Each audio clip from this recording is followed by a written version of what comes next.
Okay, good morning. I hope this microphone is working and everyone can hear me. It's 9:02 and I will now call this meeting to order. I will note that, well, maybe not for today, but Mr. Hansen, I have approved his remote participation for Mr. Hansen under the board bylaws and 2.2-3708.3B3 of the Code of Virginia. Because his principal residence is more than 60 miles from the meeting location. So if he is able to join us today, he will join us. Just so that everyone is aware, yearly, the Board of Education has a retreat to spend dedicated time to discuss important decisions of the board. And today the board will focus on the development of the performance and support network that we have been working on for quite some time. Within the accreditation system, we're going to discuss the redesign of the state's support framework to support struggling schools and divisions, the year-long the board work plan, and we will have a closed session on legal issues. So with that, I guess everybody has the agenda in front of them, and we are going to begin with the presentation and discussion on accountability, accreditation, the school support and performance network. Anne, is that you this morning? It's me. Yeah. Good. And Chad will tag in a little bit. So if we can go to the next slide, I think that actually the next slide. Okay, gotta get my slides. Get to the clicker is not working, so bear with us. Yeah, the next slide after this one, please. So I think this should hopefully be no surprise to you. We know that over the many, many months that we've worked with you, every time that either Chad or I has presented on this, we've started with these guiding principles for the work. Really recognizing that the North Star of what we're trying to do with this new school support framework is to hold high expectations for every student, having a really high bar for proficiency and mastery, while also, though, importantly, recognizing the importance of growth and progress so that we can recognize the work that schools are doing to get students to that high bar. The new system is also going to be rooted in transparency and clear, actionable information. It's a real challenge with the current accreditation system is how complicated it is. And part of the reason to do that is to build trust with educators, with parents, with the community. And that, I think, comes to the last point. Stakeholder input is critical in this process. And a good portion of what I'll be talking through today is all the stakeholder input that we have received since you all last met in March. I know many of you participated in these listening sessions across the Commonwealth, but we'll talk a little bit about some of the stakeholder input we've received and some guiding questions we'd like to ask you today. So on the next slide, you can see again sort of the reminder of where we are in this process. As Dr. Seibert said, we're at the end of the beginning. We're not at the beginning, but we are nearing the end of the beginning of this process, as Winston Churchill would say. So, you all voted last fall to officially begin the regulatory process around a new school performance system. We then had a first round of stakeholder feedback late in the fall, which led to the vote we took in March on the proposed regulation. So now we have the skeleton of the system in place, which we then over the last several weeks took back out to the field for another round of stakeholder feedback and listening sessions. And now we are here moving forward with putting some of the meat on the bones of that framework, because we know we're not just regulating through this process, but we also have to develop a new ESSA state plan since the system is going to be serving both state and federal purposes. We'll be working on these ESSA plan questions throughout the summer, and then ideally, this is all working toward in the fall of 2024, having the sort of preliminary view of the new system and working for it to be fully ready to implement in the 25-26 school year. On the next slide, you'll see sort of the purposes of today, which I've already hinted at some of them. We're going to go over the timeline and some of the decisions and actions that have already been made, talk about the feedback we got from all of the great stakeholder listening session, and start to talk about what comes next in terms of modeling some of the particular indicators, making some more specific decisions that will help us write that as a plan. So Chad is really going to get into some of the weeds around the mastery index and around chronic absenteeism and weighting in a deeper way than we have before. So that's a little bit of a preview of what's in the second half of the presentation. And we're going to be with you for a while. And we're really happy that we have you first thing in the morning, because we know that these are complicated questions. So we hope we're going to have some really great conversation and discussion. So if you move forward to the next slide, and just the one after that, I think shows kind of what we've already decided and voted on last March, or last month in March. So this is kind of the schematic of what the new system would look like.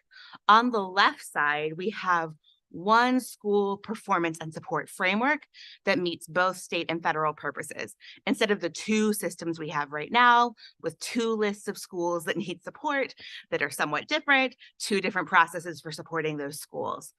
The basis of that school performance framework for elementary and middle schools is those three buckets of growth, readiness, and mastery. And for high school, it's graduation, readiness, and mastery. That information is then combined together. It's no longer one measure is determinative, but we're weighing each of those three buckets to put schools into a performance category, as well as to identify schools that need support, either because they have a student group that is struggling or because the whole school is low performing and needs more comprehensive support. And that is all then braided with federal resources, as well as with resources and support teams from the Office of School Quality. On the right side, there is still accreditation, but this is now really focused on inputs and compliance with all of the components of the standards of accreditation, not just school performance, but also school safety, technology, staffing, graduation requirements. And schools will go through the process of, showing that they have met those standards, and then they will be fully accredited. And if they, need some additional support, could be conditionally accredited, or in some cases accreditation denied. So that is solely to meet the statutory obligations and really focus on operational compliance in a way that the current system is trying to do both compliance and accountability, and maybe not doing either particularly well. On the next slide, going a little bit deeper into some of the regulatory actions you've made. Again, I think this is reflected in the last slide about we voted on the categories, achievement or mastery, growth and readiness, as well as graduation in high school. We talked about using expected growth as opposed to formative growth. We talked about weighting for categories, which we'll go into on some of the next slide and just sort of remind you of what those weighting categories are here. You can see for elementary schools, 65% mastery, and that mastery weight gets a little bit lower as you move up into this middle school and high school, where we needed to have more growth in the high school side for readiness being 35%, because it's really important at high school that students are ready for what comes next, while readiness at the elementary level is only 10%. So you sort of see this shifting of the weighting as the school configuration and the grade levels change. If you can go back to the slide before this. We also decided to have 4 performance categories for the support and performance framework. Again, this is for reporting purposes. It's not the accreditation categories, but there would be at least 4 summative categories. And we also talked a lot about the value of braiding the federal and state systems together so that we can really leverage all of the school support resources more effectively. So moving through now, several slides ahead, we can get to, want to talk a little bit about what we heard from stakeholders. So we went out, and really when I say we, I didn't go to all of them. I should recognize the staff at the department who went to all of these sessions in each of the 8 superintendents regions. I went to 3 or 4. We invited board members. We also had a lot of local superintendents, teachers, assessment directors, parents, community members. It was a really wide swath of folks who showed up, where we walked through the new system and we asked them some particular questions about certain components of the system in anticipating this meeting and the things that we wanted to bring to you. In addition, so we had sort of 211 attendees at those sessions, but there were also virtual sessions that the VDOE held with particular groups. So the School Boards Association, the Principals Associations for high schools, middle schools, and elementary schools, the PTA, school superintendents, and that was an additional way to get feedback from those particular groups. Some of those folks also showed up at the listening sessions as well, but they were sort of an additional way to be sure we heard from those groups. Dr. Coons? Yeah, I just want to flag that we have not yet met with VSBA. That meeting's next week. So yeah, just as clarified.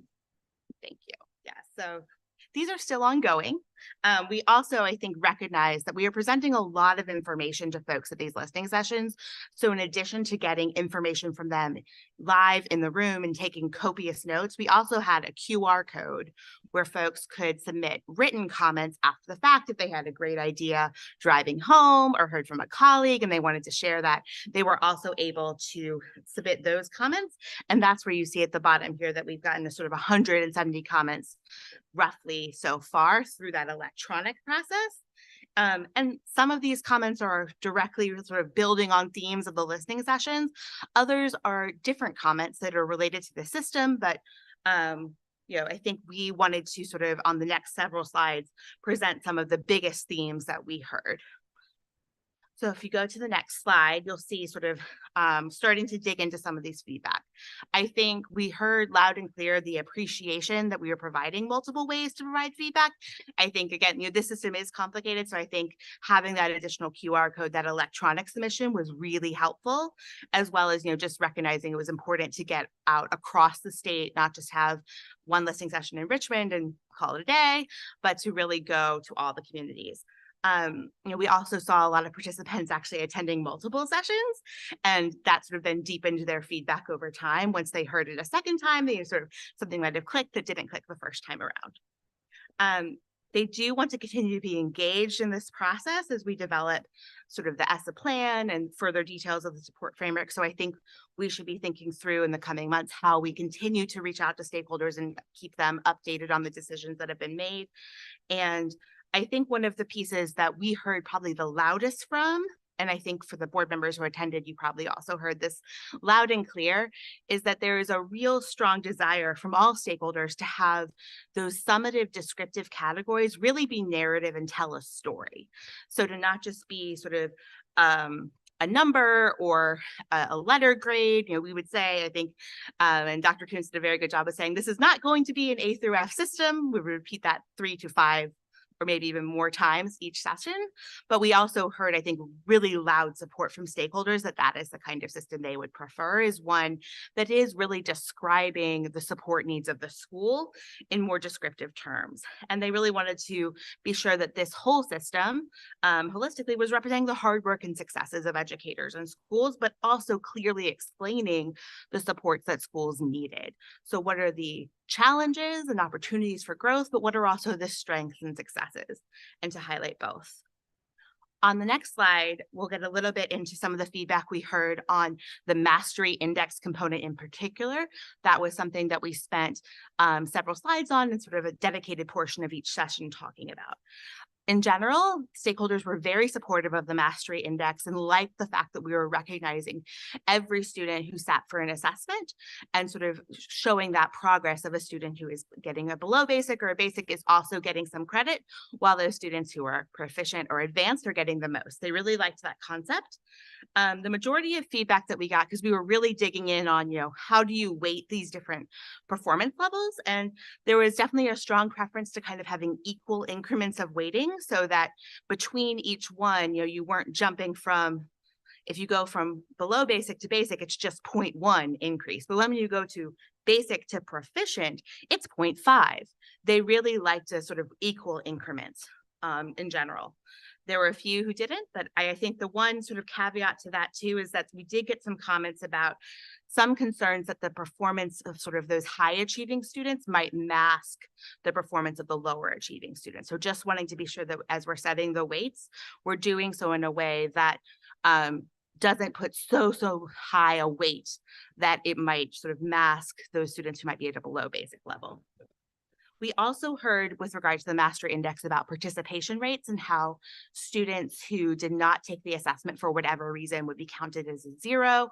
As a reminder, this is part of the trade-off that we make of having one federal system and state system, is that the federal government, the federal rules do require non-participants to be counted as 0. But we did hear some comments against that, just in concerns because it's different from the current practice, and they would prefer for those students to not be included at all. We also heard some particular comments on the mastery index, just to be sure that it included science. I think folks, we were talking a lot about reading and math, but science is included too, right? And also wanting to be sure that we were thinking about having more similar categories for all assessments. This is really a question for the assessment team as they develop, but right now you might remember that the high school assessment and the science assessment only have 3 performance levels, but those 3 through 8 assessments have 4. So, I think they were sort of saying in the future, it might be nice if the science assessment and the end of course assessment also had 4 achievement levels. Right now, for those assessments, there's only 1 performance level below the proficient level instead of 2, like with 3 to 8 assessments. So that's something that they were sort of interested in the future. But as we were saying, we got some comments that were related maybe to assessment or to other topics. That was one of them. On the next slide, another area that we really dove into with, can you move to the next slide, please? Thanks. Is how to measure growth in elementary schools. There's, I would say, broad support. Everyone was very excited for having growth be a standalone measure, and no questions about 4th and 5th grade growth. But we really wanted to dive in around measuring growth in the earlier grades. We got some acknowledgement from stakeholders. Generally, it's really important for all students to be growing, including in the early grades. But I think also a recognition that how to measure growth in 3rd grade is complicated, and that we might not currently have the measures in place that would enable Virginia to do that. In particular, we talked about the vowels, and there was, recognition that that's a really interesting, it's an important measure, but it wasn't developed to be used in an accountability system. It was developed to be a screener. We're not giving it to all students every year. We're not doing it with the same secure environment that we do with other assessments. And we're not sure we want to use vowels in a more high stakes way. So I think there was a lot of push and pull here around, we're really interested in, and we like the idea and concept of measuring 3rd grade growth, but we also recognize that our current measures may not allow us to do that, and we don't want to increase high stakes assessments for our youngest learners. So I think it was kind of a mixed bag here. It's we wish there was an easier way to do this, but we're not, I think that was sort of the overall feedback, but we got, I think, not full consensus around here, but I think it's something that, if, and Chad, I think we'll go into this a little bit more in his portion, thinking about how we might be able to work toward this in the future. But I think we had a lot of varied views on 3rd grade growth. On the next slide, we talked a lot about readiness at all grade levels. Sort of had a particular conversation about elementary readiness, middle readiness, and high school readiness. And of course, chronic absenteeism bridges across all 3 of those. We got very strong feedback to weight chronic absenteeism lower than other measures within the readiness bucket. I think a lot of the concerns that we heard were just, it's hard for us to control this. We feel like this is outside of the school's control. So we recognize that it is going to be included, but please don't weight it as much as the other measures. And that was at all the grade spans. We also, I think, asked, particularly in the context of elementary and, as you'll see on the next slide, middle schools, about the concept of a performance task to also measure readiness, potentially around the 5 C's, or sort of to try and measure that readiness for middle school, readiness for high school. And we got a lot of positive feedback on the concept of a performance task. I think there were questions about what this would look like in implementation, particularly if this was a 5th grade assessment, as 5th graders also have the IRW, the integrated reading and writing assessment. So again, trying to be sure that we're not overburdening a particular grade with assessments. So would this drop to 4th grade if the school didn't have a 5th grade? You sort of started to get into those implementation questions of what this would look like. But I think the idea of some sort of performance task was appealing. I think stakeholders would just want to know, what does this mean? How do we do this in a way that, fits into the school day, is going to be rigorous and valid for accountability systems. But I think there was a lot of interest in pursuing or thinking about it more in the future. On the next slide, I think continuing to dig into the performance task as well as some other measures for how we could measure readiness in middle schools in particular. One of the comments that we got probably the most frequently, or one of the topics that was hitting on the most comments, was the idea that was in the regulation, and we talked about last week, seems like last week, a few weeks ago, about including advanced coursework.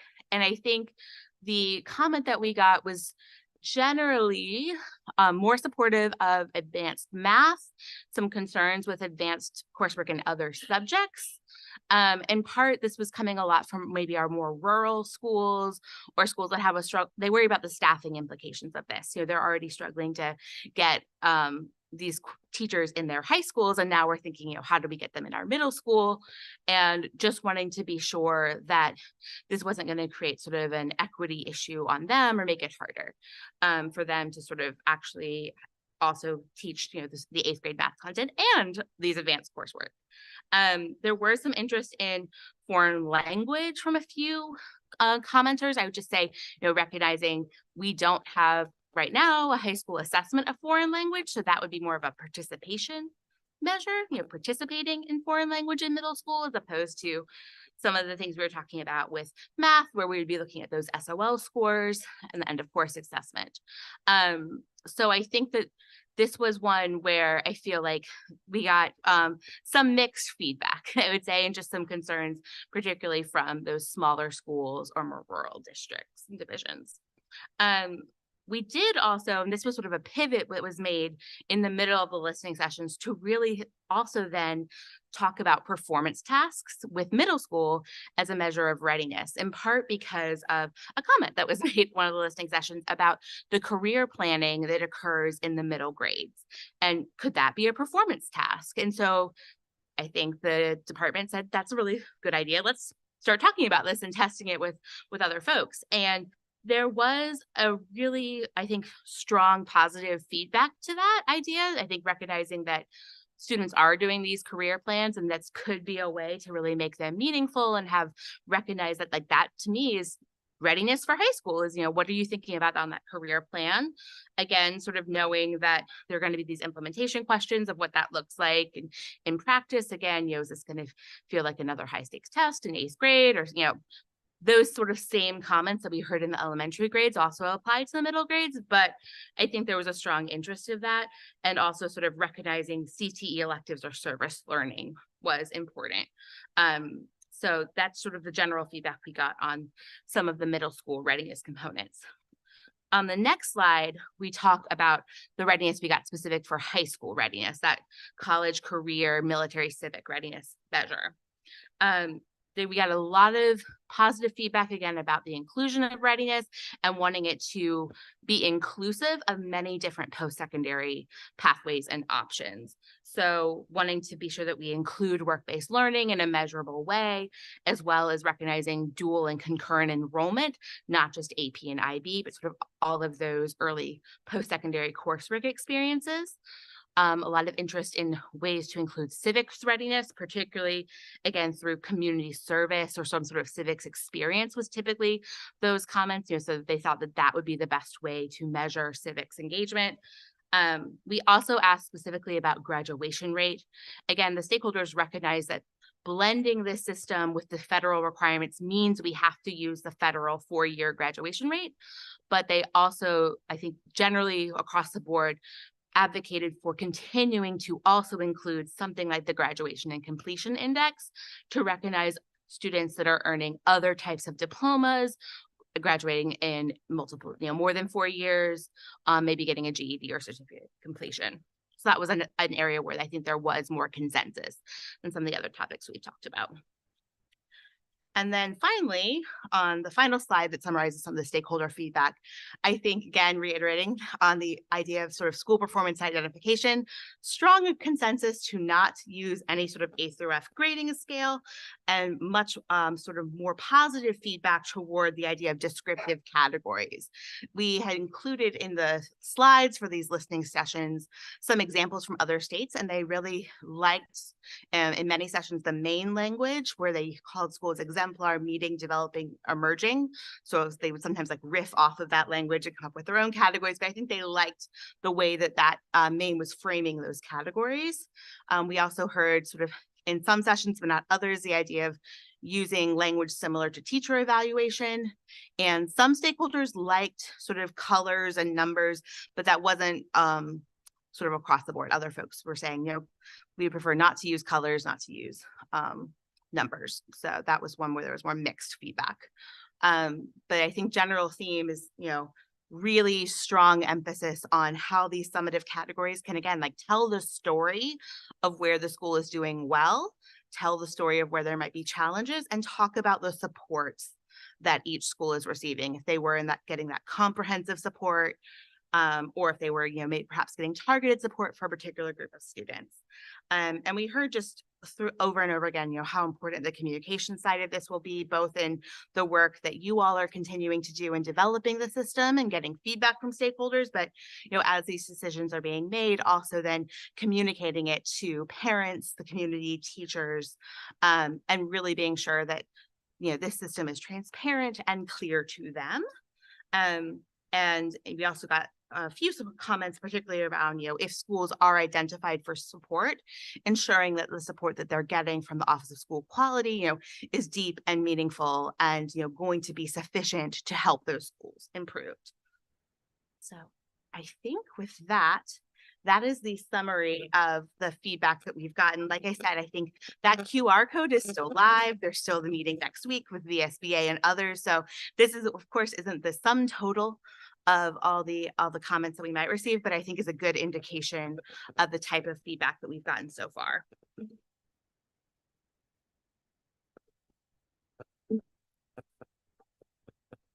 Madam President. Comments, questions here? Ms. Holton? Hi, good morning. Thank you, Ms. Hyslop, for that summary. I am seeing just now that there are a bunch of public comments that we've received in the board portal about accountability and accreditation, including a letter from all the Region 1 divisions working together and a number of other divisions weighing in with similar comments. And there's a reference to a comment from something from VAS that I'm not sure whether they're referring to something recent or what we saw last month. But my question is, have you incorporated that source of feedback into what you've described, or is that something we should be looking at separately? Well, I think that at this point, feedback that we're receiving is feedback that we're all taking into account as we move forward. So I don't expect Anne and Chad to be specifically looking at the public feedback that we've gotten. Yeah, I'm not saying they should or shouldn't. I'm just asking whether they did, so that we know if you did not incorporate them, we need to be looking at that separately. Dr. Coons? So you received a slide deck last week that incorporated, and you heard the disclaimer at the bottom of that slide, but that was before April 15th. As talked about in the board packets that were released, everything is through April 19th. So anything that's dated after April 19th is not included in the aggregate in the slides. But anything there are some items that would. Anything dated in the public comment after April 19th is not included in the deck. And anything before April 19th is included in the deck. In the feedback you all have analyzed, or is it separate because it's come in through the separate? The department summarized the data, and the department included every piece of public comment dated April 19th or prior. Thank you. That helps me understand. Thank you. Yes. Yeah, we knew we needed to get the materials as soon as possible, but also recognizing that some of these listening sessions were occurring, last week. Yeah. And that there are meetings, we didn't want to say, we'll not meet, it's important to meet with folks. And I think that will be continuing to occur. So I think in future meetings as well, we also know that the regulations are going to be, officially published in the Virginia Register. So we know we're going to be continuing to get Right. public comment. So in particular, this comment from divisions, from a wide group of divisions, a lot of it seems to be dated April 19th. So I would just encourage my fellow board members to take that into consideration. There's one from the Region 1 Chief Academic Officers that seems to be a model that a number of other divisions have shared as well, but that's a lengthy, thoughtful set of comments.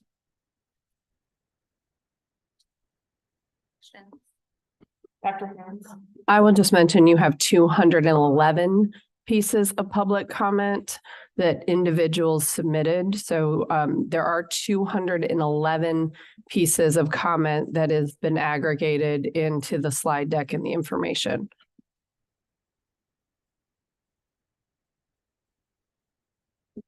Mr. Rotherham. I have a couple of questions. So on slide 12, you talked about participation rate. What was, historically, this has been a problem. Like a lot of us, when we first got into this work, it was always by coincidence, the kids who weren't going to do well on the test got a field trip on the day that the tests were being given. We try to change that by having participation requirements and so forth. The perverse incentive there is obvious. What kind of ideas did people come up with? When people were saying they want participation, what kind of ideas they come up with as like alternatives or ways to ensure that kids are being assessed across? And again, we are assessing particularly at the high school level across a bunch of different things. And so I guess my first question is what stuff was raised as workarounds here, in the hearings, and then second, just your expertise and Mr. Alderman, like what other best practices should we be thinking about if we're not going to have just a requirement for participation rates? So I don't think there were really many alternatives raised. Frankly, it was, I think, just we would like these students to be completely discounted from the mastery index. They should not be in the numerator. They should not be in the denominator. They should just be excluded. I think there was an understanding that participation rates are reported separately. So, they would still, no one was saying we shouldn't report participation rates just for transparency's sake, but for the mastery index, they should just be excluded. And I don't think there were really any alternatives, offered around, and here's how we would hold schools accountable for that reported rate either. It was more just, these are parents who are, many cases choosing not to assess their kids, or a student is sick.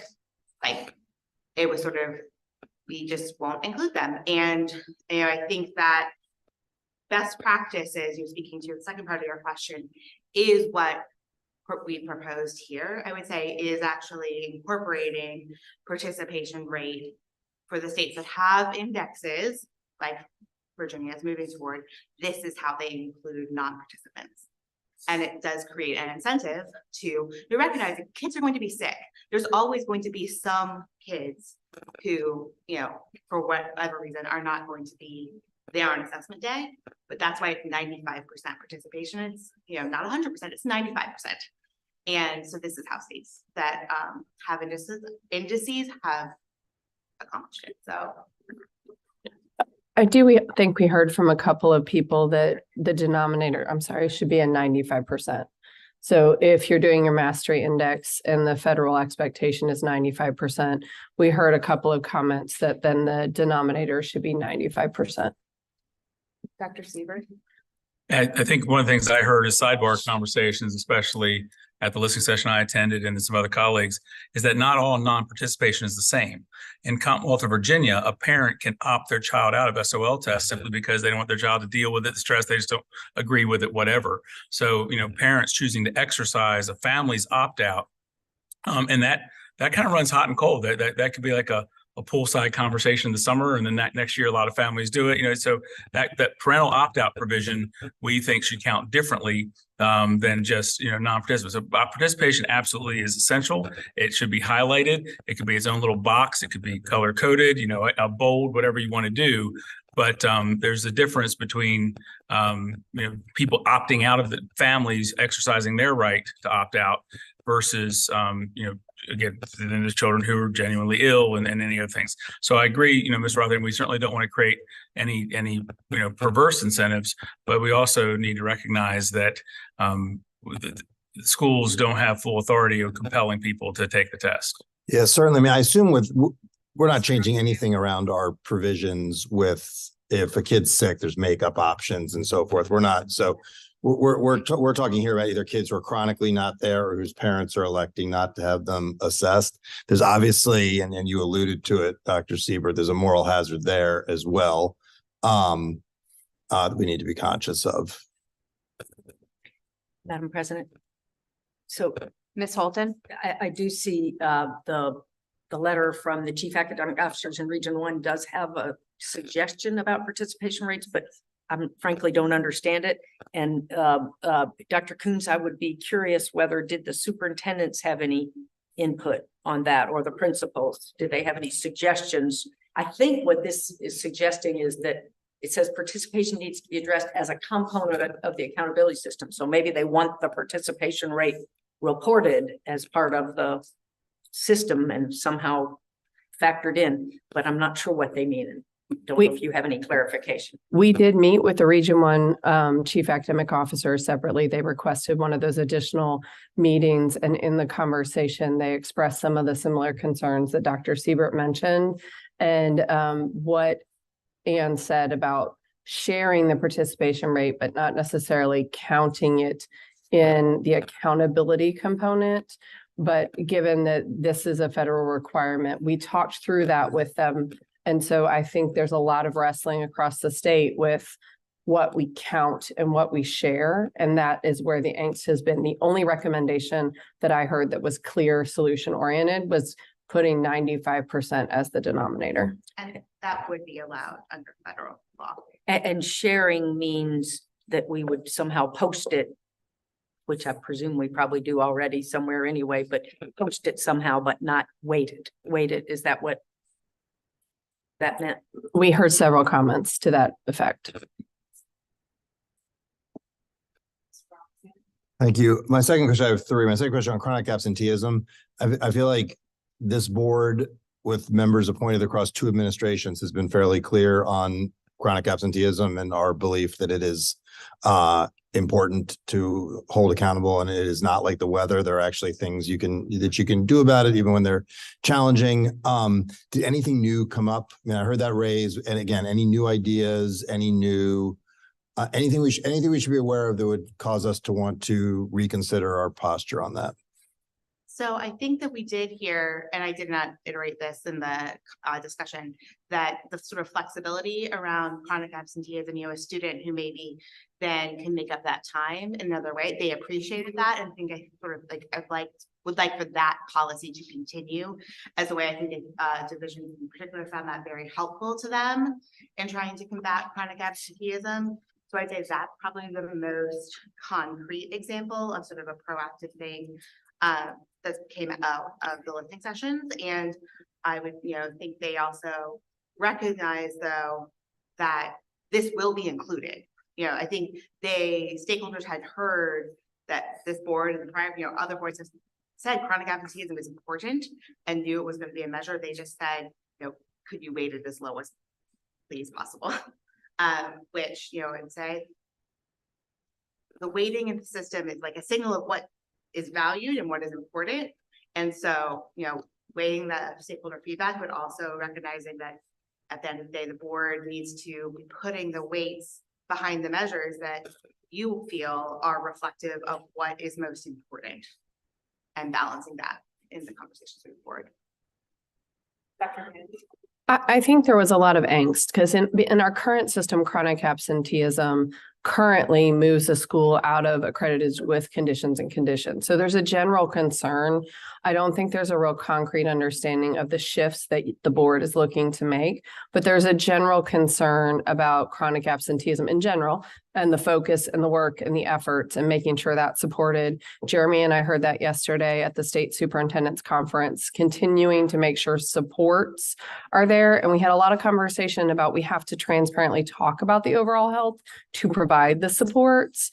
But I think there's some angst about moving into accredited with conditions or TSI solely on chronic absenteeism. And I think that's where a lot of the source of concern that we heard and a lot of the feedback we heard is not a true deep understanding of the intent of moving into readiness and being a component of readiness.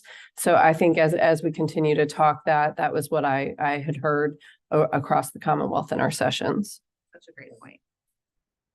Dr. Siebert? Yeah, I would echo that. I think, again, a lot of people are understanding, looking at things through the lens of the way we've done things, and the idea that chronic absenteeism could be the one switch that turned off all the lights, is the source of that angst. The other thing, kudos, a lot of feedback has been that, again, just like we talked about a minute ago, not all non-participants are the same, not all absences are the same. And really what the department has done in this current school year to understand that you can make up time for time, that has actually been appreciated and helpful, because that also, just from an instructional perspective, it decouples with the learning from the time. So if the child misses time, they can make up time and the school gets credit for that. That whole approach has been very welcome this school year. And I think, first of all, looking at the way it used to creates angst, but also the way things are being done now helps mitigate that. So I've not heard that it should not be included. If people understand it should be included, it might also, be a little box off to the side to really lift it up. But the weight is certainly where the concern is. Yeah, my third question, and then actually, I want to flip the order just on this. What other I just wanted to ask you all, when you all are professionals, you do this around the country, what other misconceptions are common about this that we should be as a board aware of and pushing through? There does seem both, based on correspondence we've received, things we've heard, sidebar conversations that we all have with stakeholders, there does seem to be some confusion. And I think there's, some understandable reasons for that. What are the big ones that you all heard that we should be attentive to, making sure, as Alan said, people are naturally going to view this through the way we've done it? So what I'm asking in your expert opinion, not just as sort of Virginia experts, but as national experts, just what are the misconceptions that we should endeavor to make sure we're clearing up, that you're hearing a lot, the patterns? I think the biggest one is the one that Dr. King and Dr. Seibert were talking about, is this idea of we are so used to in Virginia of a single measure determining the outcome, that the concept of a multi-measure system, a weighted measure, then sort of guiding which schools are getting support, which schools are not in support, is just really hard to sink in. So I think repeating that over and over. I would also say, I don't think the concept of how accreditation is shifting to be about compliance is also setting in either. We hear a lot of people still say, accredited. I'm like, no, this is the performance system we're talking about. Accreditation is separate. So that component of, we're actually bifurcating these two systems, and there's going to be accreditation that serves one purpose, and then the support framework that serves a second purpose. I don't think that message needs to continually be raised, for sure. And then I would say sort of some, within some of the indicators and measures, I think it helps that, we have been starting to measure growth in this new way, but I think we still hear, when we're talking about the mastery index, some people defaulting to the combined rate and thinking that, oh, well, how are students that make progress counted in the mastery index? And we're like, no, that's a separate measure. Growth is now a separate measure, and we have VBOS, we're going to have, or some form of expected growth. And so I think, again, that's a piece where, for the last several years, where folks are so used to the combined rate, they're already asking about how those students are included. And it's just really important to keep reiterating the separation of growth from mastery. Sorry, I'm boring you all with a lot of questions, but I have a bunch. My last one, you heard a bunch of places where people think we're being too rigorous, like the bar's being set too high and all that. Like, where are the places you heard from the field where we're setting the bar too low, where we should be pushing? Like, what feedback do we get on places where we need to be more, where we're missing the mark and we're not being ambitious enough or demanding enough? What did you hear on that? There was probably, at least in the 3 sessions I attended, that was maybe less of a theme. I do think there was a recognition around when schools are identified for supports. So those schools that are low performing or have a particular student group, of making sure that the supports are actually meaningful and rigorous, and that it means something, that we're actually getting something as a school. Something is different, whether that means more resources, more money, like more help from the state team. That was a place, I think, where, you know, wanted to be sure that that was not just a paper pushing exercise, but that's something that was actually meaningful and going to help the school get the things that they needed to support their kids. I'd say that was one piece for sure. And I do think that we heard a lot as well about wanting to recognize students that go above and beyond. So I think this came up especially in the mastery index conversations around, you know, I think one of the examples didn't have an equal jump between proficiency and advanced, and then, you know, well, we want to really recognize students who are advanced, who have reached that level. That is a really high bar. How can we incentivize getting that advanced distinction, getting an advanced diploma, or, you know, those sort of post-secondary experiences in the CCCRI? So we did hear that theme. I think we heard a lot, especially in the educator sessions, about the excitement on the rigorous standards that the board passes, on the excitement of the rigor being built into the overall system, and having excitement of meeting those expectations. In particular, when they talked about the middle school advanced coursework, they talked about, we want to have rigorous expectations. We're excited that the standards are becoming more rigorous. We're excited about leaning into rigor. I don't think that everybody was connecting the dots between the standards, the assessments, and the accountability in the way that you are asking about. I don't think that that conceptual area was there, but there was a lot of excitement about providing rigorous and making sure there was rigor in the system and that we were preparing students for the future. I just don't think it was as concrete as what you're asking. Thank you. Yeah, Mr. Robbingham's question.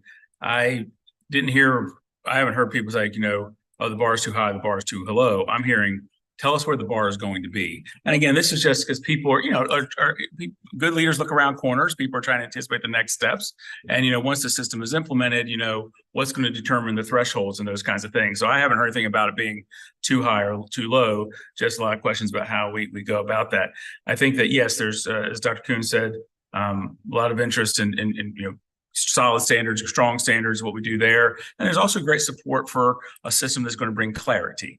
And so there's also support for that. The question mark within, I think, the bar piece for Ms. Robbins is there's still a whole lot of angst about the assessments that we use, how old they are, and what we might be able to do better in the future. So that there's this assessment piece that we know is kind of running on a different track. That kind of, I think, fits in more than where the bar is too high or too low. I do think that, you know, one component that we need to really focus on in this conversation is what we have been doing has not worked. What we have been doing has kept school divisions in MOU status for decades, for generations. And that is absolutely just incomprehensible to me. I cannot believe that we have not been able to find a way to help the schools and school divisions that perpetually have stayed in this state. It absolutely destroys me emotionally to think that kids feel stuck because they are not getting what other students are getting in other school divisions. And we're not helping them move in that direction. Let's do it. Let's actually take this opportunity to really reface this whole game and fix this once and for all. for every student in Virginia who deserves the very best education. Dr. Coons. I think to that point, one thing we heard a lot of conversation around when we talked about 93% of our schools accredited before the pandemic and 90% after, is we know our system isn't working to identify those students who need needs, those students who need support, and really drive in supports. So we were having to layer a lot of additional things on to explain the supports our schools needed. And that's not the intent. Your intent of your performance and support framework is to explain where schools are transparently from your North Star and your guiding principles and understand what supports. And there was a lot of coherence and a lot of conversation around our accreditation system doesn't do that right now. It doesn't say what supports our schools really need. And if we look at the needs and the changing needs of schools after post-pandemic, whether it's attendance, whether it's academics, whether the needs are not being represented, so the supports can't be driven directly to the needs, which is the intent of ESSA, which is the intent of an accountability structure. There was a lot of agreement. I know, Dr. Siebert, you and I talked about this yesterday. There was a lot of agreement that we're not getting the information we need to really support schools right now.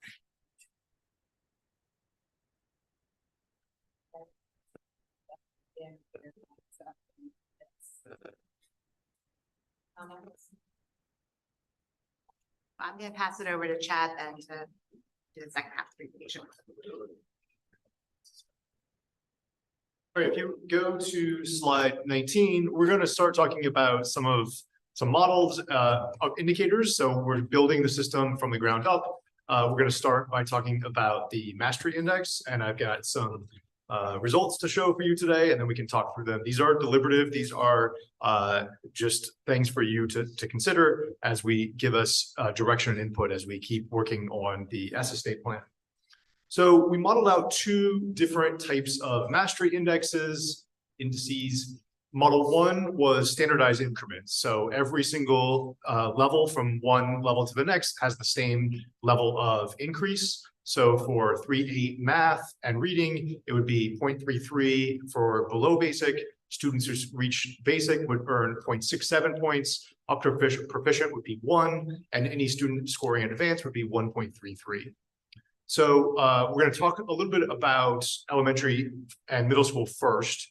I will say, just so you know, that I did the same thing for high schools. So for high schools, the weights would be 0.5, 0.1, and 1.5. Those, as Ann mentioned, those only have the 3 performance levels at this point in time. So I'm carrying through the same standardized increments in that system as well.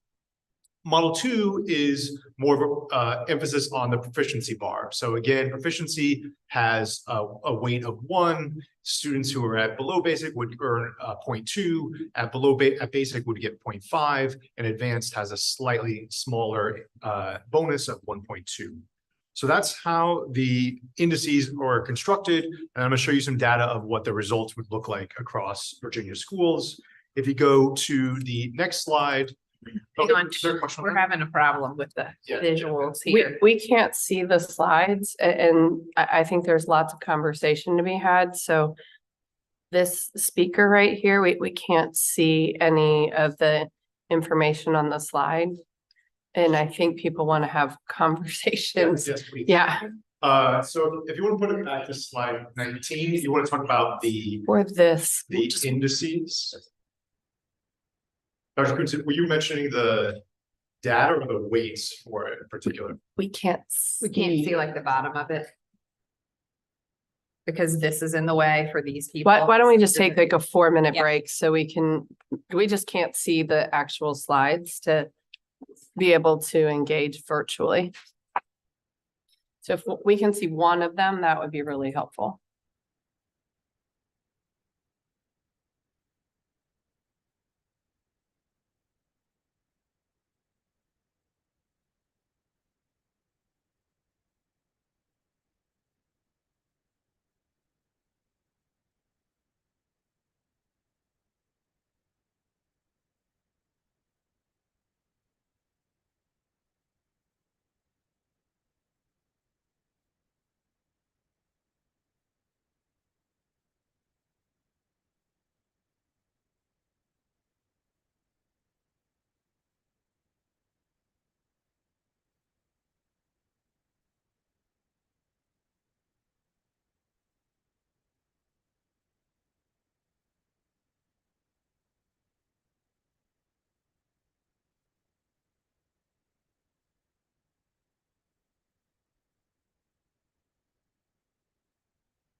Dr. Sievert had something he wanted to say, Chad, before we left that part of the presentation and jumped into yours. So if we could just let him have a moment, please. I just want to share a couple more positive things that I just wanted to lift up there. We were in some of Anne's slides. There was definitely support for narrative approach. There was the fact that the 5 C's were being elevated to talk about the 5 C's in terms of readiness. That was also really appreciated because a lot of work has been done on the 5 C's and over the past many years. So that was really good. You know, the chance of looking at the 7th grade academic plan portfolio as a tool was also very positive. But the other thing, you know, back to the VALS conversation, formerly PALS, that people want that to remain a formative and engaging tool for teachers and their students and have those conversations. And so there's definitely an interest in looking at growth in grades up through grade 3, but that the VALS system wouldn't want to become this onerous, you know, secure kind of environment, which should be a sort of a formative thing. So if there's a way to knit that together, that would be swell. But the other big thing we get that was in terms of the readiness piece or the middle school, the elementary indicator was really highlighting the 3rd grade reading, whether that, you know, not necessarily in the masterpiece, maybe it's its own box, but 3rd grade reading is a pretty well-known looked at standard across divisions as an indicator. And so kind of highlighting 3rd grade reading in some way would be appreciated. That also then helps honor the work that's done K through 2 and getting children ready to be successful. Thank you, Madam President. All right. Thank you, Dr. Siebert. So we're going to talk through the mastery indices, potential weights. I've got some representative data to show you. We're not taking any votes today. It's more just getting your direction and input on what you see, things that jump out to you, what you like, what you don't like. So like I said, these are representative. On the left is what we call the sort of Model 1, the standardized increments, and they go up by the same amount across all the different performance bands for where the assessments have 4 performance levels, they would go up from 0.33 up to 1.33 for advanced. Where they do not, either high school or science, they would, in this model, would only go from 0.5, 1 to 1.5. The opposite model is what we call the proficiency emphasis, which puts a greater jump, if you will, on the proficiency bar from 0.2 for below basic, 0.5 for basic, 1 for proficient, up to 1.2 for advanced. So less of a weight for advanced in that particular model. So I'm going to show you some results, and then please stop me if there's things that jump out to you if you have any questions. Again, model 1 is the standardized increments on the left. The big thing to note there is that there are 2 big things. One is there are some schools at the far right side which are getting some higher scores from the advanced. They're also a bigger group in the middle, sort of in that high middle range. Whereas the proficiency emphasis is a little more spread out. It's not, it doesn't have the same number of schools at the far end. But I wouldn't take too much out of this histogram. The way that I would look at it is here is a comparison of the percentile rank of schools that are ranked on the equal weighted index versus the rank on the weighted index. So this would be essentially giving them a score and then putting them from 0 to 100. And the scores are very, very similar. The schools, there's not like an example of a school that is very low in one and all of a sudden gets really high in the other in here. So there is the most extreme example I pulled out is in red of 2 schools that are fairly similar on proficiency rates, and they're getting the same on the equal weighted index, but they're getting, sorry, on the proficiency weighted index, but they're getting a slightly different weights on the equal weighted index. And it's because of that proficiency, sorry, it's because of the advanced level there. So those 2 schools, the school on the left actually has a higher proficiency rate than the school on the right, which has a higher advanced rate. And so it's getting higher score on the equal weighted index. Madam President. This is really helpful, Chad. First, can I understand, this is based on you're using our actual schools and test data from, Yeah, this is spring 23 data, and it's 3 through 5 reading and math scores. okay, And so it's not, each dot is so one it's school. just elementary schools. This is just elementary, yes. Okay, and using the actual data on 3 through 5 reading and math scores. Yes. But help me understand this. Compare this chart to the one on the slide before it. So I understand this chart basically tells me, well, it doesn't really matter that much whether we use the left-hand model or the right-hand model, the standardized increments, or remember what you call the other, because you're going to get basically the same results. But then if you go back to the prior slide, that looks to me like you're getting pretty different results, because that one you're getting on the standardized increments, you're getting more in the 3 middle categories and less in the and also I'm confused because the one on the left has 6 categories and the one on the right has 5 categories, or there was just nobody in the top category? Yeah, they have the same number of categories. This is sort of their raw points that they would get.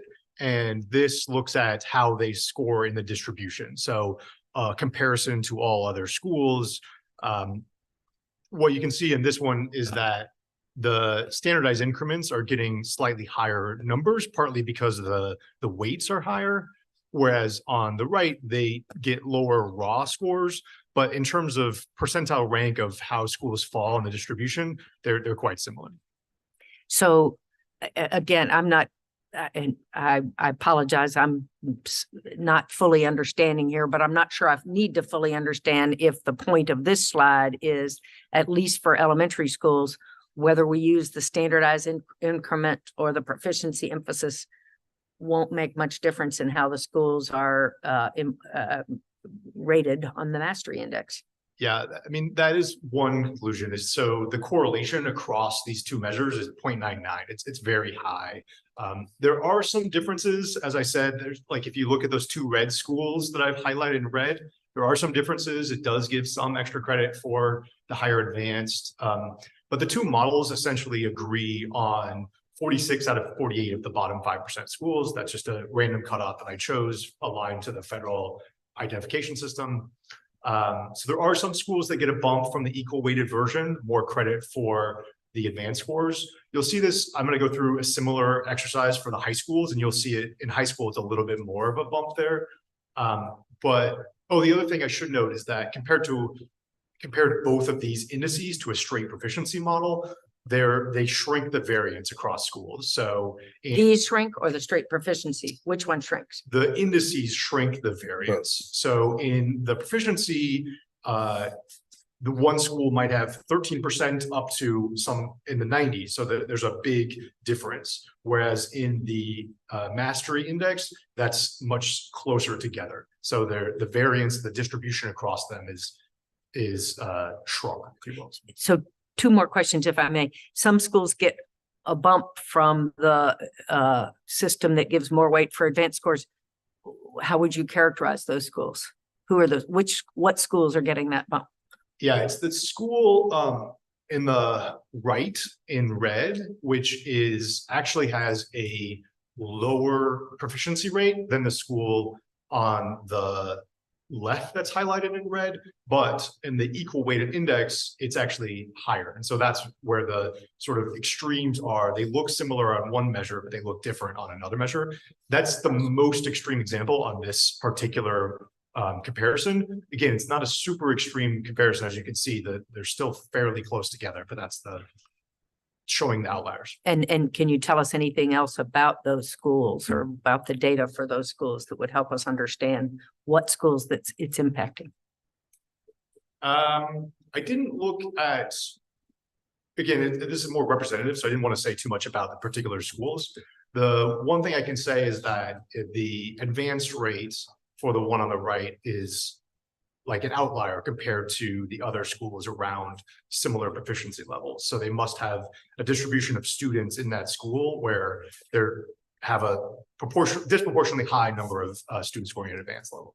And then can you go back 2 more slides to the chart with that one? Oh, this one. Yeah. Yeah. So you've given us 2 options here, but am I right that we really have many options. Yes. So we could wait, we could do 1.2 for advanced and 0.67 for basic, for instance. We could do some combination of what's on the left chart and what's on the right chart. Absolutely, yeah. So these are just trying to So- give you two. So you, Chad, Jack. these are the two.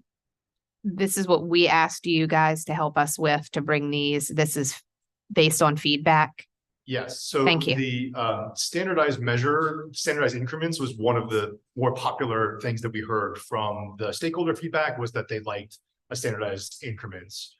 The one thing I will say also for the field, I think they want simplicity. So I wouldn't mess around too much with, 0.78 or anything that's too Right. fancy. And I think that's also, you can see in the data is that they're quite similar. And I do think that we have to keep in mind at the very forefront of our minds, the entire time that we're working on this, is why we did this in the first place. Not to make it even more cumbersome and lack transparency more than what we already have. So if the field is telling us that it's going to be too confusing, with some of these pieces that Chad's giving us, I think we have to be responsive to that. We want for everyone to be able to understand this system. I envision even students understanding what this means to their school and how these things have come together to talk about what their school looks like. Mr. Rotherham and then Miss Ashton. I too, President Creasy, look forward to visiting schools and listening to students debate this in the cafeteria and in the hallways, and on the playing fields. So this is really helpful. I think the point you're making on the differences aren't that substantial. Is really important. And I agree on simplicity. I would urge us, generally speaking, how these processes go. And I want to build on President Creasy's comments. Like the previous process that we are reforming and moving away from was based on how do we make things look good? And we can go through all the various gyrations over the years to accomplish that. We don't want to then make a similar mistake, which is to be like, which distribution do we like more? Which one looks? It should have face validity. If you showed us a model and had every school in the Commonwealth failing, we would say, okay, that's obviously not the case. And if it had every school at 90%, we would, 90% of them said they're doing fine, we would say that's not the case. That's part of the reason that we're here. So I think, and this goes, Ms. Holden said, it doesn't matter that much. I do think it actually matters because we're essentially making some value judgments on how do we value advanced relative to below basic. Are we concerned that advanced could mask a lot of kids at below basic? And I'd urge us to think about that as a board with that the values approach, because these numbers will change. Presumably, we're going to make a bunch of other changes that we're talking about. And so schools are going to do better. So that the histogram is not going to be a fixed thing going forward. And so we approach it from that point of view of like, what are the values that we want to have embedded in this? That was part of the conversation we had about what assessments we were going to use, the various measures at high school. How are we going to think about growth versus proficiency at elementary? I think we're at another point where we should be thinking about this in terms of like, what are the values we want reflected in it, and then kind of let the chips fall where they may, rather than come at it from like, what do we think is like a good looking curve? That's not what we're going for here. Madam President. Sorry, thanks. Yeah, I want to echo the same point, and I really want to have clarity on the feedback that you're seeking here. Is it a preference one way or the other? I think in general, when I look at both of the two charts, that is the information I think we, the public, the board needs to say, like, which schools are doing really well? How can we go learn from them? How do we figure out what they're doing versus what other schools are doing? Like, to me, that's the point of this, is to have good information to say, there are some schools that are making progress with similar kids, similar students, similar resources. How do we learn from that? And then if I'm a school, I'm saying, okay, well, what are those similar schools? How do I call my peers and my friends and say, like, what are you doing that is allowing for the progress for students? So from my perspective, I do appreciate the the bump around advance. I had questions around like, well, does demographics address determine the advance? Is there a connection there? And does it unfairly skew towards more affluent, more resource communities? And so I wouldn't want this system to do that. Whereas, and I also appreciate the simplicity of the proficiency emphasis, where it's just very straight. It feels clear to me. The 0.634 has me thinking schools running models and, messing it up, which then just causes more confusion. But I think more importantly, I want to know what is the input that we are providing related to this that would be helpful in terms of next steps. So two comments. The first is I just think this is really technical and hard. And therefore, I'm interested in you all's expert recommendation and also telling us what are other states that seem to have well-working mastery indices doing. Are they more like the left or more like the right? And are the weightings similar to these, or are they different? So that's one question. And then the other was just to follow up on Ms. Ashton's very thoughtful comment. How do we tell whether this is skewing towards more resource communities? Is there data we can look at? And, I've been asking for modeling data that would compare these outcomes like what you've done in the subsequent slide, looking at schools based on the percentage of free and reduced lunch quintiles or quartiles. So that's 2 in 1.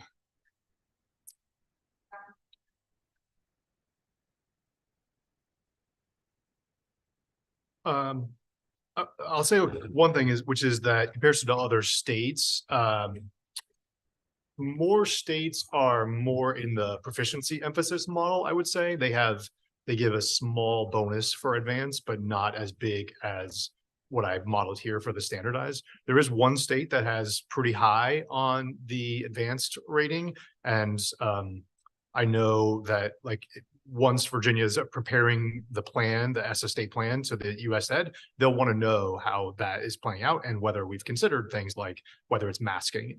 So that would be something that we would continually have a conversation if we would push higher on the advanced weight.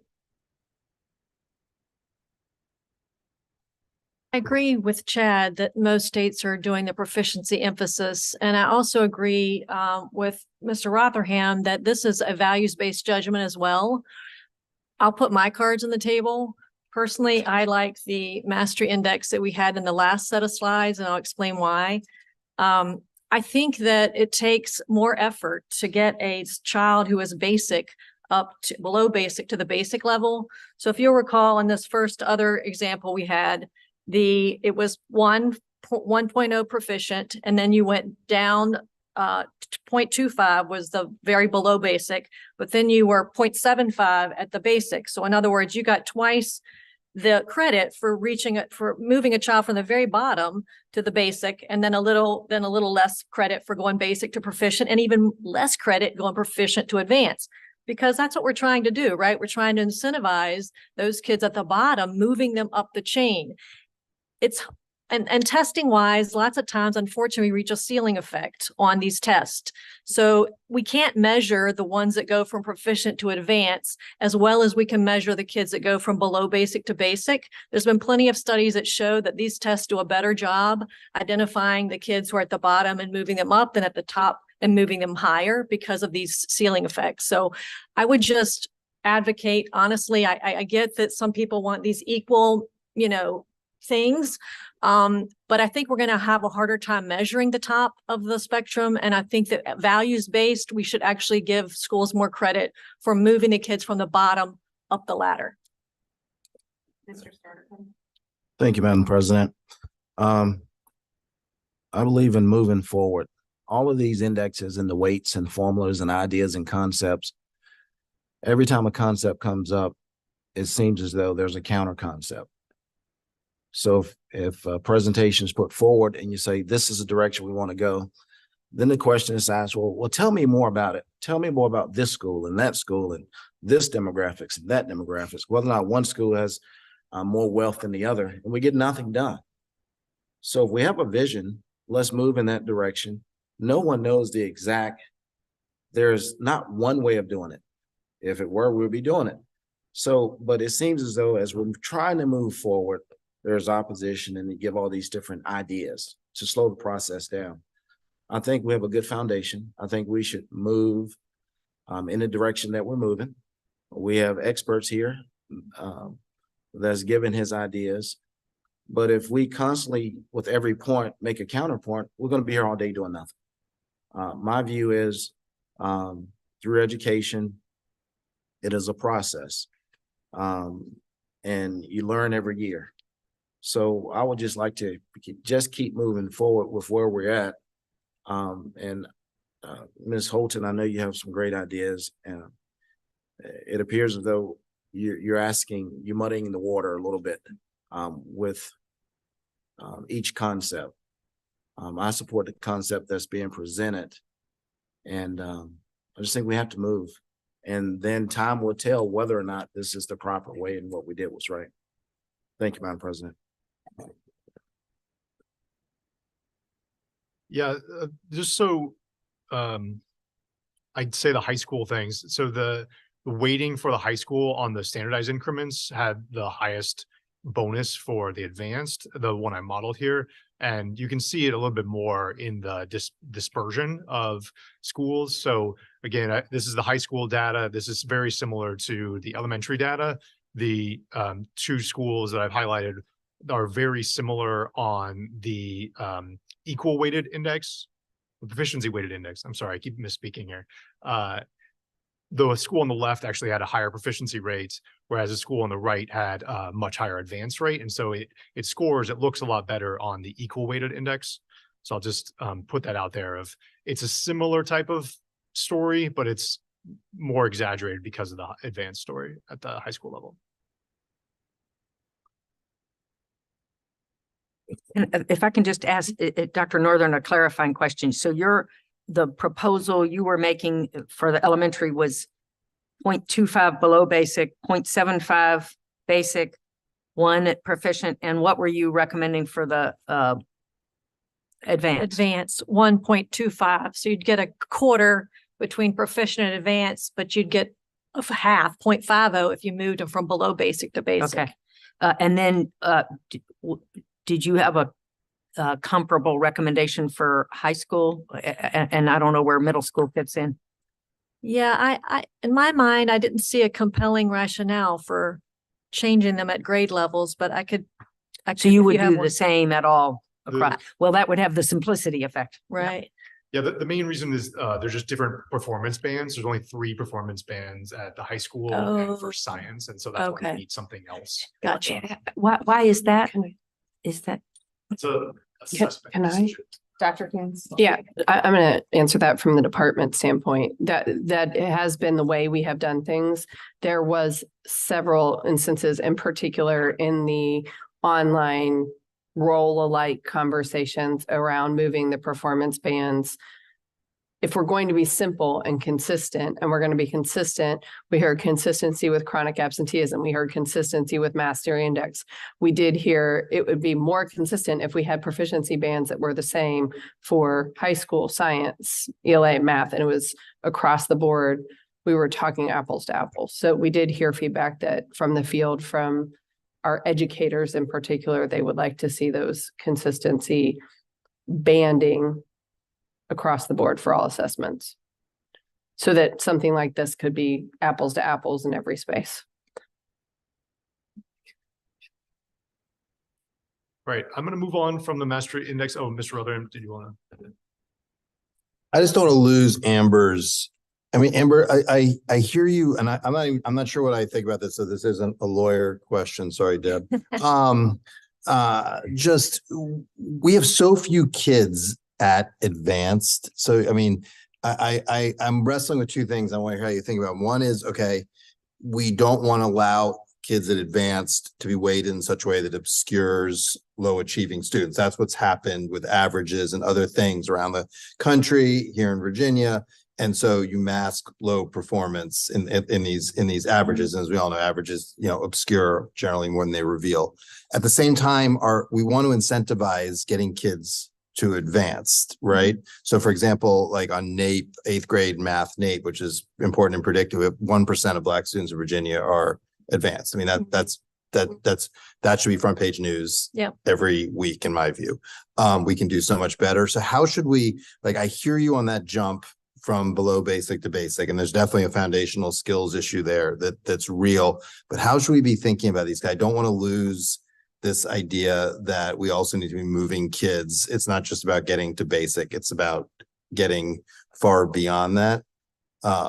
Absolutely. I mean, I guess in my mind, a 0.25 increment from proficient to advanced is reasonable. It's again, we're not asking for the bigger jump that it's harder to get from below basic to basic, and then even basic to proficient is another jump.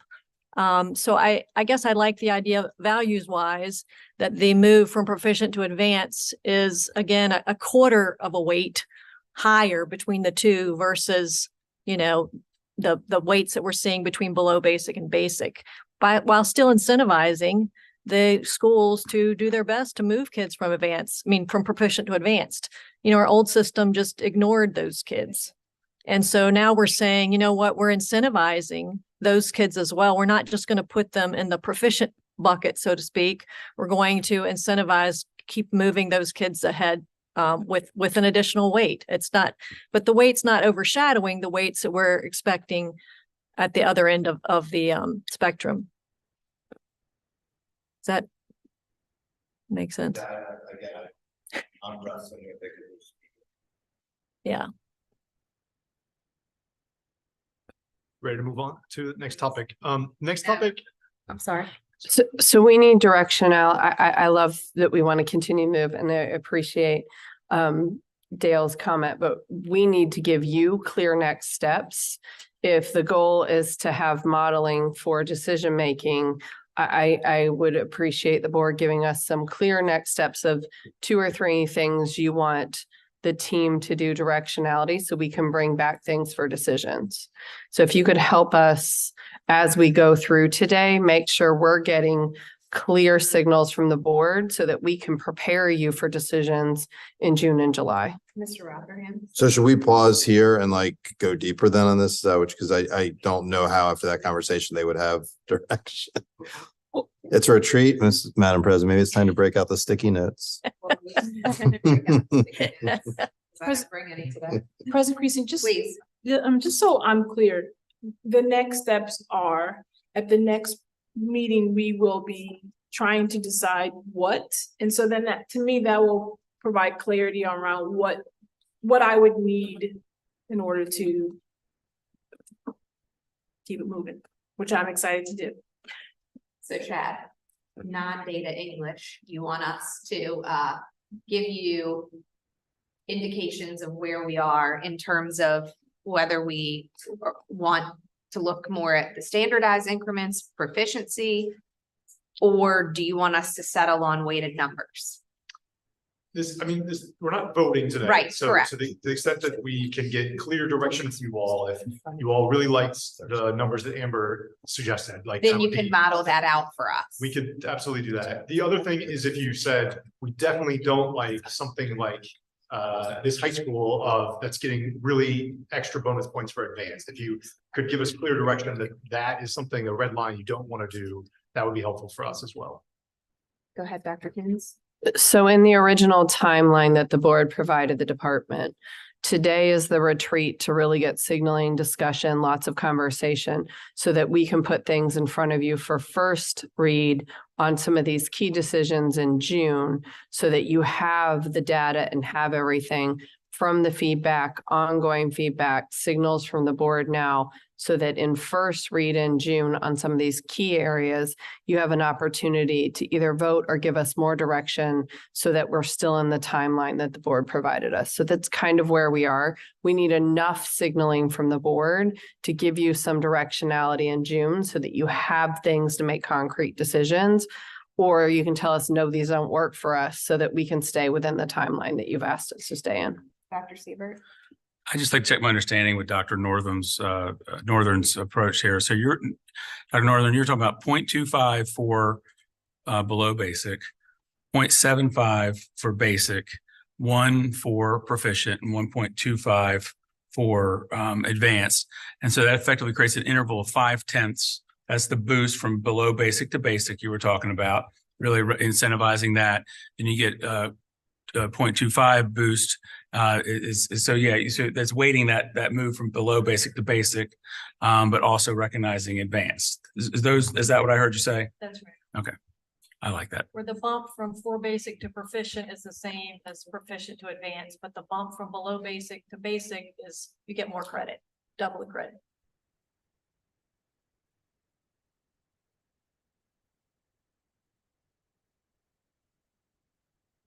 Ms. Holton? So I think this is a terrific discussion, and I'm all for moving forward, but I think the details do matter.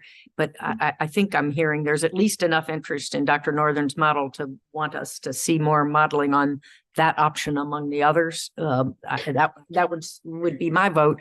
But I'm not comfortable committing to any of these until we've gotten some demographics data. We know what we don't want is to have this system tell us that poor schools are poor. We want it to identify the poor schools that are doing incredible work despite the demographics, and conversely, schools that are not doing well despite advantageous demographics. So I'm really hoping we're going to see some modeling data before we make final decisions. And I don't know if you have any today. I haven't seen it in the slides, but I have asked for it. And I'm hoping, is that something we'll be able to see sometime before we make decisions? Yeah, our hope is we're building the system today so that we have something to build the model from. Great. We can't build it before we. So in other words, if we give you enough guidance on these specifics, then when you come back in June, you're going to be able to show us some demographic, lots of modeling data, including That's our hope, yes. demographics. Thank you. That very much helps me Dr. understand. Northern and then Mr. Rotherham? So Chad, I'm also on that point. We're going to see more of that, of what Ms. Holton's asking for on the growth measure, right? We all know that the growth measure is less correlated with race and income and poverty than the mastery index. So, we ought to look at both. We ought to look at what the growth measure is telling us, what the mastery measure is telling us. And then I think where we're headed is we want to be able to see these individually, because that's what we've had the problem in the past. We're clumping it all together.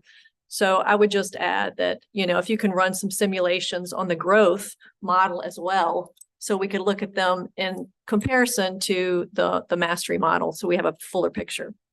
Mr. Rotherham? Was Ashland. Well, Ms. Ashton and then Mr. I was just going to echo Dr. Northern's support. My experience is it's going to say what it's going to say, and we shouldn't shy away from that. And so the point I made about demographics is we do have to keep the eyes on the prize for mastery, and we've got to make sure that we can measure growth and progress, and we can then learn what's working. And so I personally feel very confident about the proficiency emphasis for where we are right now. I would like to see, the numbers that Dr. Northam mentioned, really just to see if we can see that same, I think it's a slide before where you have the summaries, like there's minimal difference or there's huge differences just as a comparison. But I would feel really confident, if moving in the direction, focus on the proficiency emphasis, even as it stands right now, because again, to Mr. Sturdivant's point, I think we have to start somewhere and learn, and then not be stalled by too many details. Yeah, I mean, I agree. I think, I mean, this whole, I'm struggling with, of course, we've not delivered education in this state in an equitable way. We know that. Like that, I mean, where do we want to start? 4% of Hispanic kids in Virginia are proficient on NAEP in 8th grade. 1% of African American kids, 60% of African Americans in the state are below basic. The commissioner of education of IES stood before this board and said below basic means you have literally no opportunity. You're simply unprepared. 60%. So any meaningful accountability measure is going to tell some hard truths. And if we are sort of like, well, if it shows this, then we can't do it or it can't be right. Like that seems like the moment that we're at. And as we've talked about, growth in these schools is, we should not expect that we're suddenly going to find all these schools that are low status and super high growth. That has not been the experience anywhere else in the country. It wasn't the experience when No Child Left Behind introduced growth models. It hasn't been the experience since. And so like, I just think there's just some hard medicine that we've avoided taking, because we've told everybody under our accreditation system 9 out of 10 schools are fine, and we're either gonna sort of get up to the cliff and look over again, or we're gonna say, yeah, we're gonna have to tell some hard truths here. So I'm not sure. I want to see the runs as well, but more because I kind of want to make sure these things have face validity. But it's going to show what it's going to show. We know that because we have not done a good job with a lot of kids for a long time. One of the things here that I don't want to have lost, though, is we keep talking about different communities. If we have a good accountability system, it's also going to appear within schools. And so when I say 60% of African-American kids in 8th grade in the state are below basic, they're not all in the same schools. They're not all concentrated in a particular part of the state. They're across the state, including in some of our really affluent communities where everybody thinks everything's going great. And so there's going to be just a lot of sort of hard truths that this is going to reveal. And we're going to have to decide, okay, do we come together and address those, or do we go back to trying to figure out ways to fuzzy it all up? And I think that's, as a values thing, that is where we are as a board. And like the numbers there are important, and I think it behooves us to weigh in what we're trying to do. But the fundamental gut check moment for this board is like, are we going to tell the truth or not? And if we simply say, well, if the truth shows these things, then it can't be the truth, or we shouldn't tell her, so we're not gonna be anywhere. And you and I have had this conversation. We don't need to get into it again, but just I have trouble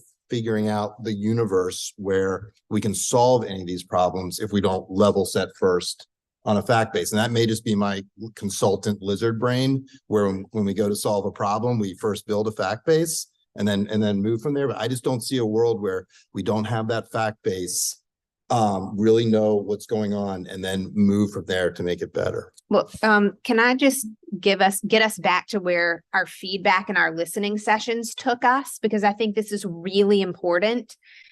We actually had a very deep conversation in one of the listening sessions where we had some really great positive feedback.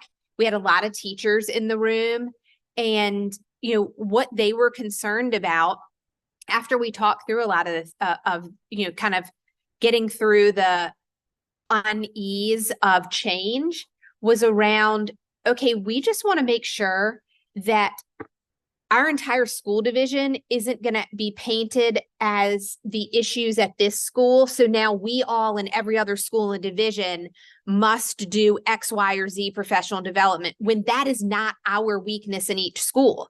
They want exactly what we want this system to do, which is very clearly single out the issues that each school may have to address those weaknesses head on with whatever resources we need to address them with. But we had this conversation at this one listening session that was very, very collaborative and positive around, this is exactly what we want as practitioners. We want to be able to have those, we want to hone in on the weakness, we want to drive resources to it, and we want to fix what we know has been a long-standing problem that we've never had very specifically identified. And so that was a really big moment for me to hear that coming from the field, not just from what we've been talking about. So I thought that was extremely valuable.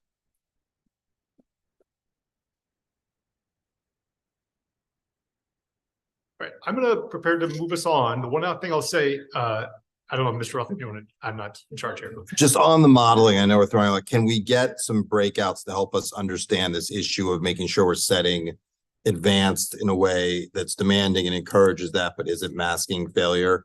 We can talk like what kind of like analytic slices we can put on some of those runs to help us make sure we're getting that right. Dr. Coons. And then I also heard running growth and mastery modeling across each other. So one that you want to make sure that the modeling for June has clarity on whether mastery is masking below and how that might play out. And then one that pairs growth to mastery. Those are the two modeling pieces you'd like us to bring for June. Do you want them in all three different weighting categories, or does it matter how we do the weighting categories when we bring that for June? So I before we move on, I like the idea of the values piece and trying to maybe not ask them to model 3 and 4 things. So, Dr. Northern, your approach, just tiny issue, we're going into the 100th place, which I just think, complicates intuitive math for people. So I have 2 ideas, which I think maybe accomplish a little bit of both. We don't, again, back to the values piece, we don't want to overweight advanced to mask anything, but we definitely want to give credit for making progress in lower levels. So I think one way could be, use a 0.2, 0.7, 1, 1.2. And what a 0.2 to 0.7 to 1 to 1.2 does, it gives you 5/10 from below basic to basic, gives you 3/10 from basic to proficient, and then 2/10 from proficient to advanced. Or if that was too big of a gap, if you wanted to make it equal interval in the lower levels, you could do 0.2, 0.6, 1.0.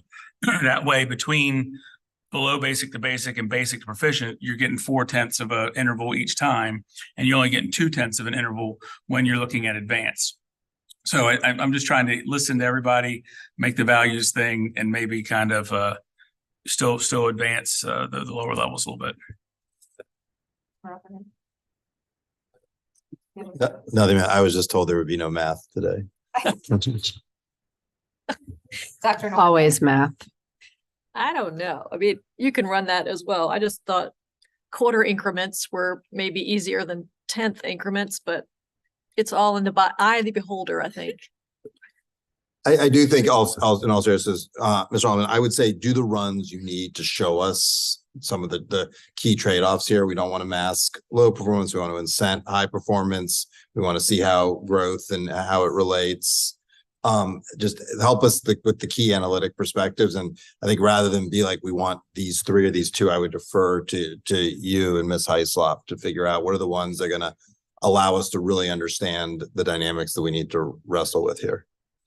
And there will be trade-offs, and then how we should think about those, and we'll have to collectively figure out what we think. So I just want to make sure I'm hearing you guys say that you're leaning more towards model 2 as opposed to model 1. Is that right? The proficiency emphasis, or no? Or do we need to model out more before we make that decision? Or not decision, but before we let's let Chad tell us. Yeah. I'm happy to use either Dr. Northern or one of Dr. Siebert's models as a starting point to come back to the board. It sounds like there's general agreement on something aligned there.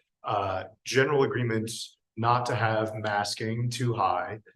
General interest in models and want to know whether the models are masking. And general interest in other sorts of models of comparing the mastery index to other sorts of data points as well. Right. And also not having advanced be too low, though, because we don't want to create the effect where people focus, exclusively. We need to make sure the focus is up and down the achievement continuum. Okay, that is good feedback for us. We will bring something back for you all to look at. The next thing we're going to talk about is actually a few different things, is measures to include in the system. And these are things that we've talked about as a board. We talked about with the stakeholders. We need your input on, should these be in the first draft of the model, or these things that we want to keep talking about and maybe develop at a later juncture. The first thing is growth in the elementary grades, and particularly grades 1 to 3. We would like your input or direction on whether you would like to see that, and if so, which measure to use, whether that is linking vowels with the 3rd grade proficiency, if it's something else of within grade or some other option. I don't know if Dr. Coons, you want to say any other things we heard from stakeholders on this question? Yeah, I think the goal to the modeling component into June is there an interest in the board, since we got such diverse feedback and didn't get a clear signal to do grades 1 through 3? And if there is an interest in the board in moving forward with the grades through 1 through 3 in some way, what measure do you want the team to be modeling off of? Because the modeling for vowels would be very different than doing any kind of modeling off of growth, in particular because the legislature passed flexibility with the Virginia Growth Assessment or something like iReady or MAP or other things. Those are very different modeling components around elementary growth that the team would have to go back and work on. So we need some signals from the board about whether you want us to lean into growth, where you want us to lean into growth in the early grades, what kinds of measures, and then bring back more nuances. Because if the board says we want to invest in potentially growth in vowels, we then need to go back to what expected growth looks like, what are the standardization, what are the parameters, what are the things we'd have to put in place so that you can make a really good final decision. So we need some signaling here to know what you want us to move forward with, since we didn't have, the feedback was pretty, we may have gotten a letter here or there that says one thing, but the feedback overall is all over the place. Yeah, could I put a stamp on that, which is the thing I took away from the feedback is there's interest in this concept, but maybe not necessarily understanding the full consequences of what that interest would entail. And so we're interested in your feedback on as the board is that enough to go forward and develop one of these measures? Be clear here on this, because I want everyone to hear and understand what's being asked. And if we go with the measure of vowels, that would mean every school division has to participate in that. If we went with the one below, where the growth is in parentheses, we would continue to operate on a system where some divisions are using iReady, other divisions are using MAP. What is that exact? Am I understanding that to be the two options here? Yeah, let me say a little bit about that. So for vowels, I think you're right that it would have to be more standardized, both in terms of the administration procedure in the place that use it, and it would have to be standardized statewide. So there would be more scrutiny on, since it becomes essentially part of the accountability system, it would have to be standardized statewide, and that would be a change. So this is what Dr. Solari presented on. Right. So for example, a 1-to-1 screener in less formalized standardized testing models might be much more limited, and we might put more parameters, which I think is what Ms. Holton mentioned in the letter from some of the academic supervisors is the concern. If you use vowels, what kind of parameters are you putting on a formative assessment? And I think Dr. Siebert, you mentioned this as well. Those are things that if the board wants us to explore using vowels, we would want to bring back in June all of those narrowing of testing parameters that would have to be put in place to use something like that. So you would be able to make full, wide eyes open kind of decisions. What we want, we can't do all of that for you, but we want to know where you want us, what directionality you want us to go. I do want to give some input here as to what was heard very loudly and clearly in the listening sessions, which is we don't want more assessments. And it might be an assessment that's in place of another assessment, but at the end of the day, I think it's still going to be seen and heard as more assessment. So personally, I think I would probably want to stay with the growth instead of vowels, but that's just because, I want to honor some of the comments that we heard during our listening sessions about that. And I really don't want to be rubbing school divisions the wrong way on that particular thing, because like I said, I think any shift there is going to be seen as more and not in place of. That's just what I think. Ms. Holton? I think you're right, that the clear message was not more assessments, and especially when we're at a time when, in theory, we're going to have better assessments. And I do think that we need to be thinking about how what we're doing now works in the short term, but also how it will work when we have better assessments, which I hope and pray we do. The whole time I've been on this board, which is a very long time now, we've been talking about having real good growth measures throughout elementary school, and we're so far where the answer is we just don't have them. One thing I wanted to be clear on is I thought and I'm basically hearing from the field, they don't like VIVAS, they don't like VALS. They don't want us to put weight on iReady, et cetera, MAP, because they want that to be free from the pressures of an assessment system. So I think what I thought I was hearing from the field is, while we all want to measure growth through, and I passionately want us to measure growth throughout elementary school, they want us to punt on it for now, meaning no weight to grades 1 through 3 growth. So I'm not sure if Chad means that options, maybe that comes under other options. And I'm not the right one to be advocating for this because I've been pushing the opposite direction for so long, but maybe we just don't have real measures for growth that work for grade 1 through 3. And maybe the best we can do is to use solely a grade 4-5 growth measure for now, with the hope and expectation and maybe direction that we want the next iteration of the assessment system to do better. I know other states, Chad and Ann can tell us this, but I know other states have growth measures that work throughout elementary school. Am I wrong about that? Dr. Not Northern? the accountability system, not accountability content. So the big problem here, and I'll just go out on a limb, is I think we're going to shoot ourselves in the foot because we have this, Virginia Literacy Act putting all of this energy into the high quality curriculum, literacy coaches, on and on and on. But we're not measuring whether kids are falling behind until 3rd grade. Guess what? They've already fallen behind. We've now, all that effort we put into pre-K, K1 and 2 has been, to me, we're not measuring what we're doing. I thought we are measuring it, but we just aren't measuring it in the accountability system.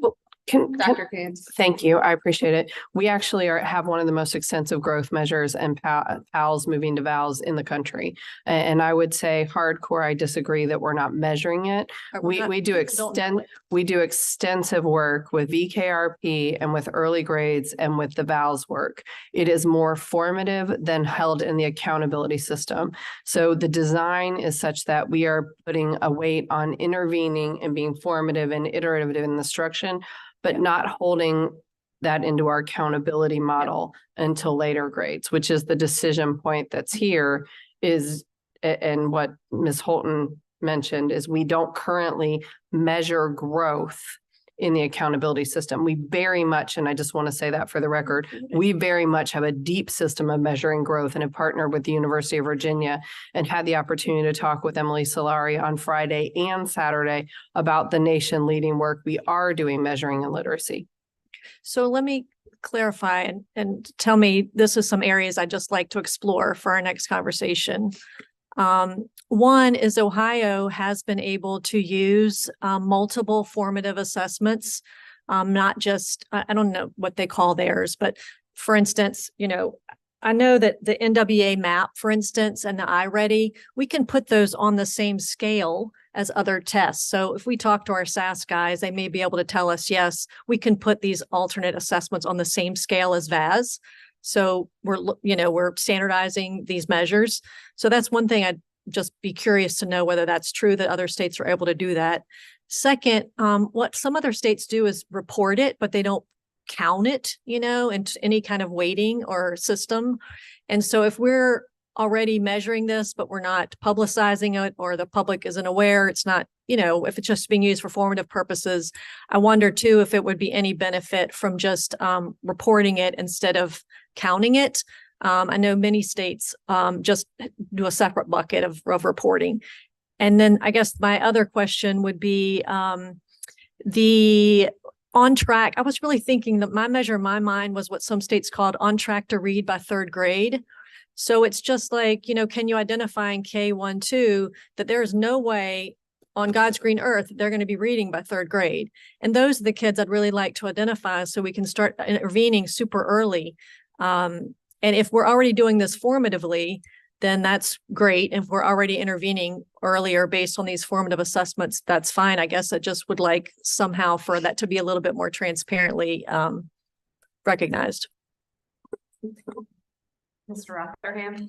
Can I ask an obvious, potentially dumb question, but if we start using these this way, are they going to cease to be formative assessments in practice? And should we be concerned about that?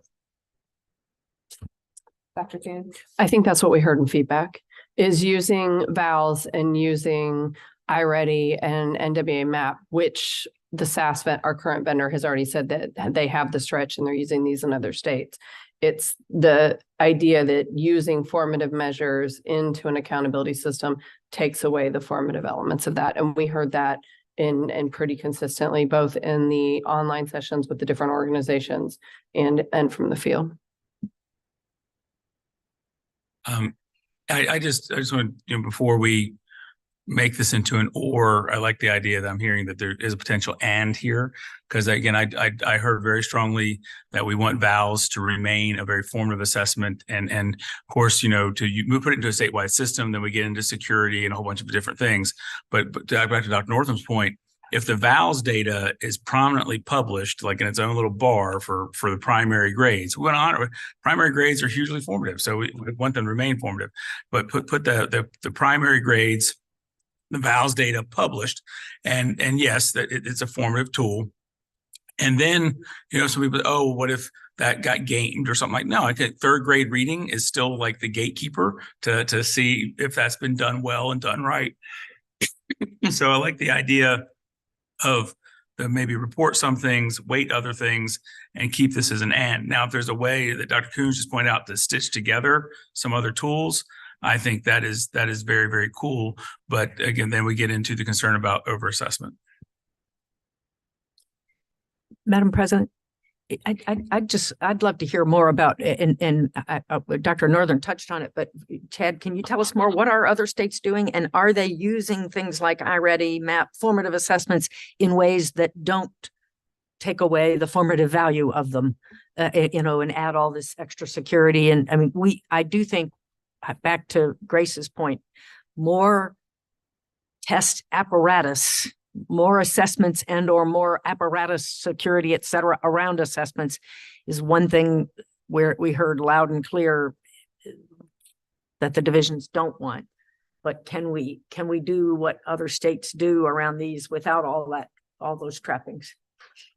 Yeah, we looked into this, and we could not find any other state that's including K2 growth in their formal state federal accountability system. And it's because of some of the concerns that you're raising of turning that into a federally compliant test means more security concerns and having a set time, basically following all the protocols that you would need for an SOL, applying that in K2. And so that is why other states, I think, have come to a similar conclusion. So, but I hear you say K2. So is third grade a different scenario? Third grade, I can't think of any growth measures. There are some states that are double counting third grade. So placing a separate emphasis, we've talked about this at the board level in the past, to say we want to call out third grade reading proficiency as a separate standalone indicator, essentially double counting that grade. You want to, yeah. North Carolina is all grade 3 assessment and this grade 3 assessment. So that is how they have third grade growth. They have 2 assessments. And that's what we have done, but we're now we've done that recently, but we're giving divisions more flexibility around that because it didn't work as intended. Yeah. Gotcha. Dr. Northern? Chad, I'm just wondering for the next meeting, if you could not, because I know they just passed it, Ohio, we do so much work in Ohio, my day job. Can you look into their on track to read by third grade measure and see what they're doing?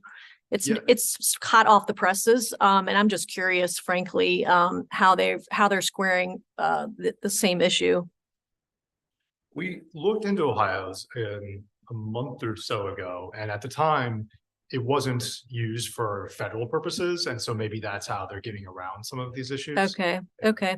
Are they using their state? You're There's, saying? they have a separate state system. but Yeah, they're that's using right. Separate Okay. indicators for that state system. Other comments?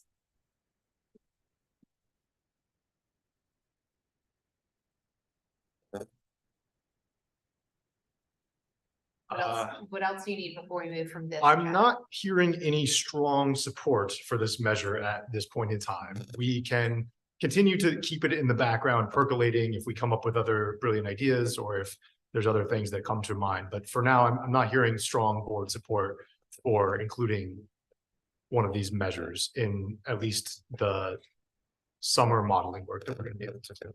Is that accurate and fair? Anybody have a comment? Or review? Well, I support, but I'm on my own. That I just think that it comes back to the inadequacy of our assessment system. And so I do hope we can have an update, and maybe that's on the work plan. I don't remember, but soon on where are we moving with our assessment system, and are we going to have better measures soon that will meet these needs? Dr. Coons? Yeah, we are currently finalizing the RFP to move forward with that. So we hope we could probably provide you an update in June pretty extensively, because the RFP should be out and available. And I'm looking to Katie, by the June board meeting, we should be able to have a full update on where we're moving with that direction. Thank you. Yep. Dr. Coons, this might make a nice segue to the performance tasks. Do you want to do an introduction of that and sort of what we heard from the field on that? Are you asking me to do that? Well, I'm happy to do that for you. President Creasy, would you like me to do that as well? Please, that'd be great. Okay, so one of the things that we heard in between the first series of listening sessions and the next step was something that measured readiness with chronic absenteeism, that chronic absenteeism was not a standalone measure, and something that leaned into the 5 Cs. So to Ms. Holton's point around innovations with assessment and what are other states doing that are more robust and more innovative, we asked our current provider to give us some sample assessments that are performance task based, that are extremely innovative, that provide innovative results. And we do have in our budget right now to do a singular performance task in 5th grade. And so we asked that provider to give us some sample of ready existing tasks that would not take development, norming, all of the validity and reliability components, which are off the shelf uses. And we provided those in the feedback session, 2 samples of performance tasks that allow students to virtually get online, have an interest-based selection of a task. That tasks walks them through 5 Cs, critical decisions, how they would collaborate, what they could do in that space, and then they would have to communicate their solution at the end. We heard very strong positive feedback around the 5th grade performance task, as Dr. Siebert mentioned in his conversation, as you saw earlier. And the opportunity of using this kind of nod to the 5 Cs, which is an important emphasis, a nod to this is really an authentic way to measure whether or not students are really ready, and the fact that it would not lean into teachers having to grade those performance tasks and putting additional burdens on teachers. What we heard around the performance task is if the board moves forward, please look at your assessment systems, so it's not adding additional assessments to 5th grade per se, and how we can manage the body of assessments and bulk of assessments to make sure, as you see in that 4th bullet, more of a balanced approach. And then as you think about this performance task, make sure that the test modifications and pieces in the performance task support multilingual learners, students with disabilities, and have all of the accoutrements that a true performance task would lean in. So that was what we heard from the field, both in the first listening session, what you provided for feedback in the second listening session, and kind of the comments around the performance task that we heard throughout the past 3 weeks. What we need from the board today would be, do you agree that that is a direction you would like to proceed? If so, what we would do is probably present at the next session of on the assessment side of what that would look like from the assessment angle. from the accountability perspective, we would want to think about how it might be included. If you're going in that direction, that would give us some signal of we should think about how to include it in the accountability system as well. Any comments, questions, feedback on the idea of the performance tasks, either elementary or middle? Oh, middle, I'm not sure where we're going. Oh, have we talked about the middle yet? Not yet, okay.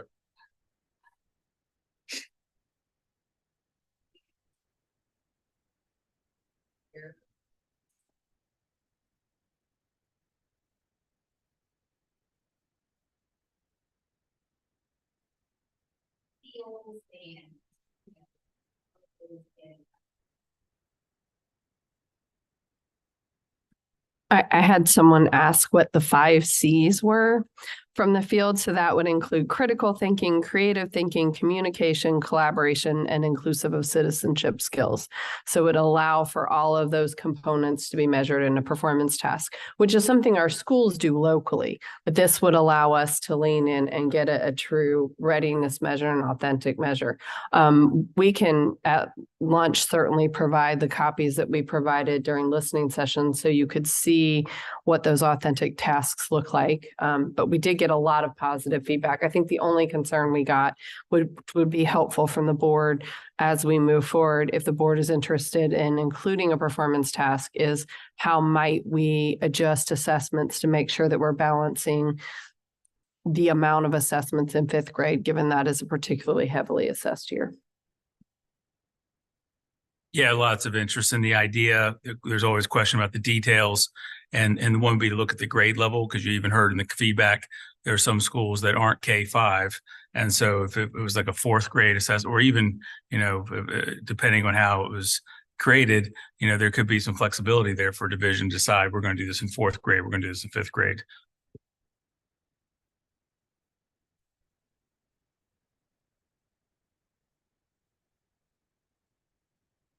Dr. Coons, anything else you want to say on the middle school performance task?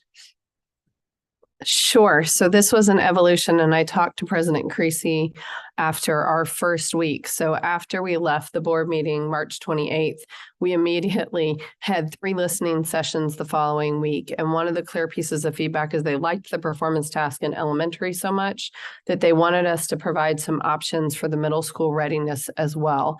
And they wanted something on the academic career plan that Dr. Siebert mentioned before that we use really heavily in K-7, K-8 to help students start to think about their readiness for high school, to start thinking about their plans. And we heard from the field that if we really want something at the end of middle school that represents middle school for all learners, maybe we should also, along with those advanced courses, add something like a middle school readiness task. So we very quickly, between week 1 and week 2 of listening sessions, put some ideas together around what a performance task could look like that would allow for a lean into those career readiness plans, allow a lean into those 5 C's, and help students think critically about what they had been doing, what they would need to be successful in high school as they're developing their interests in high school, and what kind of reflection and what kind of components they would need. I think this is something that is less ready off the shelf. We talked about an elementary ready off the shelf component. The interest in the middle school performance task is definitely something that is innovative and an opportunity to continue to expand the 5 C's. I would say that in our fast look, and again, we have not done an exhaustive research, in our fast look, we have not necessarily seen anyone using a career readiness plan in a performance task to measure readiness for high school. So this would be something new. We have talked to a couple of providers about doing research for us, and they are in the process of bringing some things back, but this is pretty fast turnaround and ask around what that could be from a middle school perspective. What we would need from the board is, given the interest in elementary, this would have, adding this to middle school would have budgetary impact. It would have RFP impact for the assessment suite that we are moving and working on. It would also have impact in getting information back to you for June so that you could see really baked out models. Like we'll bring back the elementary models that are ready and in use, but having something for middle school, we'll have to get those baked out for a reaction in June. What we need to know, is there an interest in the board in one, thinking about the budgetary component, two, as we move forward with the assessment RFP, putting the middle school performance task in that assessment RFP, and three, bringing back real built out models for the middle school component of the readiness space for the performance and support framework. So those are things we would really need help in to make sure that we're preparing for what you need in June. So this is a question for Dr. Siebert. What was it, about 2013, 2014? There came a requirement, I think, from the General Assembly on middle school career readiness seminars or something along that. Nothing assessment oriented in any way, but more of a, do we know kind of what level that program's, where it currently stands? I mean, I remember when I was kind of leaving the classroom, it was still very much in its infancy, and we had just the school counselor going in and talking about future careers. I mean, is that particular piece a place that we could build kind of this out of? I do see that if in any way, shape, or form that we create this performance task opportunity at the middle school level, it certainly has to be extremely collaborative, cross-curricular, buy-in type opportunity in order to really reap all of what we want to get out of it. So I guess, Dr. Siebert, I'm giving you a bunch of questions, comments, thoughts in one. So Madam President, I'm going to tread very lightly because the other Dr. Siebert in my house runs Virginia Career View, and I don't dare want to misspeak on her career's work. But yes, first of all, I like the idea of using things we already have and expect. And we already expect in the Commonwealth of Virginia that children have an academic career plan. What happened, I think, Madam President, what you're referring to is a few years ago, the idea of the academic career plan took a step forward to require that each child have so the academic career plan, ACP, that each child move forward and they would have an ACPP, which is an academic career plan portfolio. Now, as soon as you say the word portfolio, assessment people go, oh my gosh. So we got, but that is already an expectation that is there. And so the idea, and then the next problem that happened is because the ACPP, the portfolio, became a requirement, but it wasn't standardized by the Commonwealth, there's been this divergent evolution. So you have some school divisions with resources using pretty sophisticated tools. You have other school divisions building things out in their Google Docs environment and whatever else. So there's been this divergent thing. So, maybe, again, go back to always trying to get to end, since it is required that there be an academic career plan, it's required that children, I think by 7th grade, might be misspeaking there, have to have an academic career plan portfolio, then there might be the opportunity for a child to use their portfolio, however they've constructed it, in a performance task.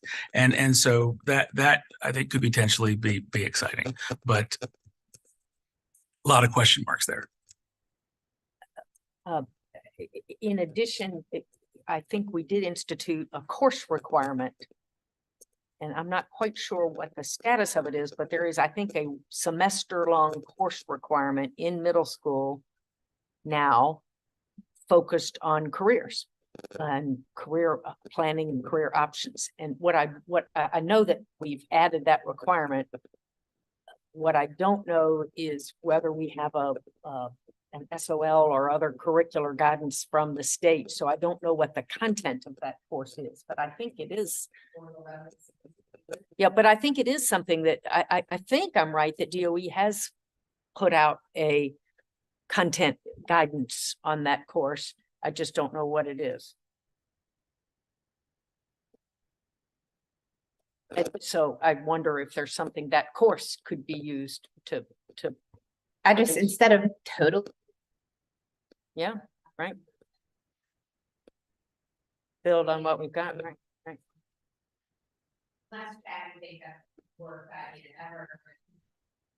No, I am not the right person to answer that question here. Yeah. Can I ask a different question about the middle school? Yep, go ahead. I think this is similar to the third grade growth conversation, and I just want to put it out there. When we talk about formative measures and vals and growth measures, we want to make sure that if we apply to the federal government and their ESSA plan for something that counts for accountability, we want to make sure the same. I'm all about the portfolio and using something we all have, but I think you would want us to investigate on whether or not that can be used in an ESSA system and be valid and reliable. So if that's the direction y'all decide as you're having conversations, make sure that we will have to go back and figure out the standardization, the reliability and validity of what we do have, and if we would have to shift that at all. So that's just something to keep in mind as you're having a conversation. So am I correct in understanding if we went in that direction, we would be using that somehow in addition to some metric of high school course taking in middle school? And so I'm seeing nods, yes.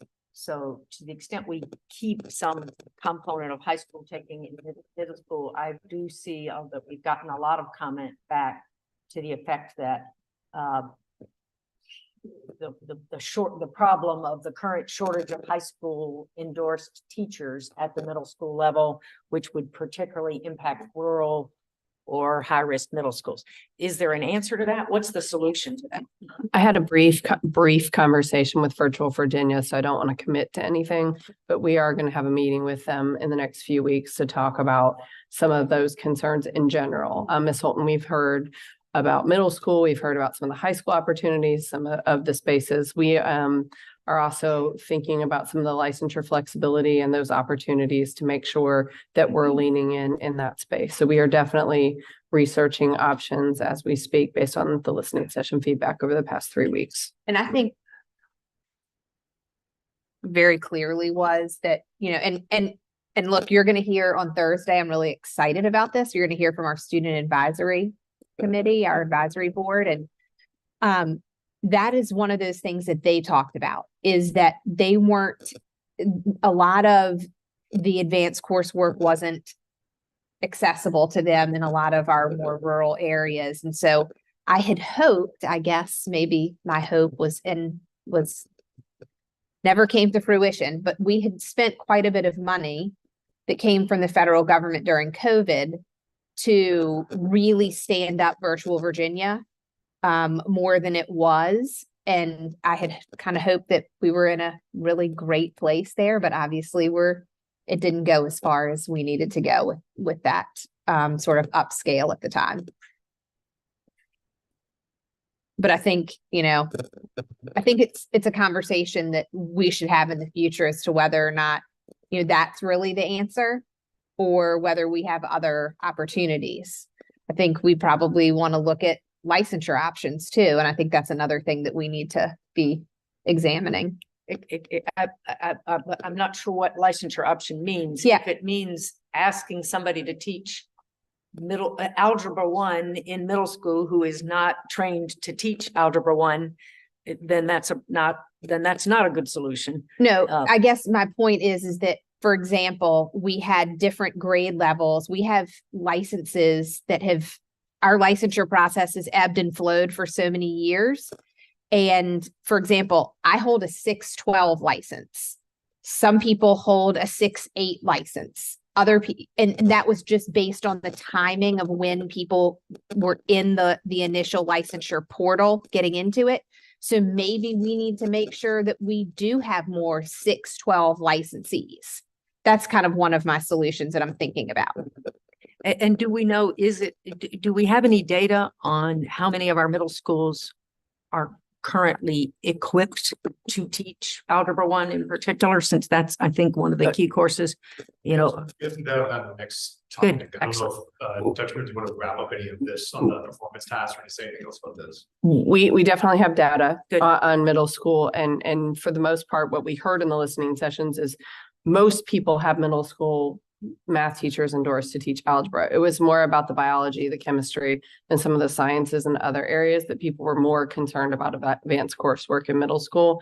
But I do think we have talked about having community college and college professors come into our schools and having some licensure flexibility and the ability to teach some of the advanced coursework and having that opportunity. So there are a lot of options in the licensure world that we need some flexibility, and we have some experts that we are not tapping into in a way that we have possibilities. So I think we've explored that through the legislative session, but need to continue to explore ways to take highly qualified subject matter experts and make sure that they have the opportunity to teach it in our spaces.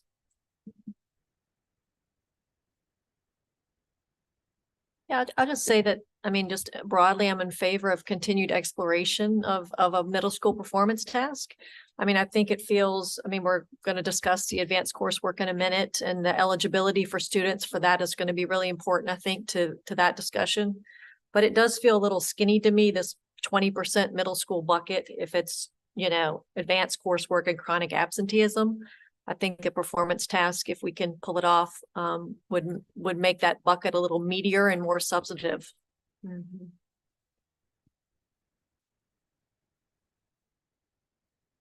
So clarification, yes.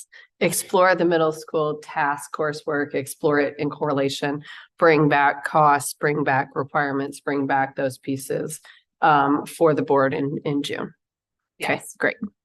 Great. I'm going to transition us to a discussion on middle school advanced coursework. There are lots of different options here, and so we want your feedback on should this be included, and if so, how. A couple of pieces of data just to include in the conversation. One is that of Virginia schools with an 8th grade, most, about 97% have at least one student who passed the Algebra 1 EOC. So most 8th grade or 8th grade schools have at least one student passing the Algebra 1 EOC. The other point that I think is relevant here is among middle schoolers who are taking the Algebra 1 end of course assessment, their pass rates are very high. The school level median statewide is about almost 98%. So what that suggests to me is that potentially schools are not being as aggressive as they could be about putting more students in, because basically everyone who takes it is passing it. The last thing I'll say is that the Florida version of this indicator, Florida has middle school advanced coursework in their accountability system. They have other things besides math in it, and we can talk about that. But the one thing that they do is they limit the denominator to students who score proficient in 7th grade. So they're essentially saying to districts and divisions, if you have students that are ready to be successful in advanced math, we're going to hold you accountable for whether you're actually giving them that opportunity or not. And so that would be one option of ways to narrow this indicator to focus on the kids who are academically performing well and not just pushing students who aren't necessarily ready into that. So I'll throw that out there. The other thing to note on this conversation is the question of whether it's limited to math or whether we broaden it. The stakeholders, some of their feedback was they were interested in other topics, particularly foreign language. Dr. Coons mentioned some of the challenges with staffing some of the advanced courses in sciences and other things. So the other thing, the reason that math is the starting point is because it does have end of course assessment. Whereas other ones are more about the credit that a student earns, and it's less standardized across the Commonwealth. So I will pause there. Again, this is a conversation about one, should we include some form of advanced coursework in middle school readiness? And two, how should we define that? Whether we should limit it to math, whether we should include other subjects, and how to limit it to the denominator or other things.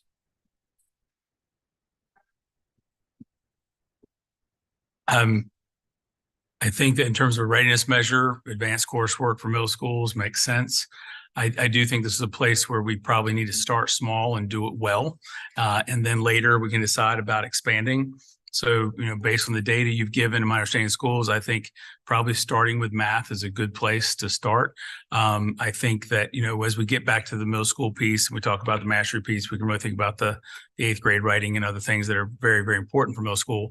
But I think starting small and doing it right is probably more important than trying to start it too big and making it too complex. Back to the math piece.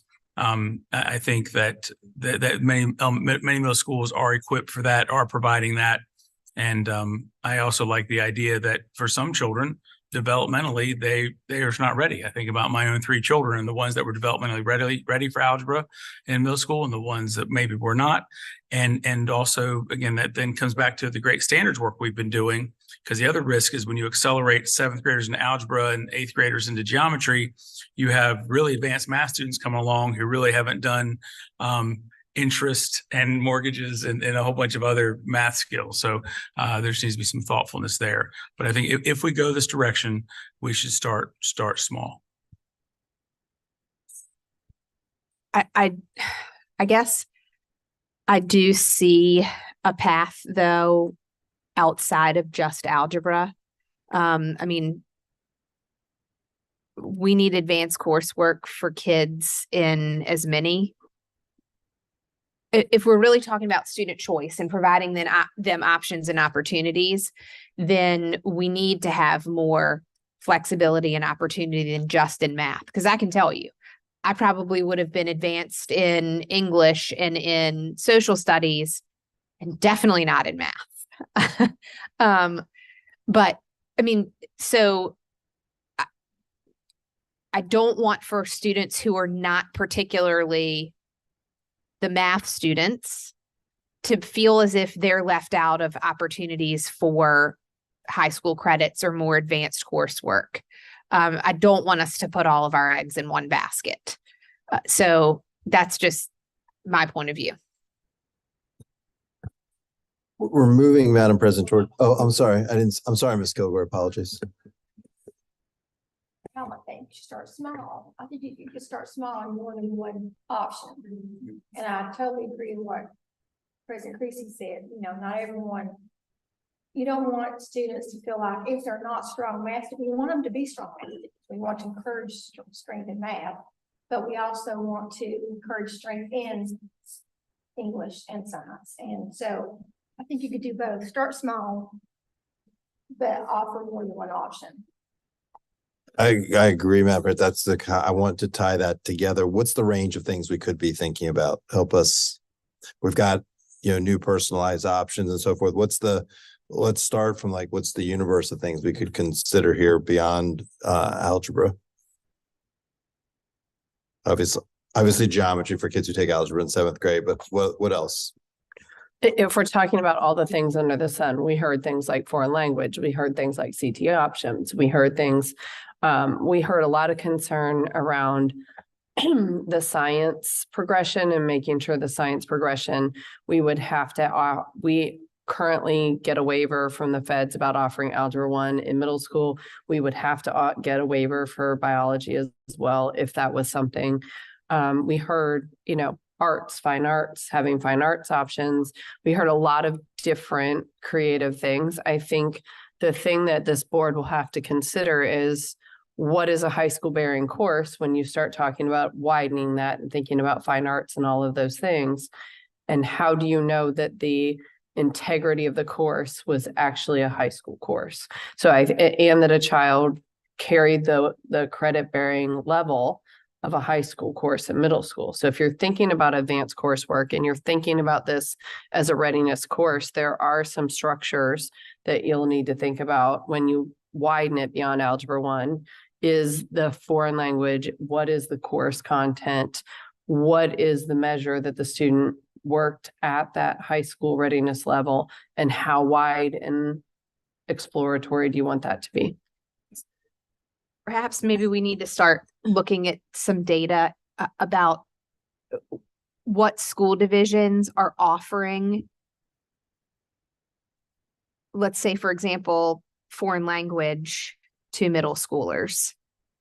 And what does that translate to? So, so for example, is their Spanish 1 separated into an A and B course? So you take the first half of Spanish 1 in grade 7 and the second half in grade 8. So you might have some school divisions that do that. Or how many are offering, and and what's their enrollment in those offerings? Please. Yeah, I like this conversation direction and I agree starting small, but I like the ends. My hypothesis will be we've got the data that a lot of middle schools do offer algebra.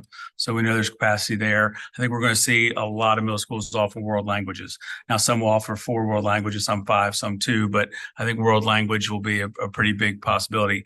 I think where we run the risk of upsetting a program of studies that an individual division has created is when we start talking about the sciences and the histories, because there are school divisions next door to each other down Region 6, where world geography is available in the 8th grade, where the division next door chooses to do that as 9th grade, similar with earth science and so whatnot. I think the world, I think in terms of the pecking order of numbers, you're going to have large numbers of algebra being available. You're going to have world languages being available. But I think if you start moving to science and history, we're going to start interrupting programs of studies. Yeah, I would just like to see a list, and if it exists, but just of everything we've talked about that you asked for, Madam President, also with methods for verifying it, like in that just what mechanisms do we have to verify, to Dr. Coons's point, that it actually is a high school level course? And that could be, obviously, we have, and of course, SOLs in certain instances, we may have other things that may be externally done. In the cases, but just helping us understand just as a board, the range of options that Ms. Creasy asked for, but then how we could think about addressing this issue and making sure they're actually rigorous. We do have a little data to share with you today on the percentage of students who take in grade 8. High school math is 46%. High school science is 12%. High school history or social studies is 13%. And high school world language is 46%. So math and world languages are the higher. They're both around 46% of 8th graders who are taking a credit bearing course in grade. Sorry, I didn't mean to interrupt the conversation, but I thought that'd be relevant. Dr. Northern? So I just want to underscore bullet 3, because I think readiness and narrowing the denominator is key to this whole discussion. I do believe that we run the danger of watering down courses, and to Mr. Rotherham's point of what's a real high school class. I mean, they can call it a high school class, but it's, so I like Florida's approach, and it actually has another element as well. So it's, again, you're only sort of eligible to do this if you score proficient in 7th grade in said subject, if you choose to enroll in an EOC in 8th grade, and also if in the 6th, 7th, or 8th grade, you took a test for high school industry certification, which I like that, because then it opens it up to our CTE folks who, are going to go in that pathway in high school. So I think as long as we are, insightful about who goes in the denominator, who's already shown, some level of preparation to take an advanced course, then that's most important to me.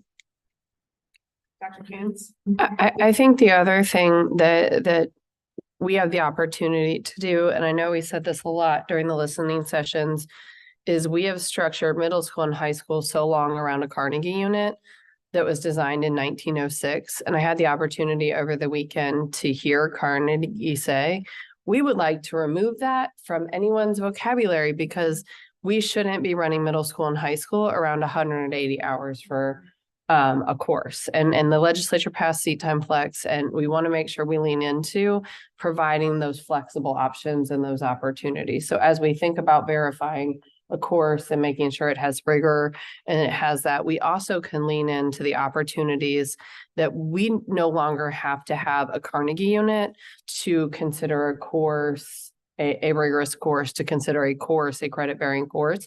So we have an opportunity to really be flexible and think differently. Yeah, I was trying to think, how do we start small, but then everything you all just said went way, way big. And so, which I appreciate, I want to also make sure computer science is put as an option or elevated or encouraged, given, I think, the digital world that we operate in. One question I'm wondering about is writing. Is there like a writing research project or something that is another opportunity? And then the other wondering I have is, like, could we, with a certain requirement, offer kids a virtual course where they could explore options that it doesn't require someone in the building to teach, which goes to the flexibility around Carnegie or not. But if a student engages in a certified or rigorous virtual course, could that be counted? And as you all were talking though, the thing that I think is the challenge is like, who's going to teach it? And so how do we make sure we are giving the options? How do we make sure that we are flexible in thinking about that? And then the last, I appreciate the Florida approach around like a criteria, and that opens up options. I think I'm also, I was concerned about if you're not a math kid, then you never get the chance to try something that is more rigorous or that you hadn't been exposed to. You're always in the catch up, you're always in the remediation, you're always in the growth. And, just from my experience, like we teach computer science at 6th grade for everybody just to give them the exposure to it. And you would really be surprised by the time they're in 11th grade. I have kids who are like, I'm a computer science geek, that if you saw them at 6th grade, they would have never have even thought about that. So how do we balance yes, you are proficient, you should be on this track, versus like kids just need exposure to new things, and that will open up opportunities at high school. Madam President, if I may, I would like a little bit of this, maybe a little uncomfortable. We're talking about like who's a math person, who's not. Like every kid is a math person, right? We decide. And I'll share like my daughters in elementary school. I don't talk about them a lot, but they started coming home from school and talking about which one of them was going to be a math person and which one wasn't. They're identical twins. They're genetically identical, right? Something was happening to them in school that was sending a signal about which one might be the math kid or not. And that's crazy. And we need to make sure that we're sending. So the direction we go, and I do think we want to be thoughtful about the denominator, because we need this accountability system it needs to make sense, but we also need to make sure we're exposing to a full range of options. The virtual point was good. And that we're even earlier in the pipeline. This goes back to elementary school accountability pieces, that we're not sending signals to kids when they're, literally 8, 9, 10 years old about what kind of like person they are. That's not what we should be about. So one other opportunity to look at is, there are school divisions and schools within school divisions that are teaching some pretty creative courses that are different than what we expect them to be teaching. So for example, in middle schools, they're teaching creative writing courses. And are there school divisions that have those opportunities? And a lot of it's because of student choice, and also what a teacher might have expanded interest in from what that teacher is teaching. So instead of just English 6, maybe that teacher really wants to go deeper and teach a creative writing course or something like that. Do we have school divisions that are offering more than just the cookie cutter that we're asking them to offer? What are those things that are out there? And are those courses reported to us so that I can frame an idea around that? I have to kick that to the VUE folks. My sense is we have fairly good data on the transcripts of what classes students are taking. So we could get some information about that. The question then becomes like, how do you measure whether it's a rigorous course or rigorous option or not? We can look into that. What I'm hearing from the board is general interest in this idea, general interest in narrowing the denominator to something so it's not penalizing students or pushing students to advance that aren't ready, and then potentially thinking about how to have a broad measure that students would have options in addition to math. Does that sound right for what people think? All right. We're gonna keep moving up the grade level. We're gonna go to high school readiness. I'm gonna turn this back to Anne.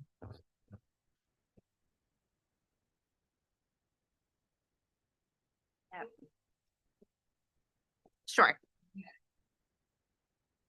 We can go forward.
slides before we wrap this up, and the next several are focused on high schools now.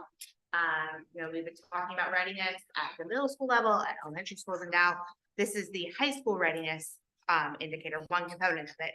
The new, what we're calling the Ready for Life indicator. This would be a sort of taking the place of the CCCRI, which is what's in gray on the left side of the slide. So the new indicator, so the direction that we're thinking based on the stakeholder feedback, is that this indicator would recognize college, career, military, and civics options for students to demonstrate their readiness for whatever path they have beyond high school.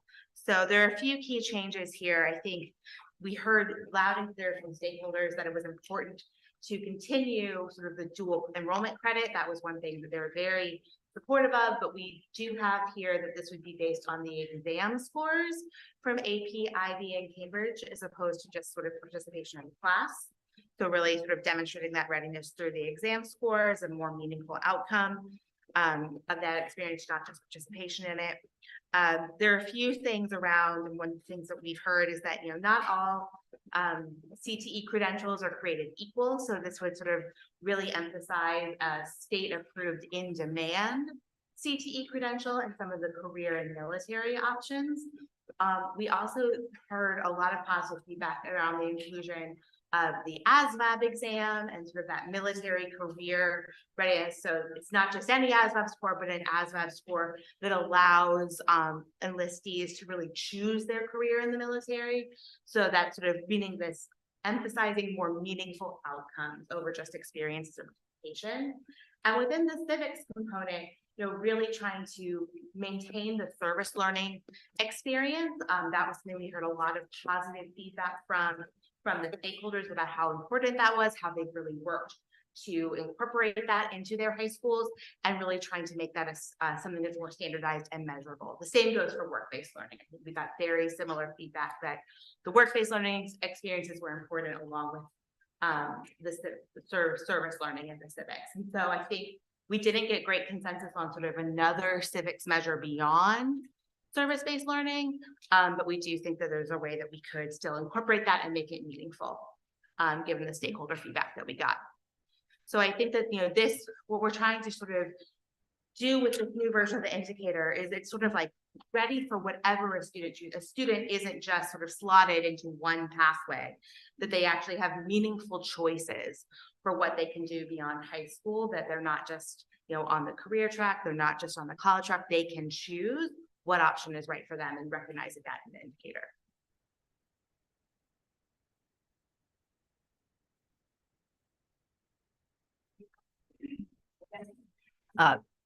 So the basic, the differences, first of all, just so I can understand, on the top line is that dual enrollment credit will be the same from current to the proposed new indicator, but that for AP, IB, and Cambridge, you'll now, instead of getting credit for enrolling, you have to pass.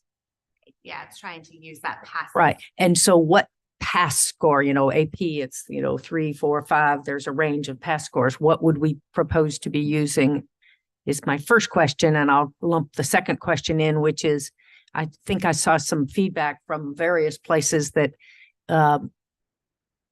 the assessment costs something, so that it's a barrier in school, for families that can't afford to pay the cost of the AP assessment, that's a barrier. I don't know what that cost is, and is there a solution to that?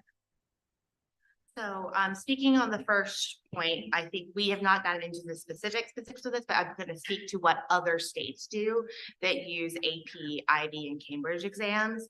Is they typically use a 3 for the AP, and for IB, they usually use a 4. Because those are the scores that is generally accepted by colleges as getting credit. So it's really looking at, what do our 4-year universities in Virginia, public schools, what do you need to do in general on an AP or IB exam in order to get post-secondary credit for that course when you enroll? And then on the point about the costs associated, there are AP, IB exam fees. Federal funds can be used to pay for those. There's, through the Title IV specifically.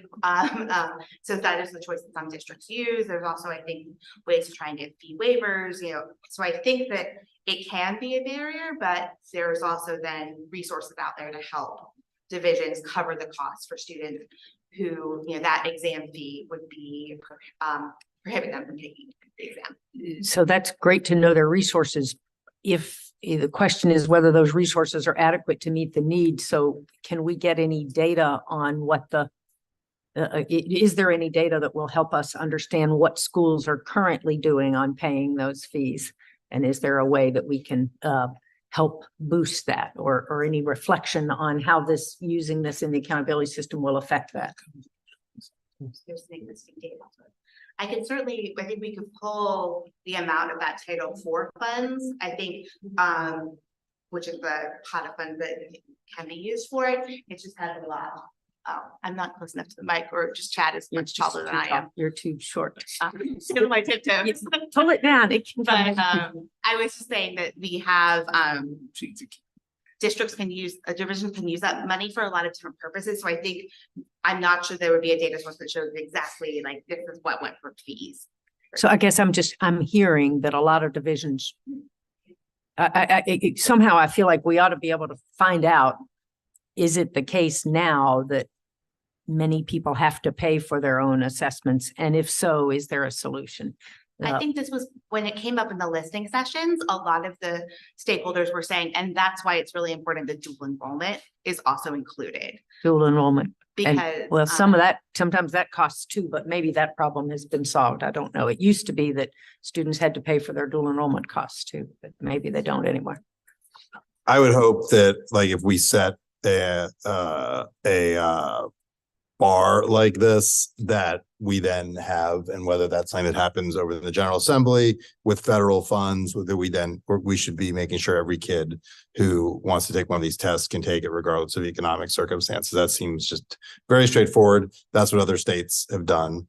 And so it'll be, incumbent on us to, we obviously can't spend the money, but there's things we can do through regulation. There's things we can do through the bully pulpit, and like this is a very doable thing. Again, other states have done it. So setting an ambitious bar here, we should not set it, because we should expect people to do that. I would want us to take a look on AP credit, Ms. Holton's question. I think we should take a look at, probably, like, my suggestion would be, what does Virginia Tech, UVA, William and Mary? Because I do think we want to make sure we don't have a kid getting, say, a 3 on biology, and then they go down to Blacksburg and you need a 4 or 5 to get credit there. Art history, there's different at some of these different schools, things like that. And I just want to make sure, like, this is the part of the point of this is to make sure it's aligned. And so we want to make sure those signals are aligned, and those 3 terrific universities right here seem like a good place to maybe set a benchmark for what our expectations are, because it'll vary by Mr. Rotherham, I'm trying so hard not to argue with you today. And so you're saying lots of things that I've objected to, I will say, particularly characterizing prior acts of this board. And I'm trying so hard to resist, but this one I cannot resist. There are a lot of great universities in Virginia, and those 3 are absolutely terrific and the highest bar in Virginia.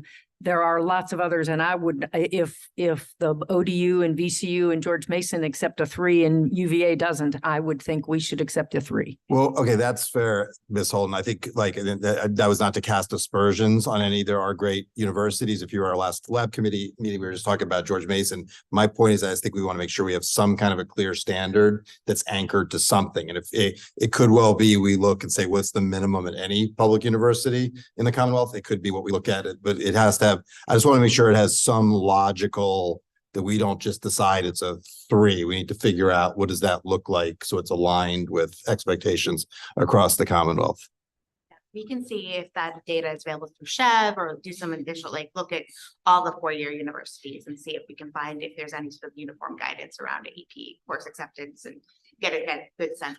And same thing with IB. I believe, I'm not sure, I think some universities give an IB, like UVA may give an IB preference, I'm not sure. But just to make sure, just that it's anchored in something that creates a coherent through line through post-secondary.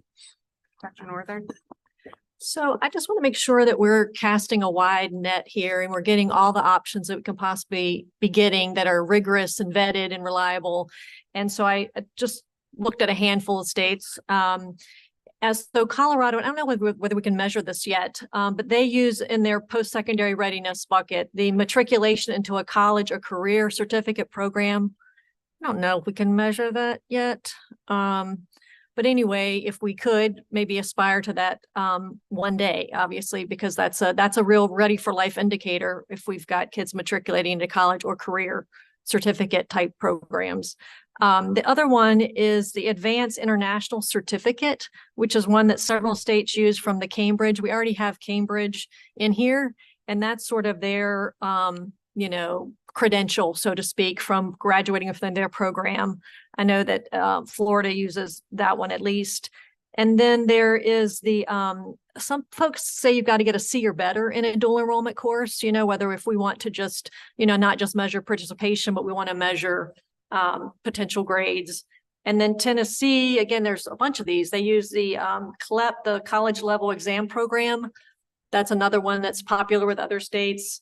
Of course, we need to have apprenticeships in here. I don't think I see that word, just, approved apprenticeships, how we want to define that. And then instead of an IRC, some other states say that you can, if a child completes 300 or more hours in the same program, through dual enrollment, because some of these programs aren't tied to an IRC, but if they, 300 hours is a pretty big commitment. So some folks use that as well. So anyway, just several other ways that we might pick up on readiness that other states are using. Dr. Funes? Dr. Northern, when you say IRC, I'm assuming for public purposes, you mean industry recognized credential. Yeah. And so there's a couple misnomers I just want to clarify for those who might be watching or in the field.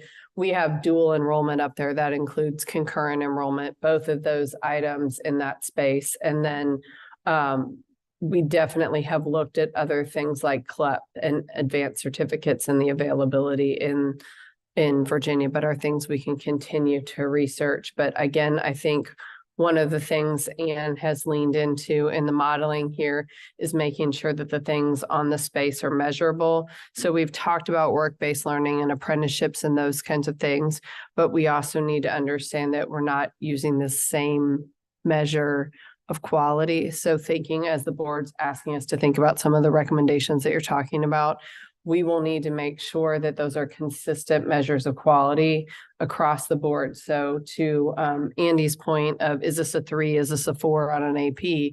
Each one of these, we will need support and conversation probably in June about what the measurable component of that is. And in particular, I think one of the pieces that people have talked to us about our apprenticeships and work-based learning, and definitely that space, but what is the measurable nature of the quality? Because we want students to have externships, apprenticeships, internships, work-based learning opportunities, but the quality needs to be something that we are able to measure. So as you are naming things, we encourage you to help us think about what the outcome measures are in those spaces. And I'm going to turn it back over to Anne. No, I think that I appreciate those suggestions, seeing them in other states. So I think we're, trying to balance the data that we have. Yep.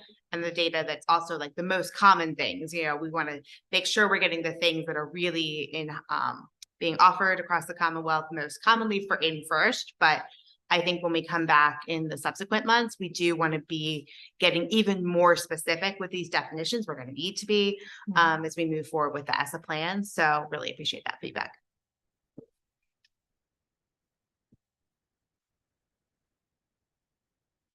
Other questions, comments? Civics. I'm sorry. Besides, how are we thinking about civics? Because there's not you note that there's currently a lack of consensus. Some people think the citizenship test should be required at some point, that it's a reasonable proxy, and it's anyone who's taken it's a pretty, it covers a lot of things about our country, our government, and so forth. Like, how should we be thinking about that? So I think that came up in a few of the listening sessions. And I think we heard voices on both sides, some saying, yes, You know, I think that makes sense to be included as a high school measure, or as like even as a graduation requirement, you know, not so much for accountability, but as a student accountability graduation requirement. We also heard folks saying, please do not make that a required, or, you know, I don't even think that should be in high school. I think that should be lower grades. You know, you should be able to do that in middle school. So I think that reflects this lack of consensus where it wasn't sort of overwhelmingly supported by the stakeholders, but we did hear sort of on the flip side of that, pretty much universal support on the importance of community service and, you know, giving back to the community as being really more authentic, that they felt like for a high school student as a demonstration of their civics readiness. So I will say here, as a part of that conversation, I think part of the pushback on the citizenship test was specifically around it just being plopped in somewhere. So for example, there have been a couple of bills in the General Assembly to require citizenship test, and there weren't any guardrails or any support mechanisms around that. I do and would love it if you guys looked at the Massachusetts citizenship test program, the way that they implement it, because it truly is a high school program of sorts. So it's not a do it and then you're either done or you pass or you fail. It is a support system that's built into getting that test, getting you to a point where you are ready to take that test as a student. We hope that you are, when you get to high school anyway, ready to take that test, but in some circumstances, there needs to be some more support there. So I would encourage other board members to look at that Massachusetts process as well, their citizenship test that they require of all high schoolers. So that isn't a just take the legislation and plop it in schools. And so, yeah. Dr. Coons. Would you like us to find out the cost of that? Please. I'm sure it's exorbitant. Please. That was, part online. That each student had to, I don't know, again, from some other state that had something to play. Because I do think community service based, that part is important, but having been a high school teacher and dealt with students who are meeting their criteria, it's good, but I don't know that every student, some meet the criteria, just meet the criteria, if that makes any sense. It sounds good on paper, everybody's giving back to the community, and they were directly or indirectly, but I think it could be neither. And I think something along the lines of what you're saying would add, more substance to the city's part. But I understand it's what to it, expense, and who's going to teach it, or would it be online, part in class,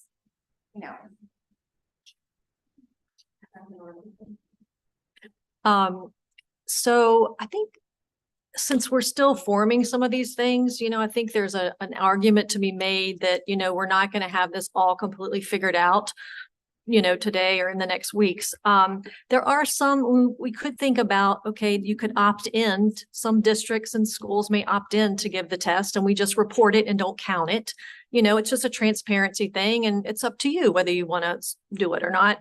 And I would need a civics teacher to explain this to me, but I literally just read, like, how do these naturalization tests, how do other states do it? I was able to Google US naturalization test. It's 100 questions, and some states require, they randomly choose 10 out of the 100 and kids have to get 6 right. Like, that's how a lot of states do that. It's that simple.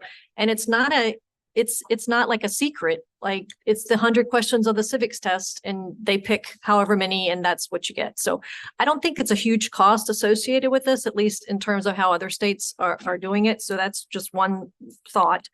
Other states are also opting in for if schools want to measure how many kids are signed up to vote. That's another measure we might just think about is voter registration. And that's a pretty important thing for, the seniors to do. And then we also talked about before about having a civic seal You know, maybe it's something, we talked about the opportunities to, you know, utilize these seals, and maybe a child take, you know, agree to volunteer or do a service thing or whatnot. So just some random thoughts. May I, Dr. Coons, do we already have a civics seal?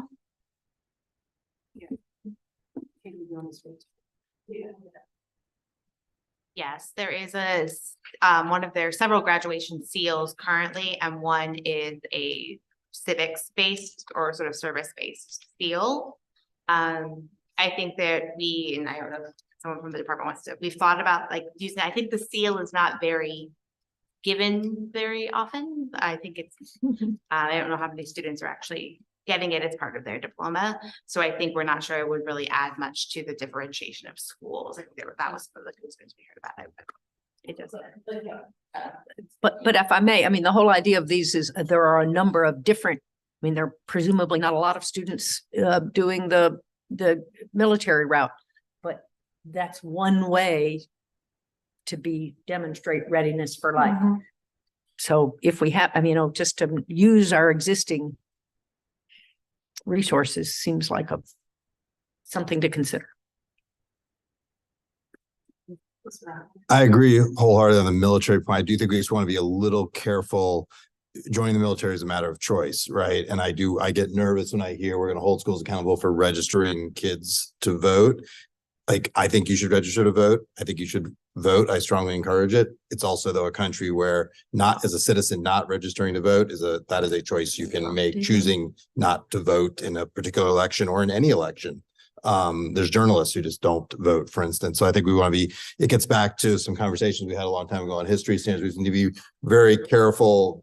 We're being mindful of the lines that exist in terms of what we need to prepare kids. We need to make sure they know how to register to vote, the importance of voting, how that works. But crossing that line to you must do this, we're starting to infringe on people's their own rights to make decisions about what they do or do not want to do.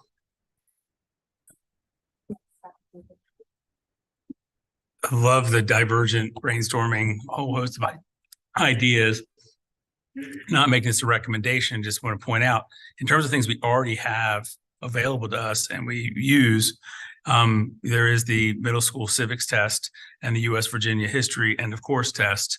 And so these are two measures that are already there that I think, you know, are pre-existing and available that we at least should be on the dry erase board of thought.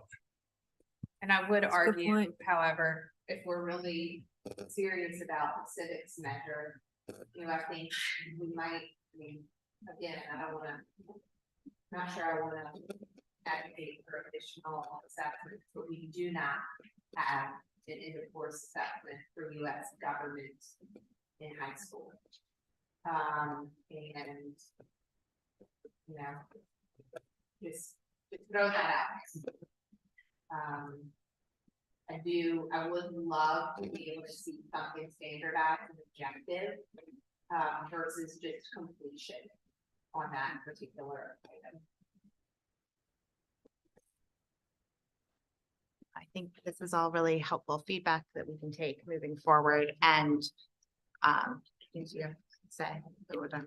Yeah, I just want to make sure that the team has enough to bring back for June.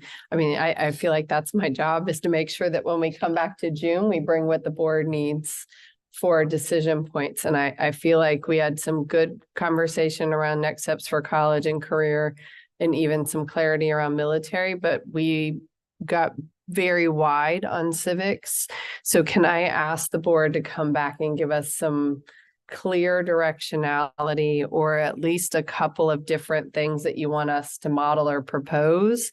Because you're going to need to see what this Ready for Life indicator looks like in June. And if we don't get a little bit more directionality, we're still going to be in brainstorming mode in June. So I just want to try to get us to a few options for June so that you have something to react.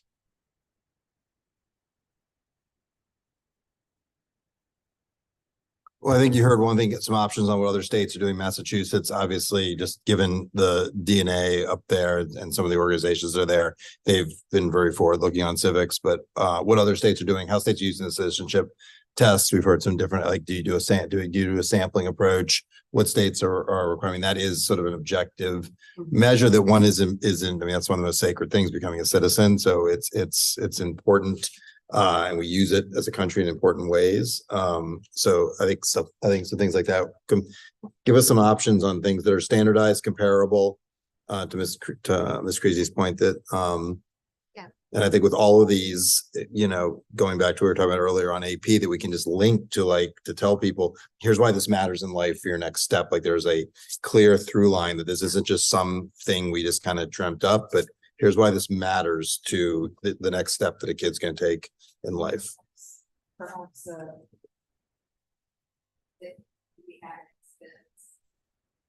For the Massachusetts in particular. Stating that like an intercourse test for government versus, topic that we're talking about for citizenship. So, because if we're looking at, millions of dollars difference, and I think that kind of helps us and makes a bigger decision. That's really helpful feedback. And I think we can also think about to the point, I think it might have been Dr. Northern that raised about things that, here in these options, what might make sense for reporting purposes versus in the indicator. There might be sort of a list of things that we think, at least as a first step for transparency purposes, makes a great deal of sense to be more forthcoming in the reporting side. And then, so I think we can think about both of those tools, reporting and accountability, as we bring this forward.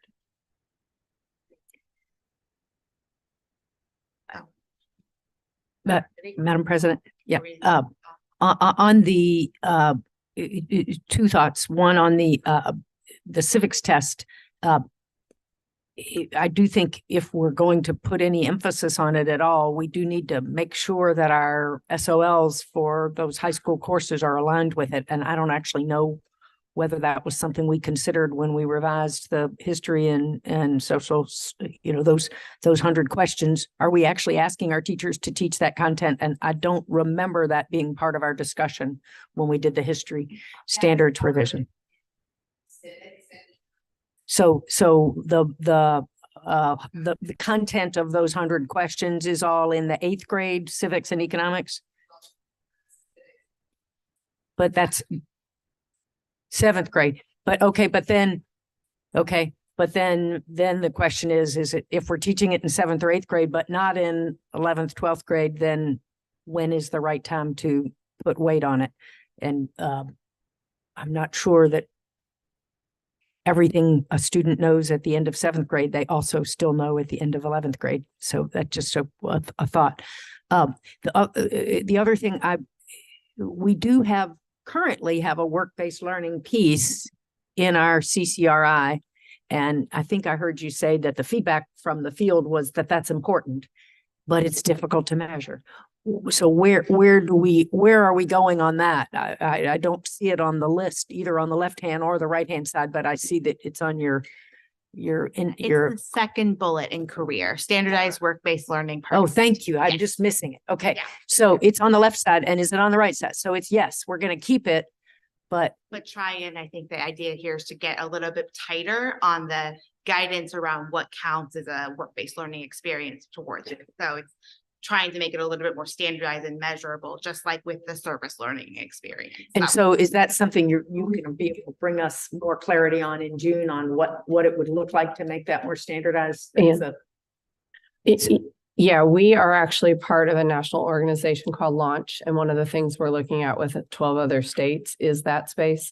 So we can have Andy Armstrong and Claire bring that information back, because planning on doing that actually. Yes. For you. Now I'll turn it back to Chad. All right, we're going to turn from the readiness to completion and graduation, and we're going to take this in two parts. The first is talking about completion. So in March, we voted to include the four-year four-year cohort adjusted. I can't say that. Four-year adjusted cohort graduation metric. That is going to be included in the new accountability system. What we are asking today is feedback on whether we should also include another completion index the graduation completion index, which Virginia has used in its accreditation system for going on 25 years now. I have some data on what the differences are across those two systems, and we can talk about the pros and cons and tensions about how we might want to think about it. The first is that the Before you jump into this, say this again, everyone. Remember, less complicated, more transparent is the direction we're trying to go with this. So the 4-year adjusted cohort graduation rate is a simple standardized measure. Mr. Rotherham made the point at the last meeting that Virginia was a leader on developing this measure, and it's comparable across states. And so it's also required for federal purposes. It will be required. It's going to be included in the new metric.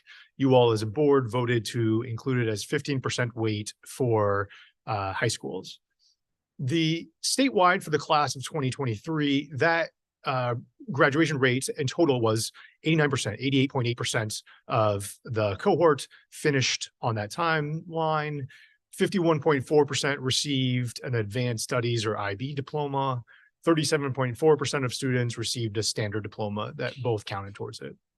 What did not count towards what I'm going to call the FGI, the Federal Graduation Index, was a few other things. So one is the Applied Studies Diploma, the ISAEP completers, GEDs, certificates of completion, and other students that are still enrolled that are calculated. And that was about 6.5% of that cohort that were either still enrolled or earning other sorts of diplomas.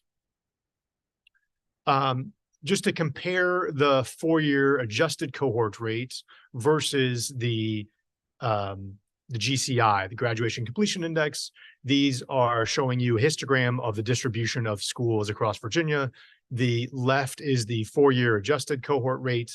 And I put arrows to show you the difference. The main difference is that there's a push. The GCI has more schools towards the higher end. They get more credit because they have accounting different types of certificates and diplomas, and also they give more time for students. The two main differences are time, so beyond the 4 years, as well as the applied studies. Yeah, Mr. Rotherham. Thank you, Chad. I know, just going back to the last slide, I don't want to be that guy, but I will be that guy. Like this all needs to be disaggregated because the advanced studies diploma is incredibly stratified by race, ethnicity, economic circumstance. I think pre-pandemic, it was only about 1 in 3 low income kids. Like it was 40%, like maybe 40% African Americans, much higher completion by other demographic groups. So I think we have to break that out to see the full story. Again, it's one of these places where the averages kind of obscure who's going on what path. That's a good push. We don't have that information for you today, but that's a good push. Yeah. Any other questions about this, Ms. Holt? Yeah, moving to the next slide.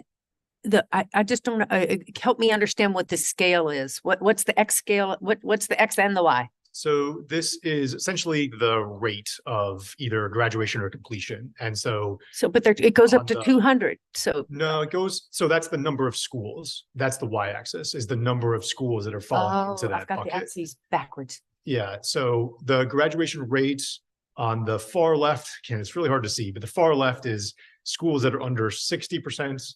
Then the next category is 60 to 70, 70, 80, 80, 90, and 90 and above. So what's this essentially showing is that under the GCI, there's a lot more schools that get 90% or more of credit. And there's fewer schools in that 70 to 80 and 80 to 90 range.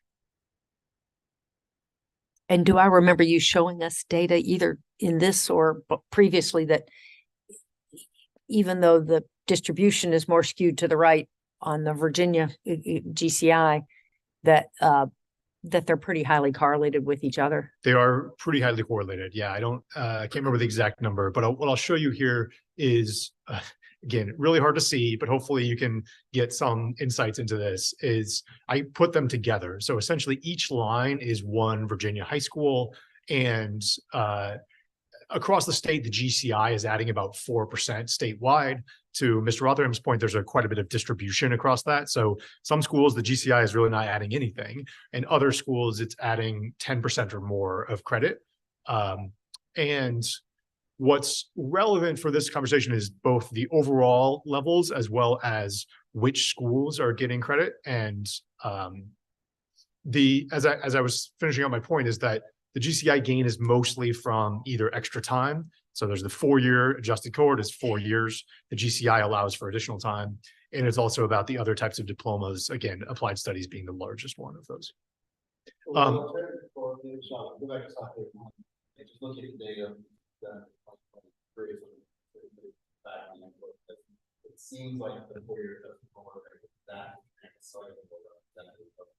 reality, that graduation say than the graduation and completion has everything pushed even further. Basically, that's right. So the adjusted cohort is lower overall, and it has more differentiation, whereas the GCI is higher and has less differentiation.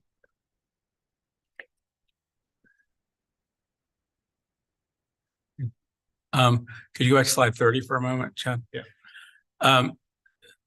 Again, the way we've done things kind of treats some of these things as equals, but if you look at that bottom set of bullets, the additional portions, I think Chad touched on the time, the 3,388 students re-enrolled for a 5th year, that is something to celebrate and a Herculean lift for those schools who got their children to come back. And so that is something worth celebrating. And so I do believe as we move forward, just for the clarity piece, the federal rate is what we need to use as our cornerstone marquee piece. I'm not disputing that, but I just like to lift up that getting kids to come back is something worth celebrating success and incentivizing.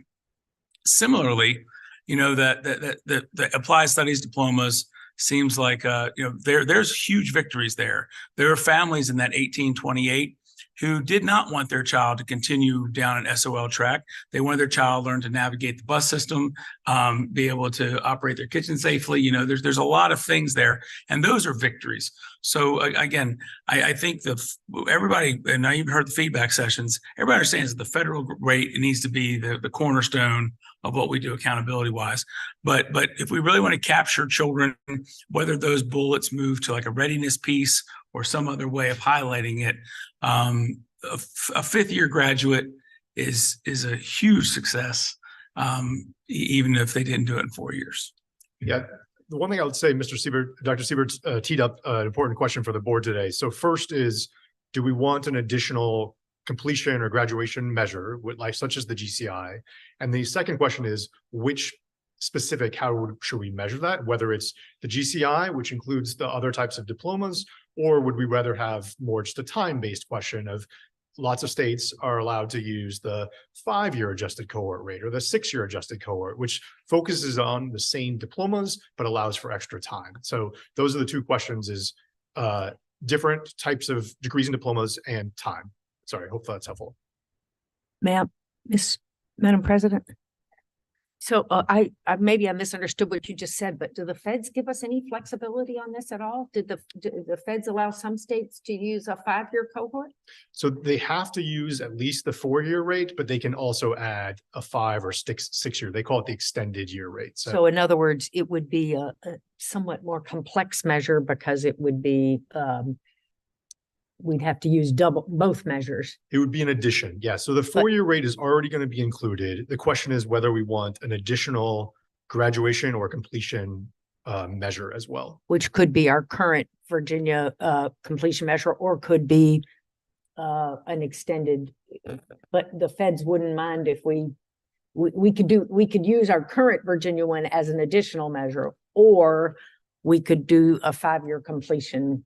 Either of those would be acceptable for ESSA purposes. Yeah, okay. And the way that would fold into the system, it'd be part of the high school readiness indicator. It'd go into that bucket. So we have a discussion later about how we want to think about potentially allocating that bucket. But yes, that's where it would go. In addition to the 4-year, an additional measure of graduation completion, whether that's the GCI or an extended year cohort rate. And just also, again, still understanding the way the federal measure works, those students who graduate in 5 years basically never get counted in the, it's not like I mean, it's strictly, if you finish in 4 years, you're a success. And if you don't finish in 4 years, you're you're not. Under the 4-year adjusted, it's time bound. If you have an additional 5-year, 6-year, then it adds more time to it. But under the federal mandated number, those students they don't get counted somehow next year when they graduate. That's right. Under the They're- federal 4-year. Once they're out, they're out. Yes. Once they don't succeed within 4 years, then they never come back into that measure in a subsequent year. Okay.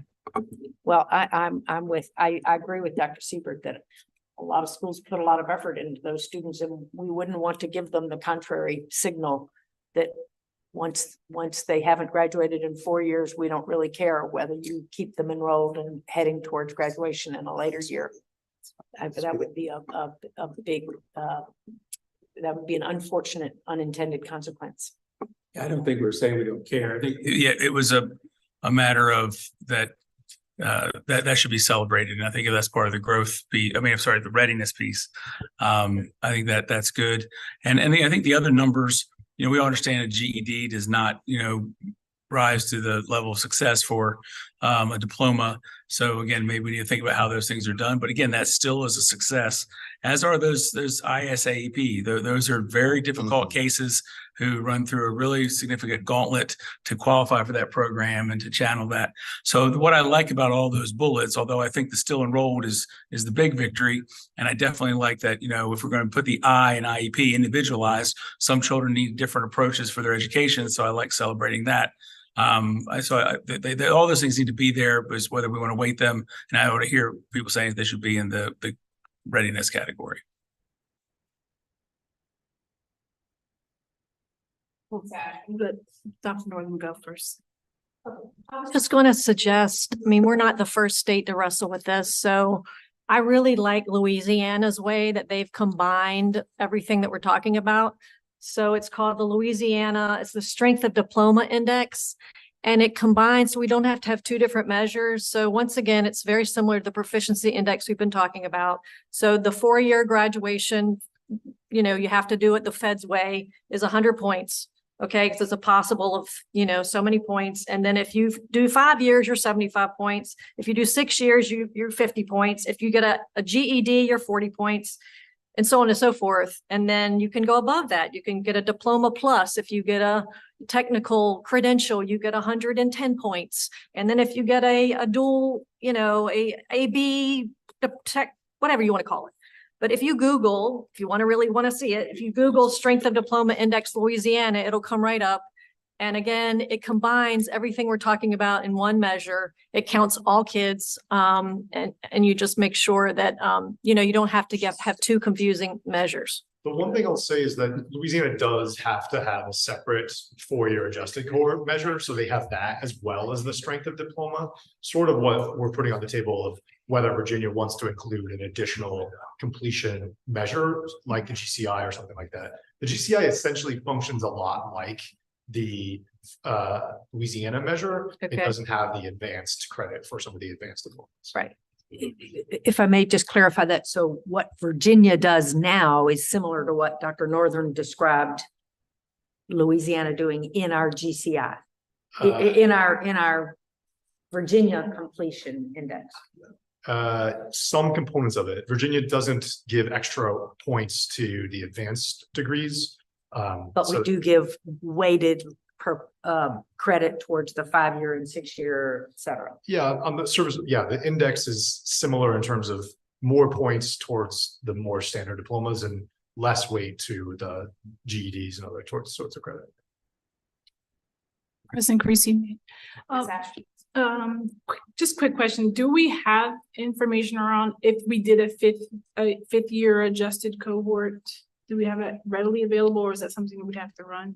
I've looked at the 5th and the 6th year extended year rates, and they essentially the 5th year captures most of it. 6th year adds just a little bit more, but not a lot.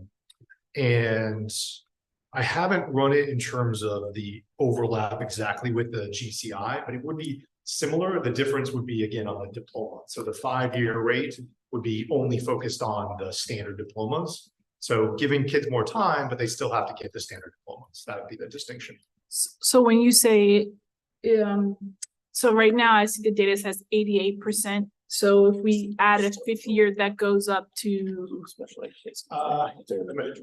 losing me a little bit. I think it was like, don't quote me on this, but it's something like 2 points or 2.5% points. And then the extra sixth year added another half or 1, something like that. Thank you. That's helpful. And I think the reason I was asking that is, we want 100% of our kids who graduate to have something. And the question is what, we have to do the minimum around the 4.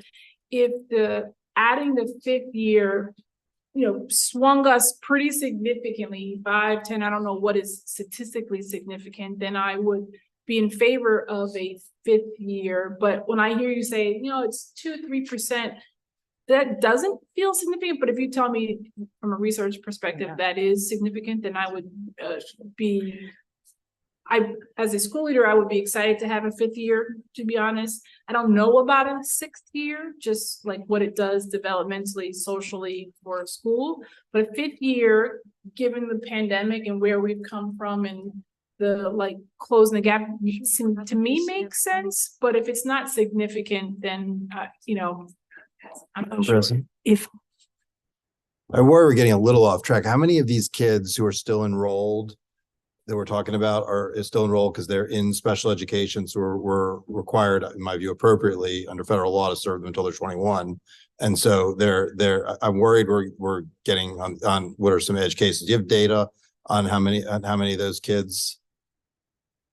I'm looking to see, Mark, Katie, would you know more about the still enrolled category? Yeah, unfortunately, we'd have to. Yeah, because I'm worried I'm worried, and I think something Dr. Siebert said earlier that's really important, something I've always struggled with on this, and I struggled with it the first time is you do want to celebrate those. That is really important, and particularly kids with IEPs who have persevered. You want to honor that. It's a powerful thing, but how we think about that as like, what should the policy be overall? Then it becomes, these are incredibly compelling stories, and we've got these aggregate overall numbers. And I think we need to find ways to celebrate that, but it may be difficult to incorporate in the policy and I worry we're getting a little, we're talking about population that we don't necessarily fully understand demographically. Okay, Ms. Holden and then Dr. Northern. If I can can you clarify the 2.5% that adding 5 years adds, that is percentile points towards so in other words, we have a 90% graduation rate in 4 years. And if we do 5 years, then it's 92.5. So it's really closing a significant part of that gap. Yeah, it's percentage points, like you said. Yeah. So again, reducing the dropout rate by a quarter, if you flip it and look at it the other way. Yeah. Dr. Northern. I was just going to make the point, 37 states use a 4-year extended graduation rate. So, it'd be silly if we didn't go this direction, in my opinion. Most states, to Dr. Siebert's point, have acknowledged the same thing, that we need to, make allowances for kids who need longer than 4 years.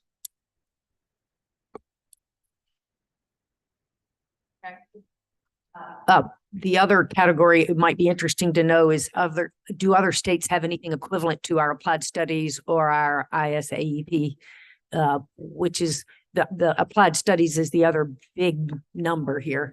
And I would be interested to know how other states, I don't know whether Louisiana's metric counts them in some fashion but that's all. Applied studies and ISAEP are both special ed kids. Is that right, Dr. Siebert? No. ISAEP. ISAEP is not special ed. Applied studies is. Yeah, it can be. ISAEP is more alternative. Okay, so I don't know what that one is, but the applied studies one is mostly IEP kids or all IEP kids. And so the ISAEP that we count currently, I just don't even know what that is. Dr. Booth. I just want to call out, you do have a letter from one of the people on our interstate Council for Interstate Military Compact who's a bit frustrated with the applied study diplomas and representing a large group of military families who move children in and out of multiple states frequently. And the concept of applied studies diploma is not something the military is familiar with because most states use something called a certificate of completion for those students. And so when they come in and they see an applied studies diploma in that public comment letter, you're going to see some frustration around kiddos thinking they can go to a community college or something else with that diploma level. So I encourage you, as you're thinking about that, to look at that public comment letter that we have. So I would, to this point about the other states, so the key difference here is that some of the other states that have been able to count diplomas that are specifically for students with disabilities in the federal rate, the way that they have done that is that these are the students that take the alternate assessment. So they're not taking the regular SOL, they have significant cognitive disabilities.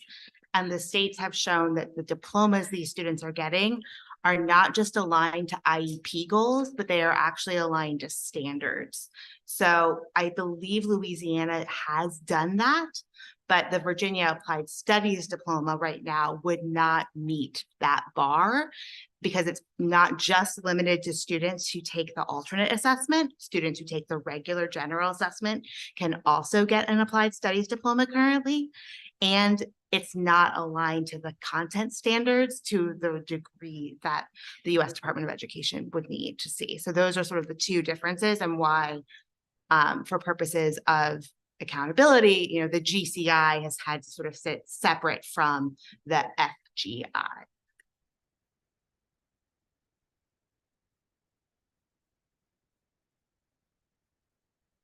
So, Anne, if I got that right, we could do an additional measure that captured the 5 and 6 year graduation, but we could not add our applied studies diplomas into that measure for ESSA purposes unless and until we actually make changes to our graduation requirements, which is not, right now, we're just working on accountability. We can't make changes to what an applied study diploma is in Virginia as part of this effort. That would have to be a separate effort. Everything that we're presenting is possible. So I think including, you know, just straight up putting the GCI into this system as part of the readiness component is an option.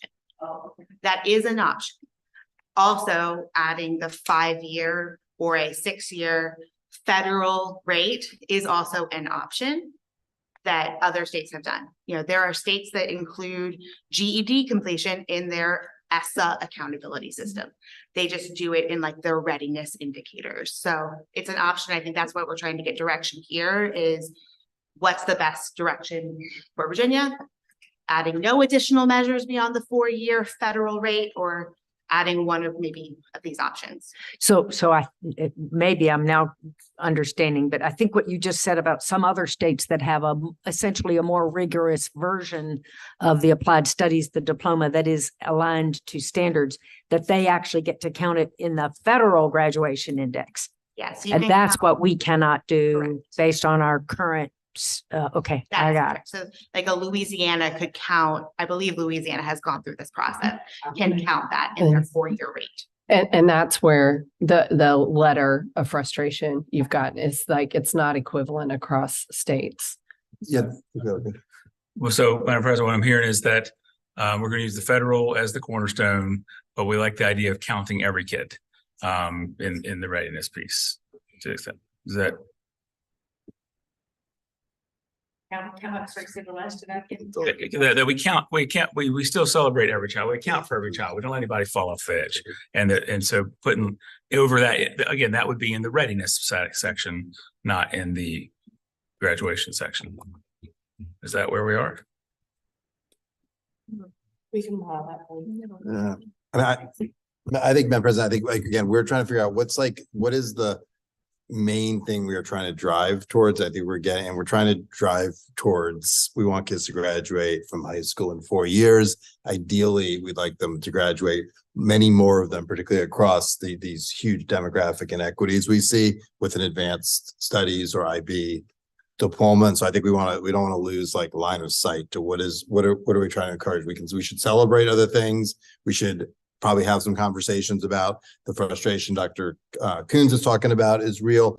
We recognize more diplomas than most states, and that does create problems. Again, this idea of what's the line of sight someone has to their next thing. But I want to make sure we don't lose ourselves here. What is the line of sight to what is it we want schools to do? And ideally, what we want them to do is to graduate kids in 4 years with a rigorous diploma that has them prepared for their next step, whether it's post-secondary of different kinds, the military, college, and so forth. Okay, I know people are kind of fading here for Yeah. food, so if we could just hold here. And come back at 1:30. Is that good? It's 45 minutes long enough? Okay, 1:30, please. Thank you.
So thank you. And Chad, I guess you're still on deck, huh? All right, hopefully we'll solve this while over lunch. We're going to turn to a discussion of some input and gathering your feedback on weighting for the different components of the readiness measure. So we've had this separate as elementary, middle, and high school. And what we want your feedback and input on is how you would think about percentages allocation of that readiness metric across the different grade spans. There are things in here that we talked about today that maybe will reflect in this conversation this afternoon.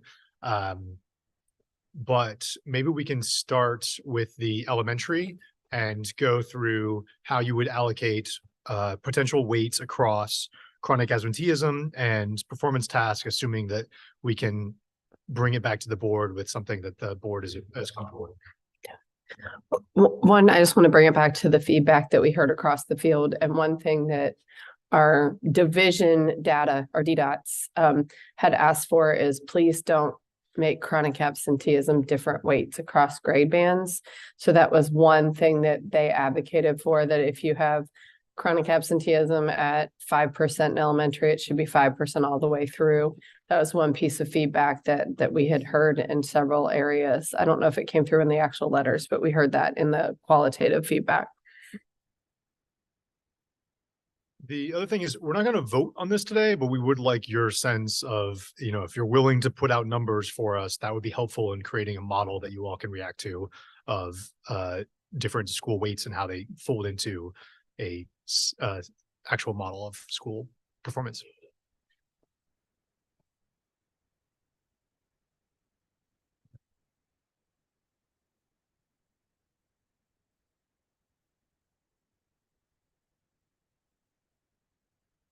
Dr. Coons, why did they feel like it was important to have it the same? They said, as you communicate an elementary that's K4 here or K5 there or 6-8 or 8-12, they wanted to make sure that everybody, when I have a family member and I might have a second grader or a fourth grader, an eighth grader, and I'm communicating how my performance and support framework works, I don't want to say chronic absenteeism only waits here and it waits here. They wanted to have consistency and messaging and clarity for the families. Madam President, I guess I hear that. My thought is that if you made it the same percentage across the three levels, when readiness is a different percentage across the three levels, we're inherently weighting it differently. I'm just playing telephone. Yeah, I just don't know how we reconcile that. Well, and unless we're ready to reconsider the weightings we've ascribed to the bigger categories, which I would be delighted to do if anybody else had an interest in that, because I think the weighting is wrong. But given the parameters of what we decided last month, the only way we could weight them the same at all three grade bands is if something less than 10% at each grade band.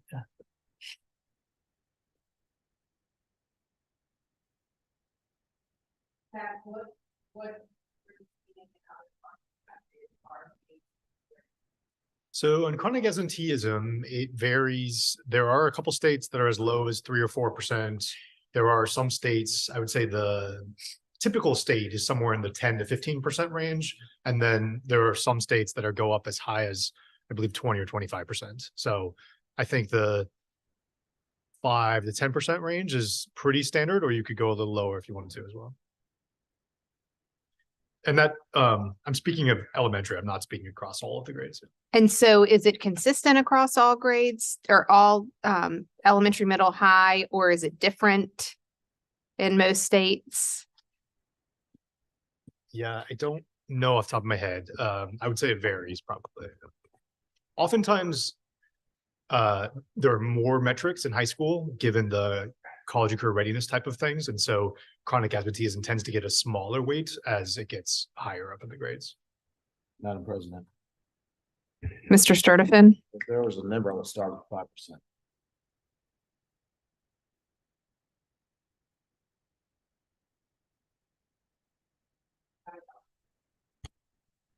I know our divisions are frustrated with chronic absenteeism as a metric, but I think we made a good decision to keep that metric in.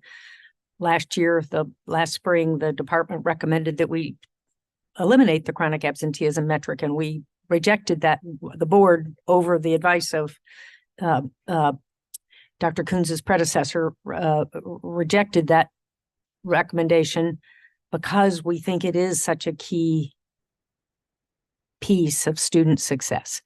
And I think it's key both independently of its impact on academic outcomes and because of its impact on academic outcomes. And I know Mr. Hanson, who's not here, felt strongly about that at the time, and I as did I. And so while I understand the divisions would love to have it be lower, I'd hate to see it lower than 10%. Now, again, in elementary school, we can't make it 10% unless we maybe bump up to 15%, God forbid, the readiness metric for elementary school. Perhaps we can talk about the high school. We can start there. We've finished up right before lunch of talking through the different weights of completion or other graduation, extended year graduation components. Since it's a bigger category, maybe we can start there. Are there thoughts about how you would allocate the chronic absenteeism, the new readiness for life measure, as well as any sort of other completion or extended year graduation measures?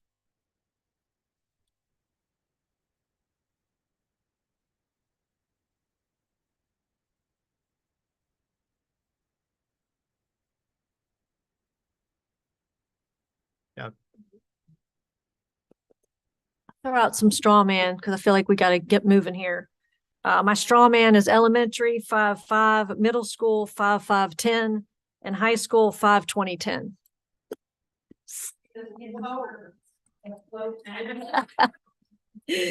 I'm just like filling in blanks. Elementary, I'm just put in 5-5. Middle school, I did 5-5-10. I'm just going down our slide here. And then high school, 5-20-10 for your debating pleasure. So elementary, 5 chronic absenteeism, 5 performance tasks. Middle school, 5 chronic absenteeism, 5 advanced coursework, 10 performance tasks. High school, 5 chronic absenteeism, 20 career ready index, and 10 graduation rate. Madam Chair. Please. Thank you, Dr. Northern, for getting us moving. On the middle school one, I think we talked a little bit today that we're just not sure what a middle school performance task would be yet, whether we could spin one up and how much one would cost.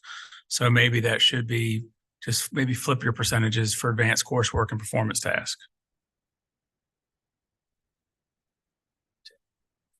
Yeah, 5-10-5. Again, just throwing that out there.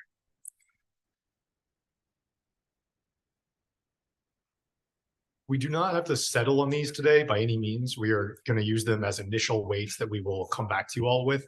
But are there any strong objections that someone wants to make a case for something very different than what either Dr. Siebert or Dr. Northern put out? Ms. Holton? Well, so, I mean, I just would love to ask our practitioners, but to have chronic absenteeism, I mean, our schools have been working so hard to get the kids into class and have made progress, but it's been hard and tough. And it's just such a key measure, so directly responsible for what I see as our continuing pandemic loss. And is 5% enough for school divisions to pay any attention to it? I mean, it's almost like at 5%, they're just going to go, oh, well. We asked. We asked this question in our sessions that we had so many people. We had less numbers than 5 in most of the conversations. So if you're asking Well, that's us, because they don't want to do it. well, Ms. Holton, you asked, you would like to ask our practitioners. What I'm saying is we did ask our practitioners in the listening sessions that we had over 600 participants online and over 100 or 200 plus participants in person. And there is, as we talked about on the onset this morning, angst around understanding what it would do. So it might behoove us to do some modeling Yeah, oh, absolutely. And I'm not disrespecting the input. I'm very much value the input. On this particular indicator, the input we've gotten from the field for some years now has been make it go away. And I think they're wrong about that. And I think I am concerned that this 5% is effectively making it go away. President, I just, so I'd like to push back gently on a couple of things. I think make it go away, I think is an overstatement. I think the fact right now it's an indicator that can turn off the lights when the whole accreditation system is the problem. So I don't think there's ever been a problem with reporting it and saying it's important.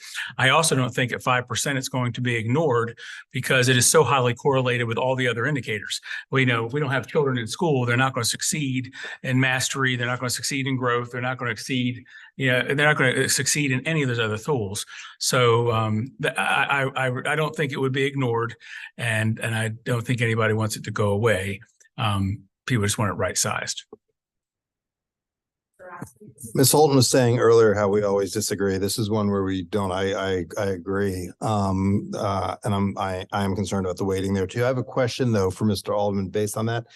I'm concerned here. We're tossing out these numbers and like a phenomenon we've seen on accountability systems. We certainly saw with teacher evaluation is let's have a bunch of measures, but they don't actually vary that much. And so then you end up with a couple of measures that do vary and they take on contra what it appears they end up taking on disproportionate weight. Like just use like a crude example. If you have 20 indicators, each worth 5 points, you have a 100-point scale, but if only like 2 of them move, you effectively have only 2 indicators in practice. And how given how some of this stuff correlates even with some of the data we saw in graduation, while there's a distribution, there was a fairly tight clustering. How should we be thinking about that? Because I'm worried we may be in effect creating a measure that doesn't we may not be creating a differentiation that we're looking for. Obviously, some of that will come out in modeling, so I know I'm asking you a question that you may not, but just if you have any ways for us to think about that. Yeah, I don't have an answer for you today. I will say I wrote it down in notes as something that we will definitely look at and bring it back to you when we do have models to look at.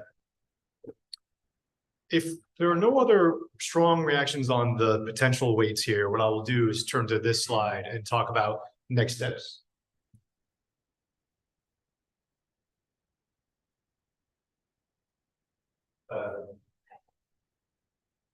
I don't know. This ISLOP was asking me if we had clarity on the high school graduation and completion metrics. Anyone have any insights over the lunch break that you really want to stay for the good of the group that would be helpful for us as we think about modeling this? How would you think about including the GCI as it currently exists, or including an extended year cohort rate, or have neither? Any strong reactions to those 3 potential routes?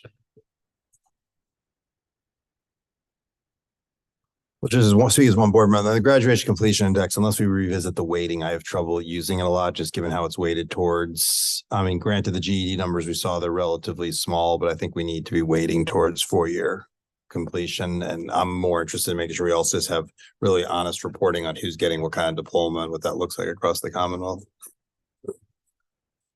May I? But just to be clear, we are weighting towards the 4-year completion because that's our graduation index measure. So this is what additional graduation index we're going to look at. And the simplest thing might be for the short term anyway, to just continue the current Virginia GCI, which everybody knows and understands, as we're changing so many other things. I could definitely go with the 5 or 6 year completion rate as well, but I that does worry me that we don't yet have a replacement for those special ed kids who are working hard to get the current applied studies diploma, and that's maybe something we can fix at some point. But in the short term, my instinct would be, and what we're hearing from the field is they want the GCI in there somewhere. Dr. Northern? I mean, I guess I would just welcome feedback around the Louisiana example that I gave. I've thought that, in my opinion, threaded the needle. So I don't know if Ms. Holton, if you think that threads the needle or not, in terms of taking care that we count every student. That would be one suggestion. I just think the CGI is has been problematic, and we need to meet that federal definition. And I really do think this is a good way that we simplify the system by having a graduation index, but it still pays attention to that 5 and even 6-year extended rates that some kids may need. Just to be clear, I'm all for the federal indicator as the graduation measure. Oh, okay. I'm not sure I get that.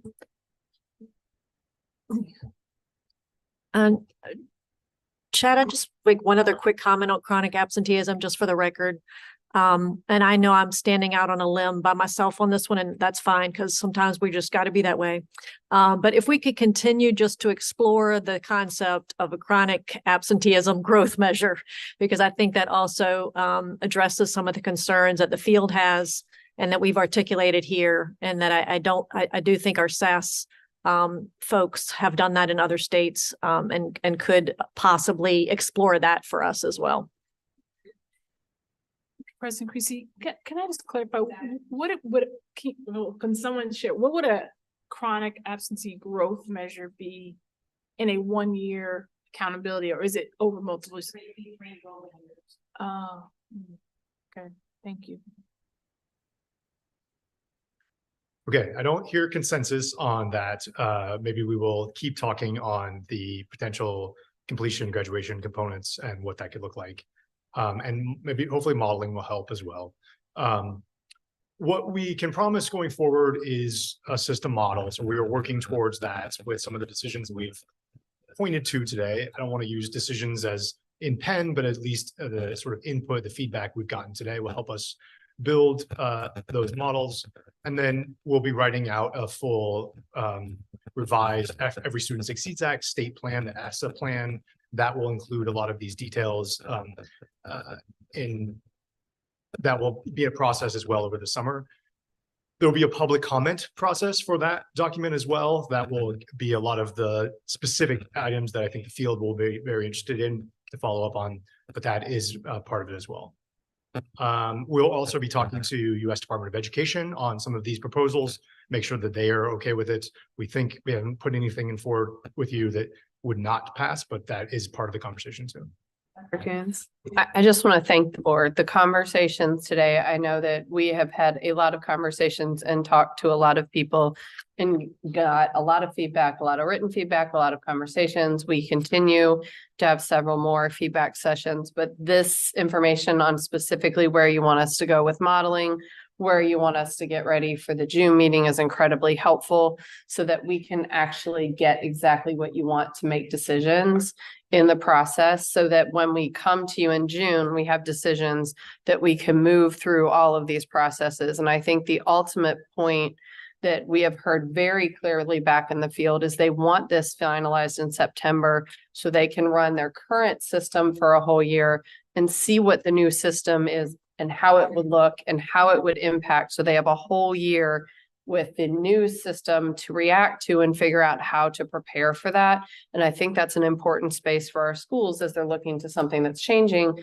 and something that has more rigor and more clarity in it, is to be able to prepare for that. So I just want to thank everybody for the time, for the commitment, for the discussion, because I think it's incredibly important for us to have multiple conversations, but to try and get this for our school divisions in September. So they have a whole year to look at this as they're preparing. So I really appreciate everybody's support and assistance. And I want to give a huge shout out to Chad and Katie and Mark, who have probably put thousands of miles on our road warrior moments, trying to make sure that we are hearing as much as possible from the field. So I just want to reiterate my thanks. I'll give a final preview of where we're going. So I'm excited for the conversation right after this will be about Virginia Department of Education's support system. So we've been talking about identifying schools for support. What will those supports actually look like? We'll talk through what's going on now and what's the plan for the future. We're also going to be back tomorrow talking about how to think about how to identify how many schools and how to provide them support. So we haven't talked about how to set cut points and thresholds, but we're going to have some of that initial conversation tomorrow as well. So with that, I will turn it over to the OSQ team that's going to talk about the support system.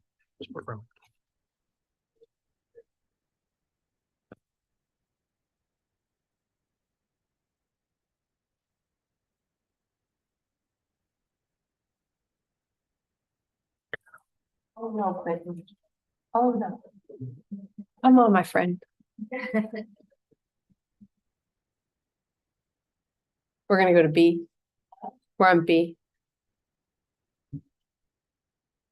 B as a boy. Yeah.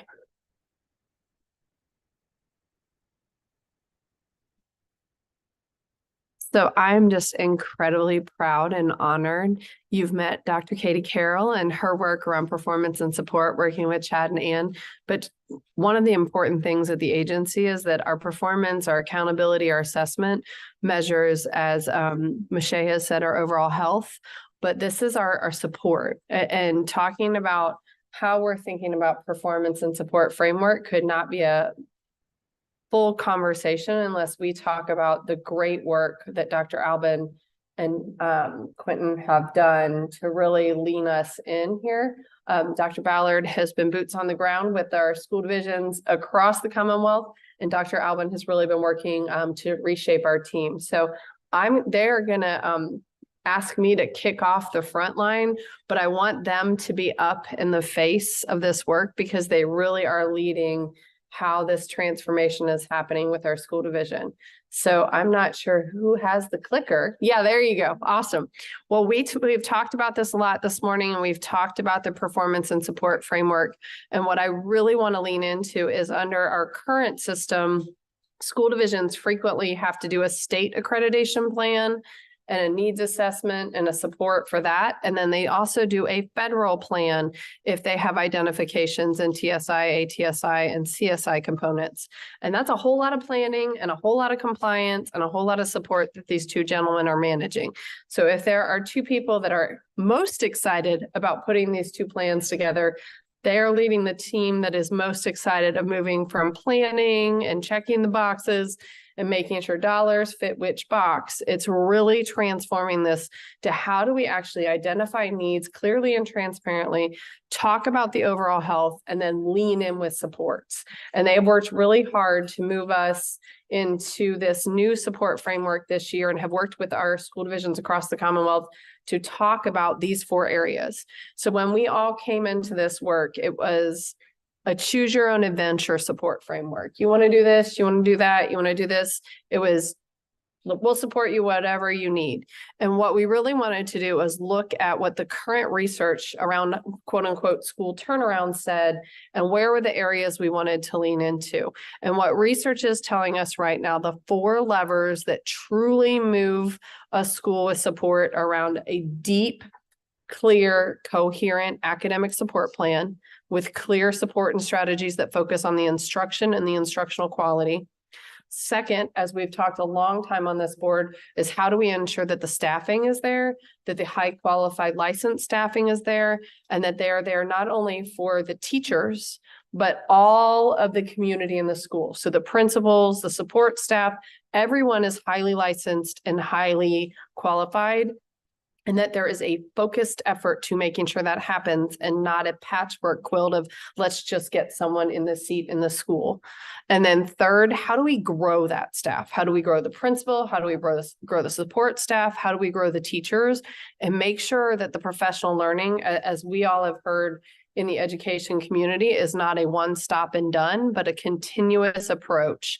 And really, in the professional learning support cycle, we are talking about helping the operational supports, making sure the quality of the building, the safety of the building, the operations are efficient, and that they don't lean into the effective operations of the classroom. Really supporting on our instructional support cycles. This is something our teaching and learning team is digging into, is what do we do to support teachers around using high quality materials? What do we do to support teachers around delivering instruction with those high quality materials, and how do they get feedback? One of the most clear pieces of research right now is making sure teachers get regular and consistent feedback in the classroom. So this lesson planning instructional support cycle and really leaning into support with our principals, our specialists, and our teachers to build the time and the schedule, but also have those support structures is an incredible focus of this. We actually, Brendan has a literacy implementation network grant out right now to launch these instructional support cycles with several school divisions. And so we're excited to launch this work coming up. And then the career development and making sure that we're providing that deep professional development and that sustainable and retention component for both our classroom staff, but also our principals. What we are seeing in our high needs environment is a cyclical situation with principals in and out of the door. And that means we have newer principals in high needs environment. I want to talk about that for a second. We have a program launching in June in partnership with VA ESP and VA SSP. And we have 24 principals, new early career principals in our high needs school who will receive year-long coaching, 12 elementary principals through VA ESP and 12 secondary principals through VA SSP. And that will launch in June. We have worked with our superintendents of some of our high needs areas to identify school principals who are early career principals in high needs environment. And then we are working with VA ESP and VA SSP to develop programs of coaching and support. And we'll be excited to talk about that at the end of next year, because we'll be looking at impact and program evaluation data and the impact of that work. So really excited to dig into growing our staff, both our teachers and those upper buckets, but our principals, and really thinking about the depth and sustainability of principals in the school systems. And then the fourth component is school climate. We spent a lot of time on and off talking about chronic absenteeism and attendance supports and how important, as we've shared with data, that having schools have engaged students are incredibly important. The Office of School Quality has been very connected to attendance works. They're also connected to Joe Wharf and some of the work he is doing around attendance, but also really deeply engaging our families and making sure our families are engaged in the work. We have the Office of Parent Engagement, but that work is extensive and comprehensive, and the work that Brendan and his team are working to build out. So those are the 4 buckets of focus that we have shifted towards in the Office of School Quality to make sure we're not doing more of a scattershot school improvement generalist approach, but really digging into those 4 areas. What are the academic supports a school needs? What do they need to build that strong instructional program? How do they make sure they have a high quality teacher and a high quality principal in those seats? I believe we have a couple of different Grow Your Own programs that are in the Office of School Quality specifically to support staffing development. And then what is that long-term professional development that really deepens the retention component? First, giving teachers feedback in the classroom on a continuous and regular basis, but also supporting our principals and developing principal capacity in our high needs school. And then fourth, what is the overall school climate? What is the attendance? How are we engaging families? And how are we supporting families and being part of the instruction? So I'm going to pause there, because Brendan's going to dig into the how of this work, but I wanted to kind of go over the research design and the research embedded, the evidence-based approach that we have shifted towards in our school improvement framework. Questions? Okay. I'm going to turn it over to Dr. Alvin. Excellent. Thank you so much. So good afternoon, President Creasy, Dr. Coons, members of the board.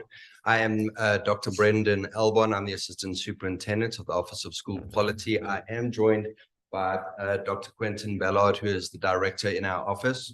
We are exceptionally proud to be leading this work, particularly as the new accountability system is coming into place in Virginia, to be able to change our focus under the direct leadership of Dr. Coons of moving from compliance more to being support in the schools. We really see our roles as being able to come alongside schools, help them to identify their needs, and then help them work through developing a support plan that will be continuous, and then to be able to access some federal school improvement grants, implement some evidence-based interventions, and to be able to annually take a look at that plan and to improve it. As you see, the Department of Education is taking a holistic approach to how we support schools.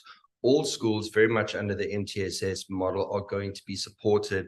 In the tier 1, those are division supports that are covered by all officers in the agency, be it teaching and learning, be it special populations, regional supports, going to schools, helping them with their needs. The Office of School Quality really comes into play more when you start to get into your tier 3 and some of your tier 2 schools and some of their needs.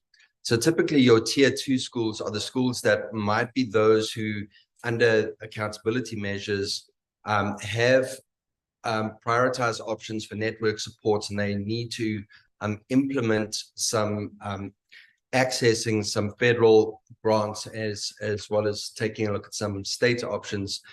These are schools who are targeted support assistance schools, and they often have a 1-year, kind of like a big blip. This has come up on your model. We are able to support them, tie them to some grants, be able to help them to write their plans. They do share them with us.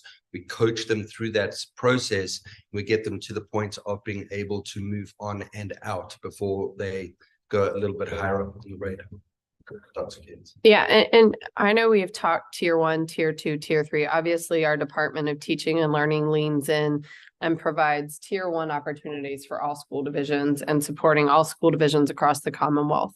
What we're thinking about really with tier 2 is this kind of bleeding space where we know schools that are struggling have prioritized opportunities in the networks and some of those resources, and making sure that they get that prioritized access and some of that softer touch supports.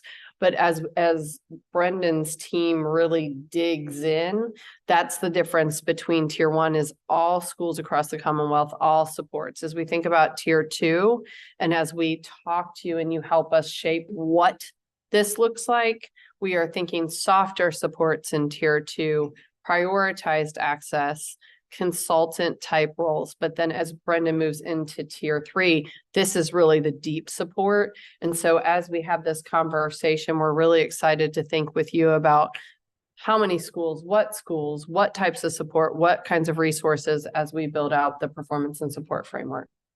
Thank you. So under the new framework for support that was just shared with you, the Office of School Quality will have the primary responsibility of supporting those schools who are our tier 3 schools. Now, these supports are available to schools that are identified for comprehensive and assistant targeted supports under the Federal Identification Program, along with divisions under the new model of Memorandum of Understanding. So through this work with OSQ, these schools would be working through a needs assessment, taking a look at how they got to where they are, developing a problem statement, and then being able to tie that to what supports do we need, what interventions do we need to put into place to move on and beyond. So what we've done is we've grounded our work in research, and we are working with a continuous improvement process. These school improvement plans are not just a one and done. Our ultimate goal, like our children, is to say we want to move you from A to B this year, then B to C next year, under this continuous improvement process. So the work of continuous improvement requires a commitment to a process that is collaborative. We ask school principals to work with their division staff. That has not always been the case. To come side by side with the Office of School Quality to guide them through this process. We ask them to build a team that would direct what that's going to look like. It could be parents, could be central office, could be the principals, teachers. Then they take a look at their data. They take a look, how did they get to the point where they are? They identify what their needs are, and then they take a look at some evidence-based interventions that are going to be very targeted to their students. One size of instruction does not fit all, and one size of intervention does not fit all. Different schools have different groups of students who, for different reasons, have needs. So it's working with those schools to be able to specifically work out what intervention is going to help that specific group. Then they develop their plan, they implement their evidence-based intervention, A key thing that we ask all schools to do is when they get to the end is to evaluate. How did it go? Do we adapt this? Do we carry on with this? Do we throw this thing away? Was this a waste of our time and money? Very often in Virginia, we just keep doing and keep adding, keep doing. We ask them to evaluate, did this work? What do we need to change for the next year? Essentially, once a school gets into that cycle of continuous improvement, it's not a new big thing each year. It's a system of continual growth. So to that vision, we know that schools in Virginia at this moment are currently identified under two systems of accountability and accreditation. And these are weighted according to student academic performances that are set against two separate systems of measure using calculation tools which focus on many similar and different foci. So as you've heard, these two systems have also led to two differing systems of support, which is confusing for schools, localities, and the state to be able to support. How can we help when there are basically football and basketball going on at the same time? So this visual depicts the two competing lists that the Office of School Quality gets to work with under the accountability identified schools and the accreditation-based schools. So as you'll see, some schools are currently identified under only federal identification. Some schools are identified under only state accreditation measures, but we do have many schools who do rise to our consciousness because they're identified under both of those systems. So whoever they are, we are working with all of these schools, and we're working through that entire process that was shared with you to develop a support plan and to be able to work out and beyond of that. So as you can see, there are about 750 schools currently with whom we work. 250 are identified federally, and about 748 or so, 752 are identified through the state accreditation system.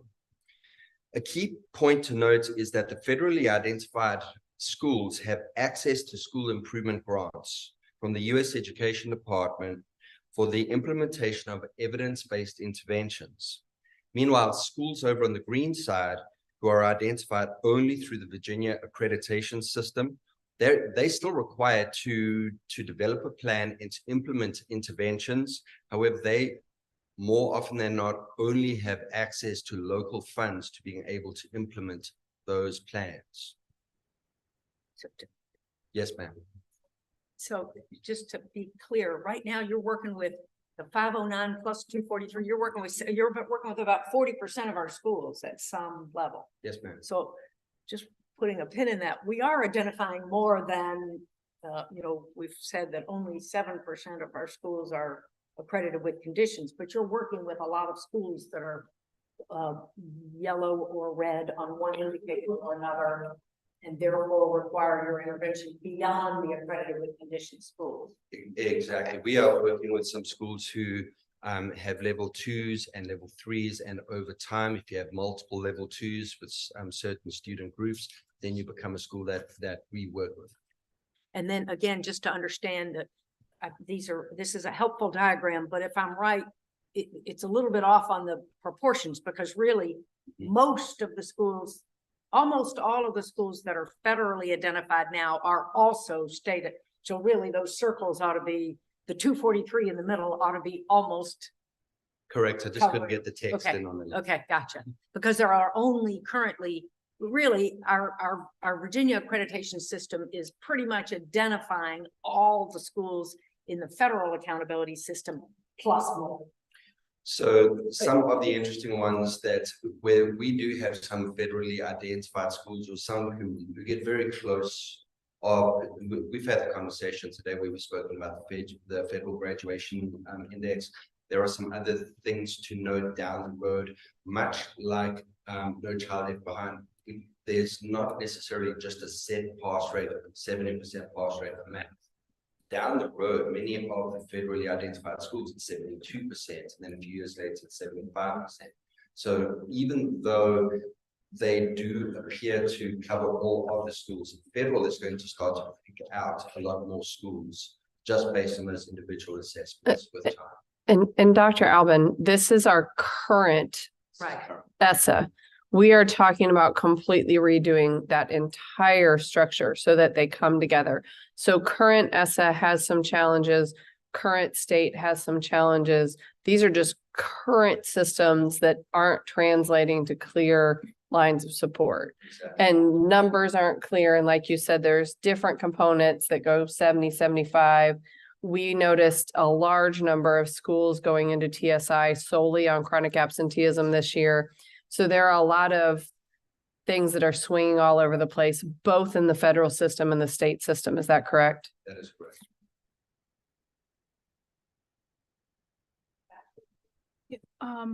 One, thank you so much for the presentation. I think that I really love the continuous circle. I think that, basically summarizes the whole approach. And I think what I would want to emphasize for us as a board and for those who are listening is I think the accountability system and the conversations we're having on data is going to be the best tool for any school division, principal, teacher to actually make the best decisions. And right now, where I'm experiencing this is that there's so much data coming at divisions and principals that they're not exactly sure where to go through in terms of this continuous improvement system. And while I looked at that next slide where it's like, everyone's, 243 or somewhere in between here, I think that it's important for us to think about the potential positive impact of the accountability system and being able to really hone in on which schools and divisions need help.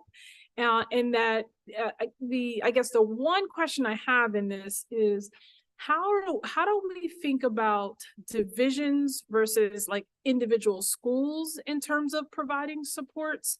And then how do we think about how we support, like we don't have unlimited resources. So how do we in terms of staff and team think about supporting leadership in divisions to be able to do the work at the ground level versus going like directly to teachers? Does that make sense? Yeah, and I think that's an important conversation for us to be having as we're thinking about the supports and the support work, because right now there's a lot of identification driving at the school and not a lot of identification driving at the division and the division supports needed. There are plans in statute at the school, there are plans in statute at the division and not necessarily the correlation. I think that's true across the nation. As people have wrestled with how to create that balance, we in this state have MOUs, but we don't have the equivalent of a CSI school division, whereas school division is a tier 3 school division that needs support. And I think that's part of the conversation that they're going to have is, where do you cross over from a school to a division and what's that balance that you have?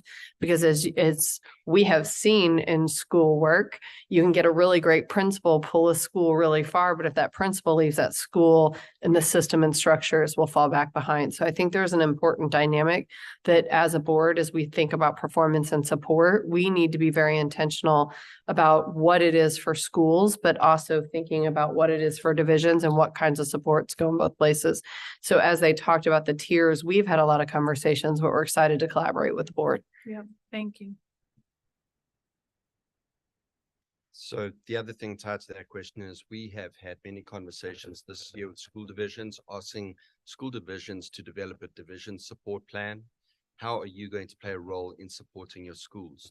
Many divisions have schools with the same issues. So how could they help support those schools as they are implementing their interventions? Or even sometimes, why is it in their school division, this school is showing this data and that showing that? How can they, at the local level, be able to touch, support, and come alongside? Historically, they've often been, the Office of School Quality has spoken directly with schools, and in some cases, they've intimated that the division wasn't supporting the implementation of this intervention. So we're trying to include more voices in that conversation with the divisions as they do that.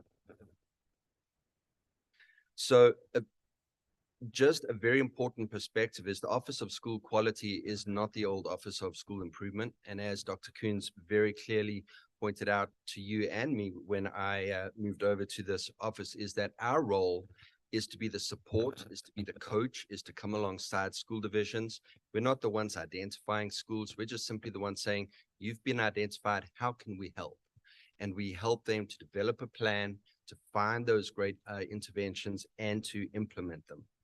So for us, the work to develop the new performance and support framework will greatly support our office. It gives us a very simple, targeted guidance as how we are able to come alongside schools and divisions as they do that. And with one system of support focused on the largest number of resources, the Office of School Quality will provide a deeper support to divisions and schools with the greatest need. In other words, it's no longer a mile wide, inch deep. It's maybe a little bit more, 20 yards deep, 20 yards wide.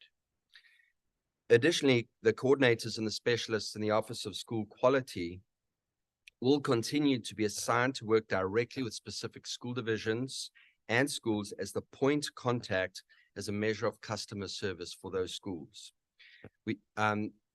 Team members have been clustered within the regions and to work with those schools as well as other offices in the agency.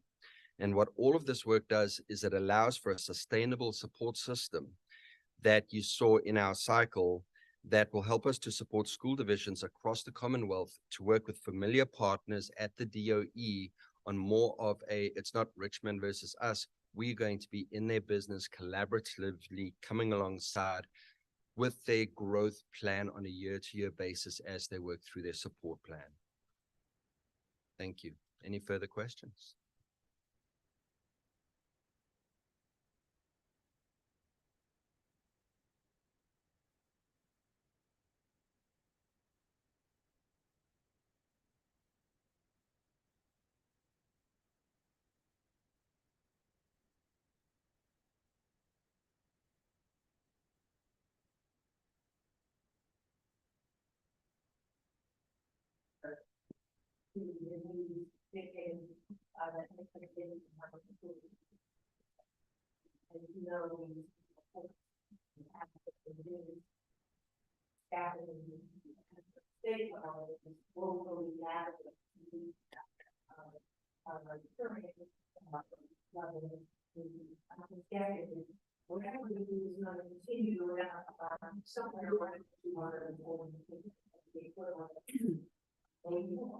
But at least 240, and then that's how we do it.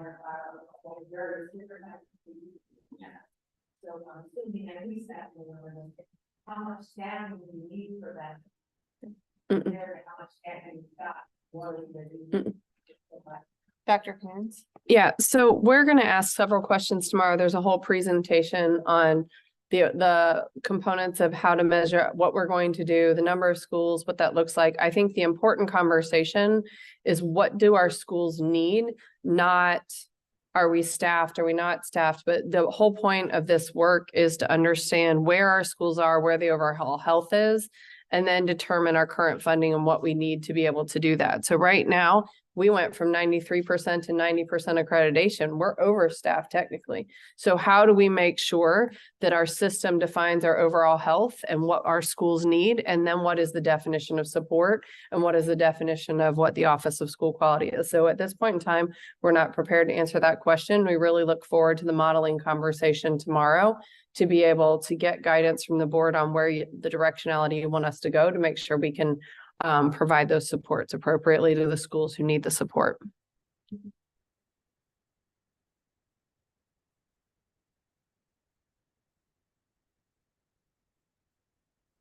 We're going to be talking with the board about how you want to identify schools and whether and what that approach is. And there's a presentation on the agenda for tomorrow.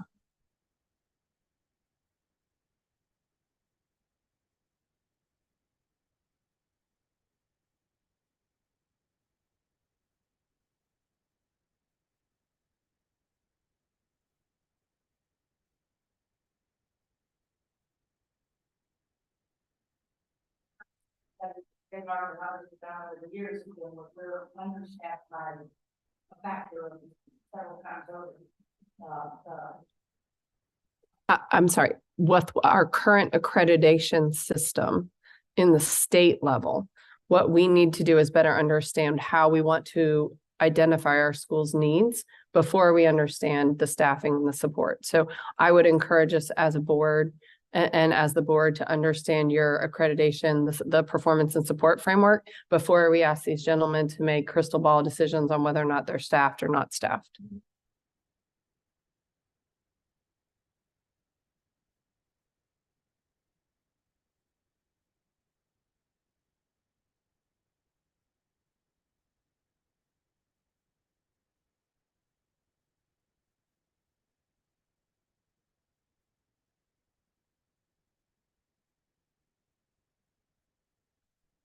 That robustly from the listening sessions that other feedback is about. And we know that. And you do, you are going to do that, and about one category for a long time.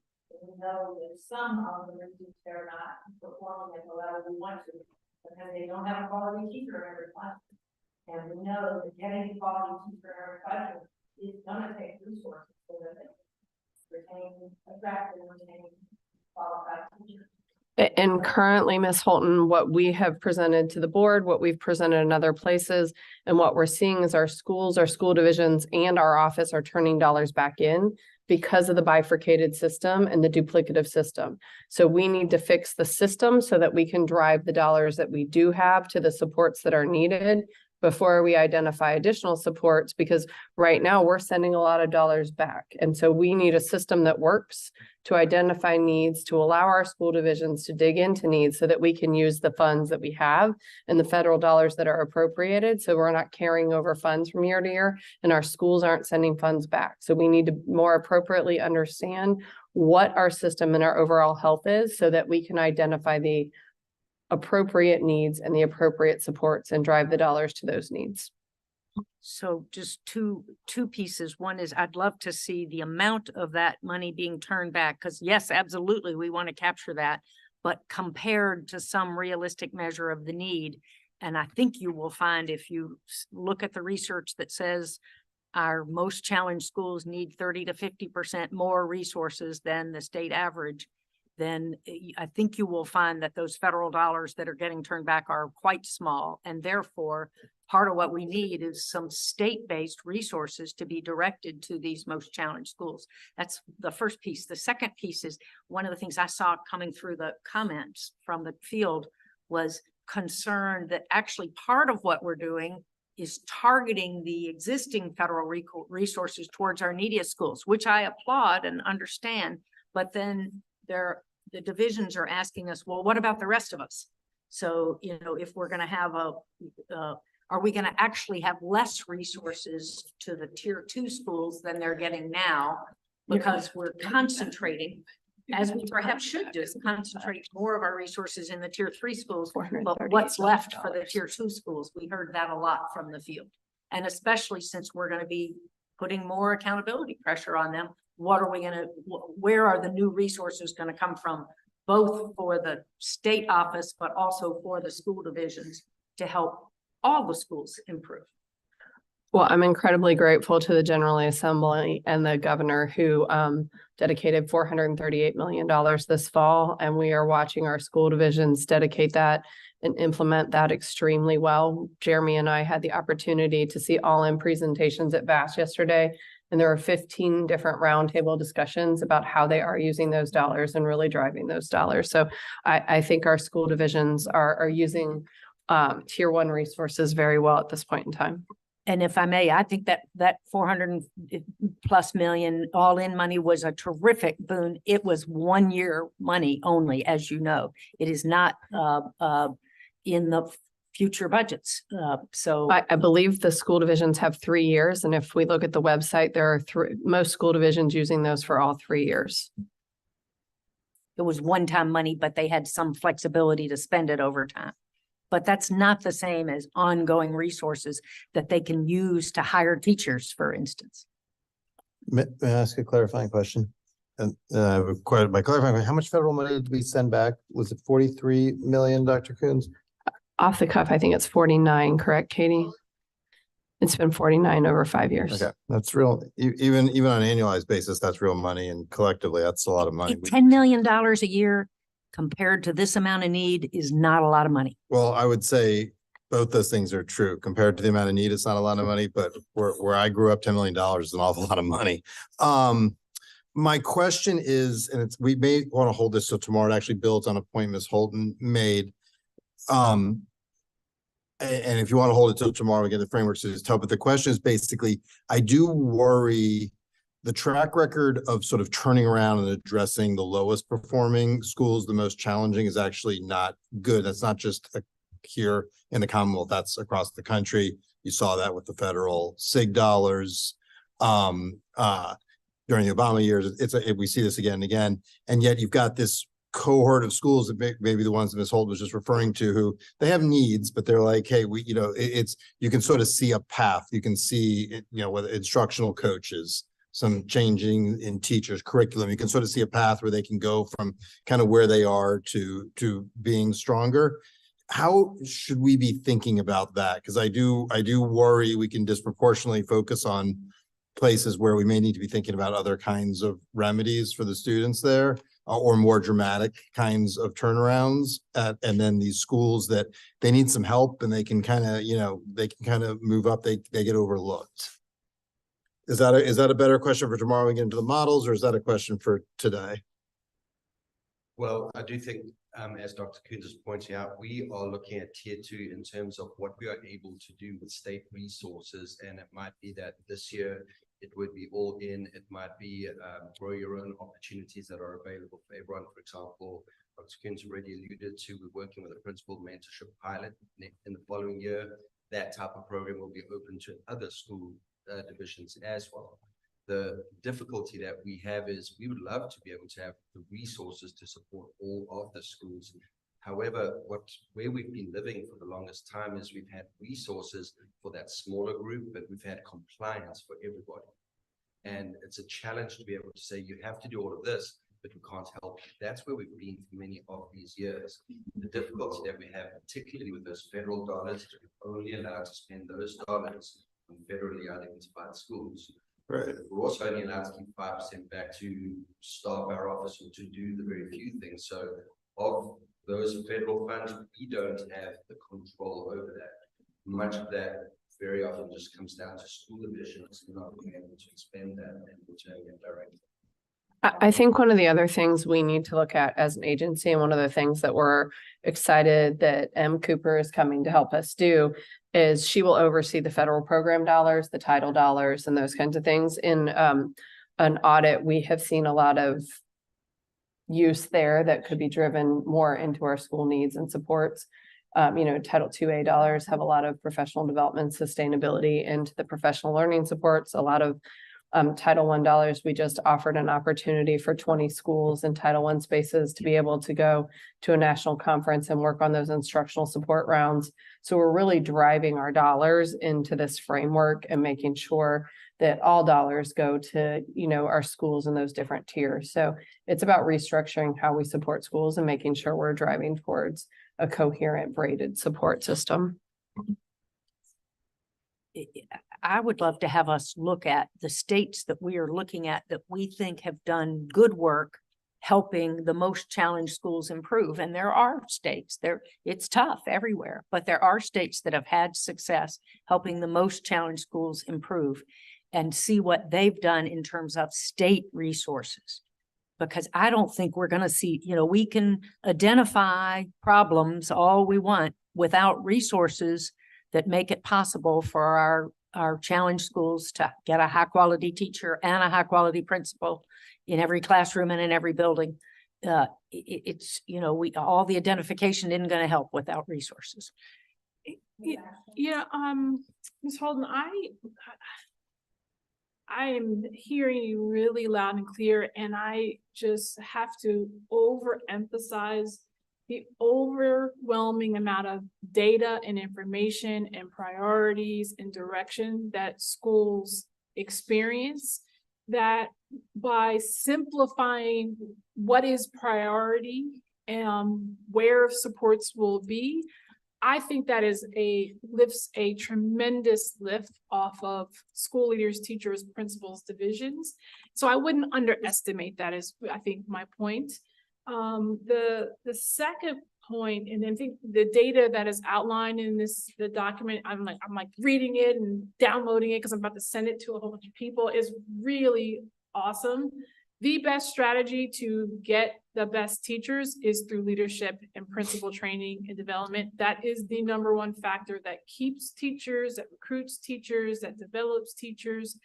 And so I don't think it is just money and resources and throwing things. I actually think that's overwhelming, that less is more in terms of priorities. And so I guess my bigger point is, I just don't think we should underestimate the value of clean data that sets priorities, and then give school divisions and principals in, teachers the freedom to do something with it. Right now, my sense is everyone feels like their hands are tied, and people are working really, really, really hard.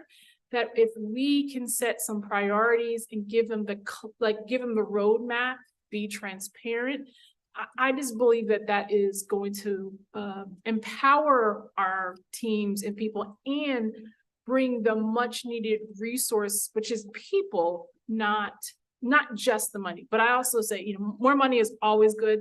When people say is less money, I don't think that's true, but I just think we have to give our people the tools to be great. And I think the accountability system, the framework, higher standards, those are all the things that I think are going to unleash the potential of Virginia's leaders and teachers and families, and increase transparency. We haven't talked a lot about it, but the role of parents in everything that we're doing is fundamental. And all the news says parents don't understand either how good or how bad or how they can help their kids be better. And I think, again, like another resource that we just have gotta make sure we're mindful of. So I'm hearing you, but it's very hard when you hear like, this is not going to work because we need more money and resources, when I'll tell you what teachers want is like more like time off, or like a mental health break, or just tell me what to focus on because you're throwing so many things at, like, that's what I'm hearing. And I think we've got to stay connected to like what's happening on the ground. But thank you.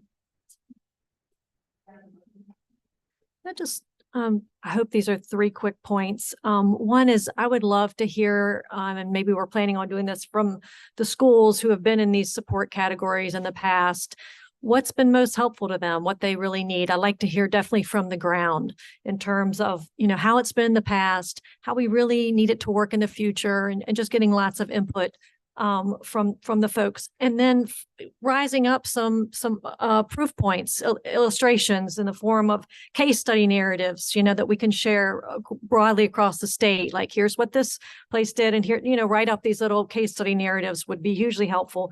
And videos of strategies that have been successful. These can be short, little, 2 or 3 minute videos. So I'm underscoring the point that we have some of this expertise and already an experience in the state, and I'd like to hear from those folks. 2, in terms of what's been helpful in the past in other states and localities, as we all know, NCLB had 4 big buckets of sanctions. The most effective sanctions that's been studied to some success was the restructuring one, which involved an element of replacing, honestly, staff and principals and changing a lot of the talent out. So I would agree with Ms. Ashton that putting more emphasis in terms of the needs of our teachers, giving them opportunities to, visit other schools that look like them, that are doing really good things, and having a principal who's really effective travel around to other, do a 6-month internship or whatnot to learn from other schools that look like them and have it together a little better. Offering teachers the opportunity, for instance, for more pay if they take on more students and they're highly effective already. I feel like we need to get out of the box a little bit in terms of what we see other states doing, and making sure that we're offering divisions some ideas of the potential of how to maximize the talent of their staff. Because that is such a key lever. We know that the teacher and the principals are key to this success sequence. So just in terms of how do we maximize the talents of teachers and give districts some ideas of how to do that better? Madam President.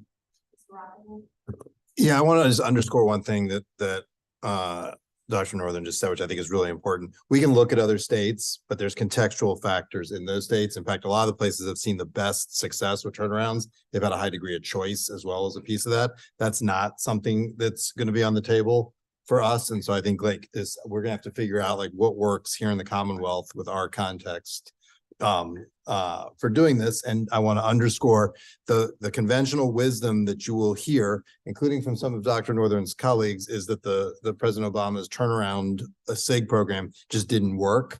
But that if you actually dig into the data, that's not true. The light touch stuff did not work and kind of bounced off schools. But the interventions that were much more sustained, the more substantial restructuring in persistently low performing schools actually had a reasonable track record. But most of the money went for the light touch stuff. So it created this illusion that nothing works when in fact, the real signal when you dig into it is what works is really fairly dramatic stuff. And so I want to make sure we don't, as we think about, and this is where, you know, we're talking about tier 3 schools, you know, substantially in need, that we bear that in mind and we don't do stuff that just bounces off, because it is possible to spend a lot of money and sort of bounce off of the problem. And again, we have to be cognizant of what are the contextual factors that are present here that may not be present in some of the other states that have seen success doing other things. So just responding to both Dr. Northern and Mr. Rotherham, I would love to have us hear, yes, more about what helps and what doesn't help from our schools that have been in the most intensive support categories here to help us figure out how to move forward. And likewise to hear from experiments elsewhere, Andy, the ones that areas that have had intensive interventions, what intensive sustained interventions that produce results. What does that look like both in Virginia and outside of Virginia? And how do we replicate it? And I bet the answer is going to be, it is going to take restructuring of accountability, but also going to take resources at both the state and the local level. But maybe not. So let's learn. Thank you, Dr. Albin. Thank you, Dr. Ballard. We appreciate you. Do you want to do C? Because Dr. Ballard needs to stay up there. Yes. Okay. Dr. Ballard, we're going to talk about updates on MOU. So we're going to have you hang out up there for just a minute. So item C is our memorandum of understanding between school divisions. And as we know in the Commonwealth, that's our most significant area of need. And that isn't necessarily a tie to the accreditation model or the system. And we are hoping that as we go through this process and think about support frameworks and we talk about those school divisions who need the most support, and some of that conversation, Michelle, you said about schools and school divisions, how do we think about our memorandums of understanding? We do want to provide an update, and I do want to shout out Dr. Ballard. He has been intimately involved with our MOU school divisions and oversees the direct support of our 5 MOU school divisions. We do plan on bringing a couple of quick updates in June to the Richmond Public Schools MOU and some of the criteria there. But Dr. Ballard, I don't want to put you on the spot, but you have been doing some significant work with Petersburg in particular. Do you want to share any updates on that in general? Good afternoon to Chairman Creasy, Vice Chair Hanson in his absence, to Superintendent Coons, members of the board. So with Petersburg City Public Schools, at this point, we've been maintaining since the announcement of transition at the division leadership level. Their current division superintendent is transitioning as of April 30th, with the new acting superintendent is recently named, take effect May 1st. We've maintained certainly weekly touch points, support calls and checking in. We've gone down a couple of times to actually meet with division level leadership as well to really get a feel for boots on the ground, what kinds of supports are needed in the midst of the transition that's happening right now. And so there has been a number of supports that have been provided through the Office of Accountability, through the Office of Data Services around chronic absenteeism support. In addition to that, even through the Student Assessment Office as well, more recently, as well as teacher and licensure, and working through just some of the support requests that the division has certainly asked for. At this particular point, particularly, you just heard me talk about teacher licensure. This will be, I believe now with the acting superintendent, at least in the last 36 months, this will now be about the fourth superintendent that will be in this division. Currently, if you count the acting superintendents. So when I came in at the agency, Dr. Petrie Martin was the superintendent. She transitioned. Then they named it interim acting superintendent, who's now transitioned and is in a different division in Virginia right now, serving as superintendent. And the current superintendent was named and now is scheduled to transition. And so what we're seeing is transition that's happening on the staffing front. It's a very real thing. And that the division is wrestling with, both at the division level as well as even at the school leadership level. So we talked about principal support and the importance of having a school principal there. And so many of those schools as well has seen some transition in the administration at the school level as well. So we're working again collaboratively with the current leadership that's there, as well as the board chair and the board to provide support as they work through this transition period at this time.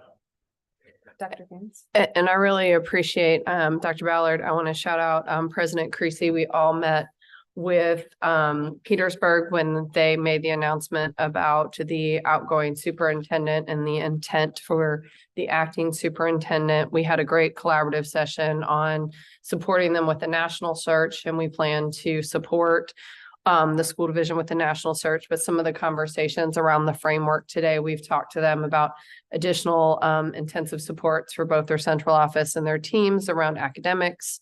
We have prioritized some support around staffing and given them 2 to 4 seats in the principal mentorship. And so we are continuing to lean in at the highest level around that support framework, in particular with Petersburg. I've had several of you ask about how that was going and what that was. So I wanted Dr. Ballard just to take a minute to provide an update around that. And we'll probably be leading the MOU restructure and conversations with the MOU with Petersburg. So really want to thank Dr. Ballard for his leadership, but also just wanted to give the board a quick update on the level of support we've been providing for Petersburg over the past couple months.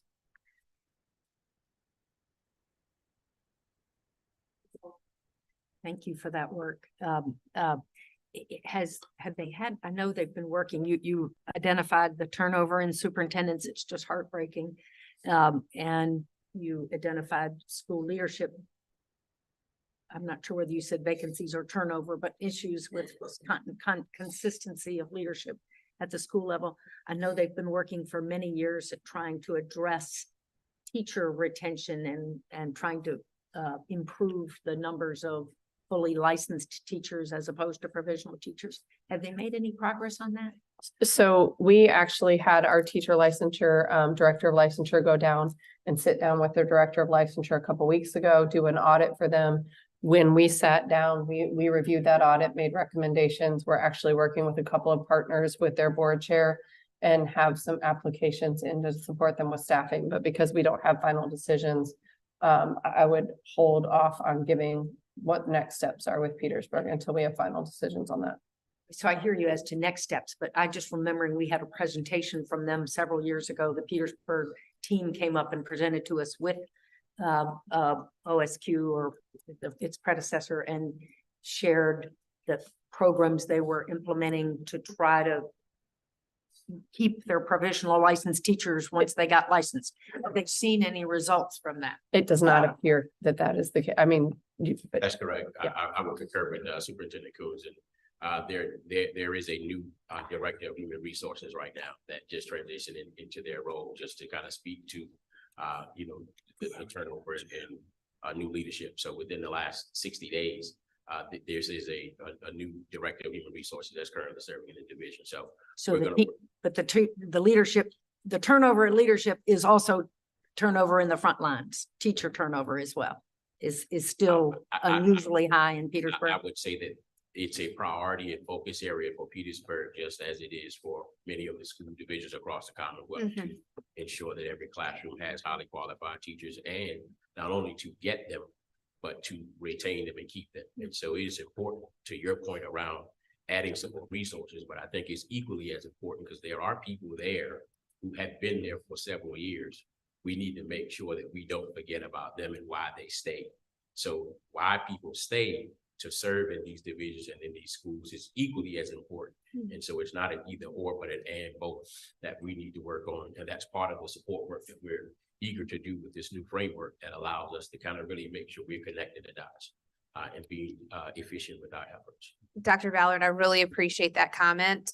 I would just like to give you a little bit of personal empirical research from my teacher friends all over the Commonwealth. And it used to be years ago that, yeah, I want more money. I want more money. I'm not paid enough. I'm not paid enough. And I think those who stayed in the profession really, from the pit of their soul, believe in what they do every single day for kids and families.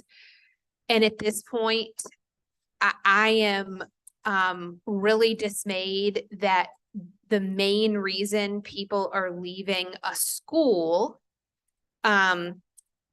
or school division is around leadership. And so what we can do, I mean, there have been teachers who've been offered $10,000 more to stay. That's crazy. And they've said, no, I can't stay with this particular leadership or the turnover or the this or the that. And I think that we just have a really great opportunity here to grow really good leaders. And so what you just keyed in on why teachers are staying, why, those few have been there for, 6, 8, 10 years, whatever it is, whatever the length of time. How can we grab that desire and also commitment and have them serve as that leadership opportunity within the school, whether it's, principal leadership or, being a team leader in a grade level or a department, whatever it might be. But it is very clear that across the Commonwealth, the leadership is really important to our recruitment and our retention. So. Yeah, can I just build on that? I just have a straight up empirical question. Do we know where these teachers are going? Do we have any data? Are they leaving teaching or are they leaving teaching in Petersburg and going to other divisions? So that would be information that we would look forward to working with this new director of human resources to evaluate and explore so that we can speak to the current status. So what are some points that we can celebrate and what are some things that we need to kind of work on to certainly amplify our efforts to maintain, the highly qualified teachers that are there.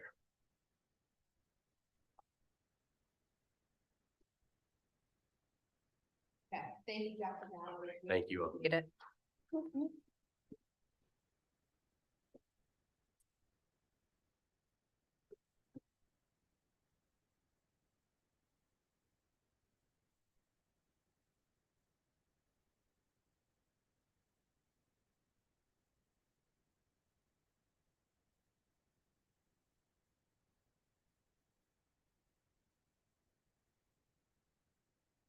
Okay, Mr. Chapman.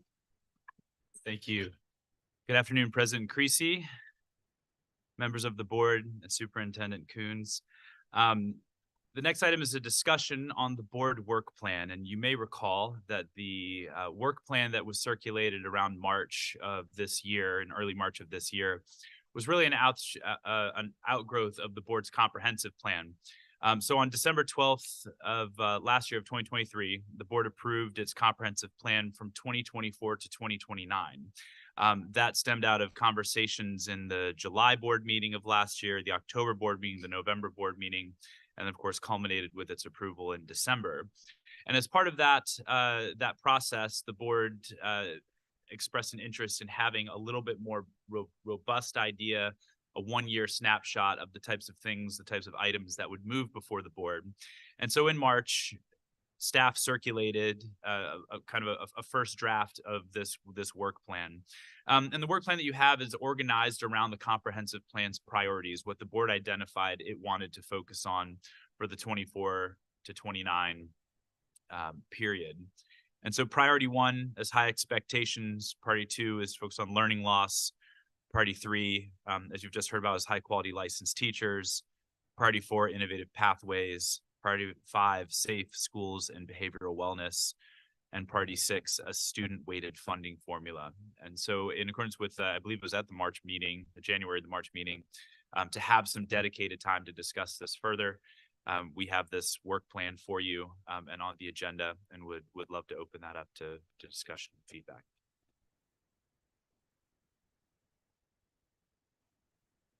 Okay, now's your time.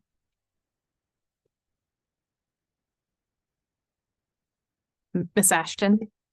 I think it was my first board meeting where we discussed this, and I thought, well, can someone just outline where we're gonna go so I can predict? And this is exactly it. So thank you.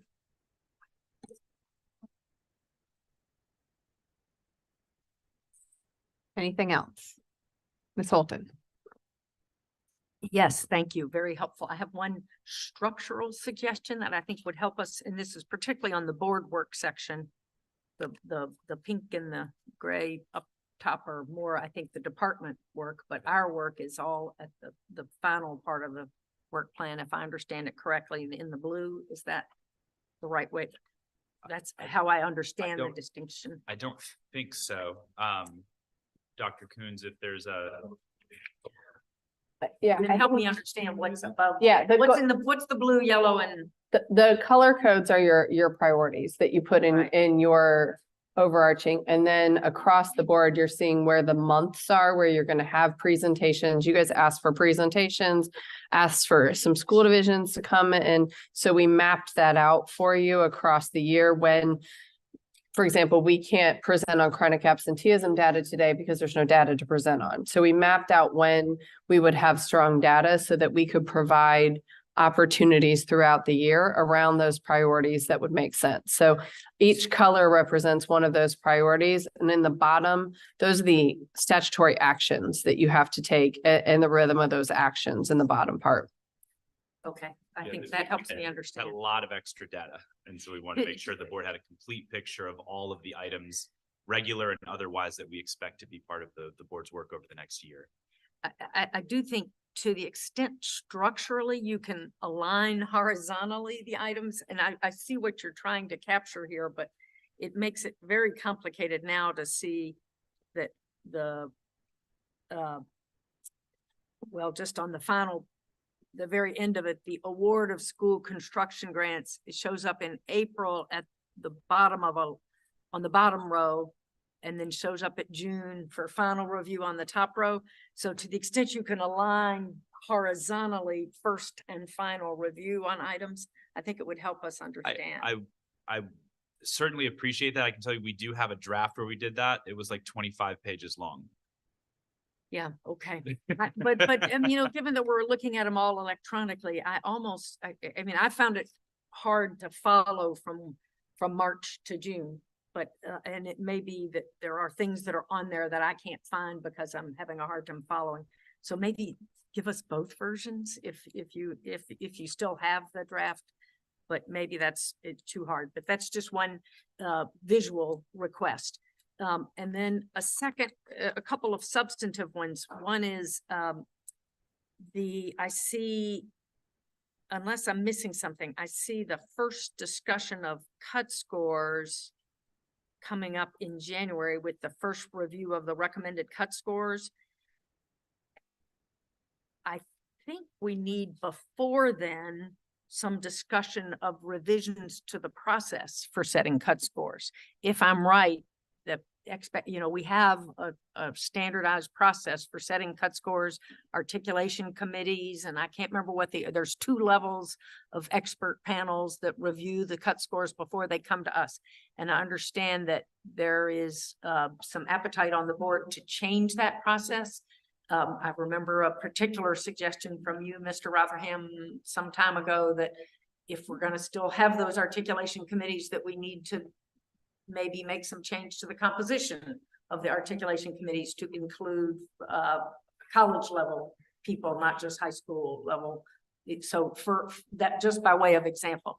So should we as a board be planning for a discussion of revisions to the cut score setting process before we start setting cut scores? Yeah, I think we have that in our more granular piece, but we're happy to put that in this calendar. Yeah, and so when does that fit in? And obviously it would need to be sometime well before January of 25.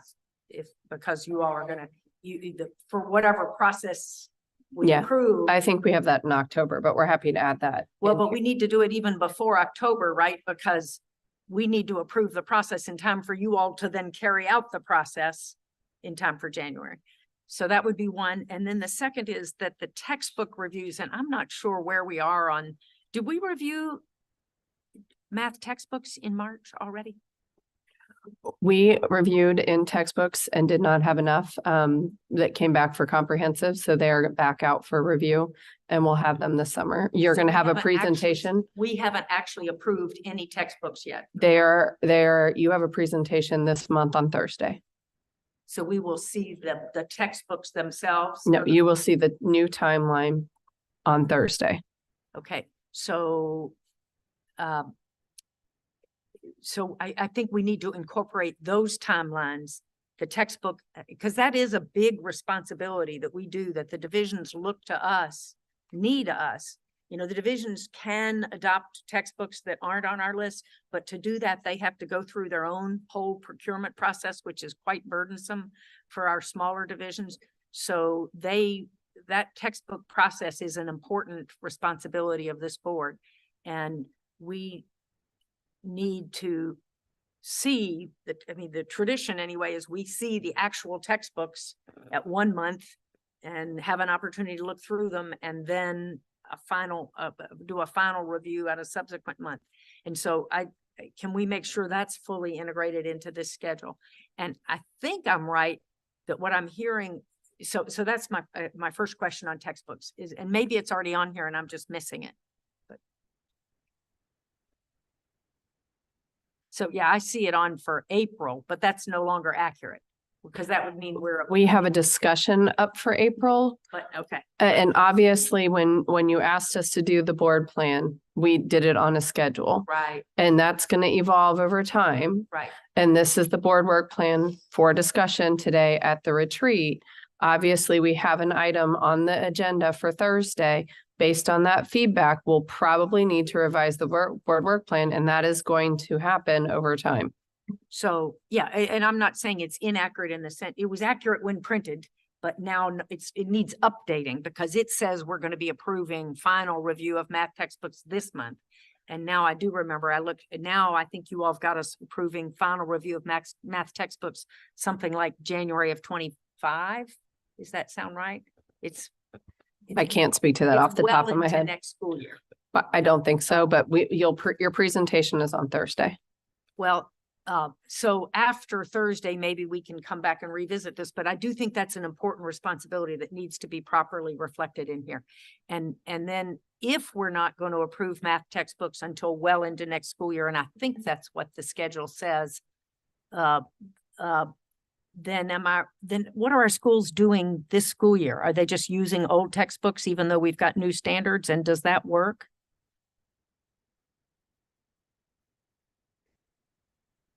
Ashton, I'm sorry. Guess,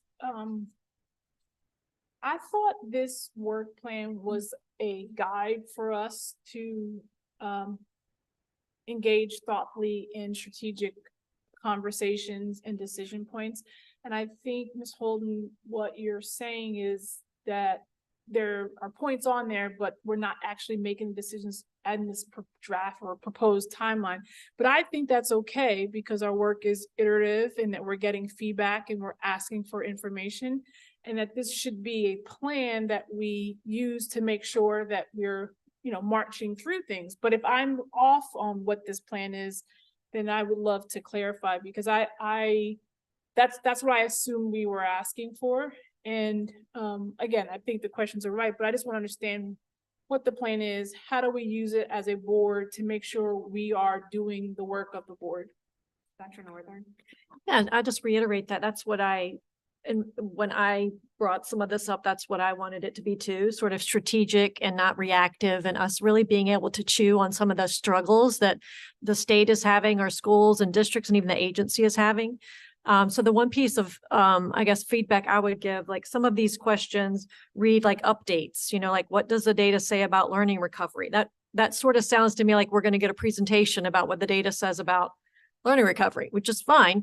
But I think, in terms of us just tackling and trying to brainstorm and really get at some of the meat of personally why I love being on this board is more maybe like, how do we improve the working conditions in our schools? We know that a lot of schools are having trouble with discipline, for instance, or why do teachers leave and what more can we be doing about it? Again, an opportunity for us to engage and trade ideas and hear from the field. So anyway, it's a little bit less questions about updating us and giving us another presentation, and more of a pointed question where we really try to dig in as a board and try to brainstorm and come up with some feedback. And it doesn't have to be an hour. It can be a 15-minute or whatever, that ties into obviously what we're going to be doing. But anyway, I was kind of with you, Ms. Ashton, on kind of what we were looking for. And if I may, and that's what I'm looking for too. And so I don't mean my comments to be critical at all. I think this is our chance to make sure this document helps us guide our work across the end of the year. So for instance, we don't want to get to January of 25 and go, oh, the department's gone through a whole process of cut scores according to an old process, and now we need a new process. So that's the kind of strategic thinking I think this is designed to help us do. But I do think that the textbook approval process, it fits into our whole, we've adopted new standards, we're implementing new tests. The textbooks is an important step along the way in that, and it needs to fit into the chart in the right place. And I am seeing it. I'm pulling up the reports that we're going to see on Thursday, but they have us approving the math textbooks in January of 25.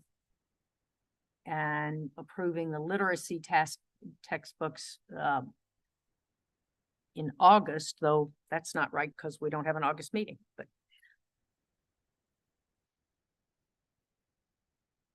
But anyway, I just want to get them on the charts. I do think that those textbooks, so I would recommend that we ask as improvements to this chart that we update items like the math textbooks that have been postponed and help us show where they are going to be on. So this be a continually evolving chart.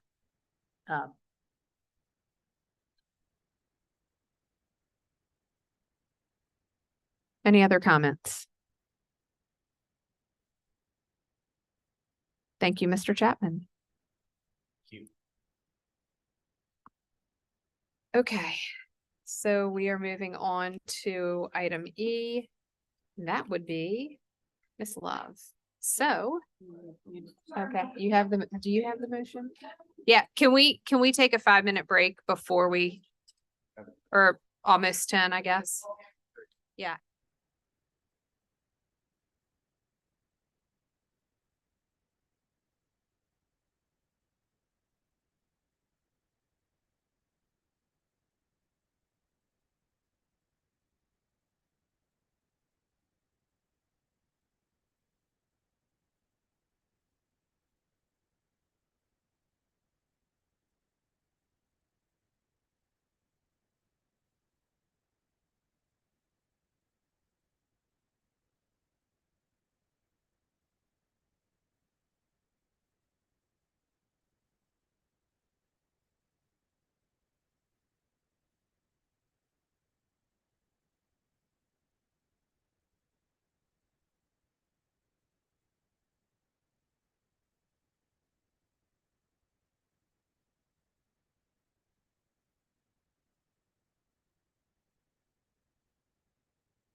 We, Dr. Northern has a motion for us, please. I move that the Virginia Board of Education convene in a closed meeting for the following purposes: consultation with legal counsel employed by or retained by a public body regarding specific legal matters, requiring the provision of legal advice by such counsel pursuant to section 2.23711A8 of the Code of Virginia, and that legal counsel to the Virginia Board of Education and staff whose presence will aid in the board's consideration of this matter participate in the closed meeting. Moved by. Yes. Second. Okay, Ms. Gilmore. Aye. Aye.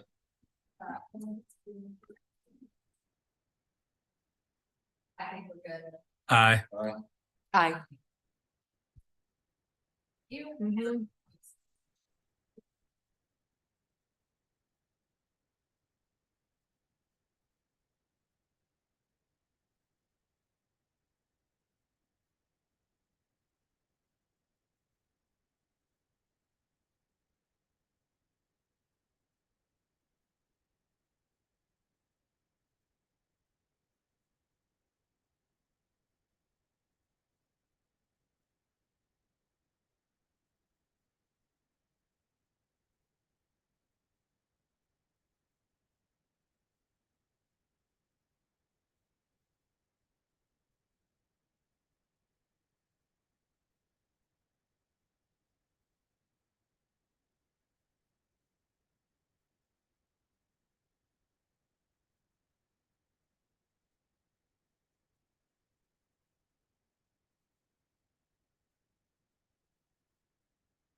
Today in a closed meeting pursuant to a recorded vote on the motion above and in accordance with the Freedom of Information Act, Section 22-3712 of the Code of Virginia requires that the board certify that, to the best of each member's knowledge, one, only public business matters lawfully exempt from open meeting requirements under this chapter, and two, only such public business matters as were identified in the motion by which the closed meeting was convened, were heard, discussed, or considered.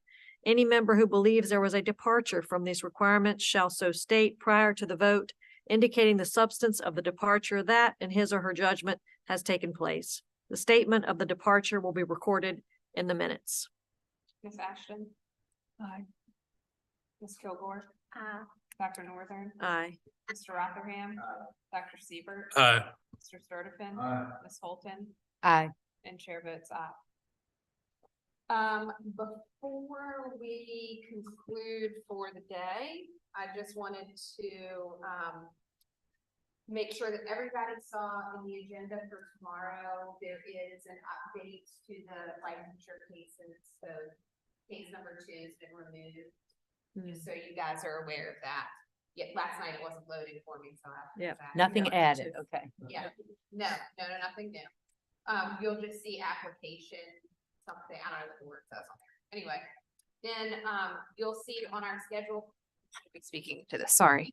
You'll see on our schedule for tomorrow that we are hearing from all of our lab school applicants that have been sent from the standing committee to the board. They will be doing their presentations. Please note that this is the time for you to ask your questions of those lab school applicants, because Thursday is our business meeting on those items. So please make sure that you do your homework and you are ready for any questions that you have for those applicants tomorrow. And that's all for me. Do you have anything? I want to mention that on Thursday, we are in double letters on our business meeting agenda. So we have a lot of items, and this is our busy time of the year. So in advance of the next 2 days, I will say thank you. We also have several groups coming. Tomorrow, we are honoring our administrative professionals at the agency at 8 o'clock. These are the lovely ladies and gentlemen who are taking decades of paper materials that have been housed in the James Monroe building for comfort and going through those and determining what needs to be kept, what needs to be saved, and what can be permanently removed and what needs to be digitized. And they have done just an outstanding, tremendous amount of work over the past couple months. So I'm really excited that we get to recognize them. We will have student performances again and hope to continue to have student performances consistently in this building as we've moved to Old City Hall, but we will also recognize several different groups over the next couple of days. And I'm really excited for this board to have the opportunity. Back in December, you gave us feedback about having the opportunity to have more people in. And now that we are in our new home, I'm excited to really make that a robust opportunity for all of us. So thank you guys for honoring the work and letting us bring some people in and celebrating the great things that people are doing across the Commonwealth. And for the breakfast in the morning, will we be on the 4th floor? Where will we be? Yeah, 4th floor. Oh, but I thought we were gonna be. To the administrative professional. Yeah, that's what I was referencing. Yes, Where is that? 4th floor. We only get to borrow this room on the 1st floor for board meetings. So most of all of our events are up on the 4th floor. Okay.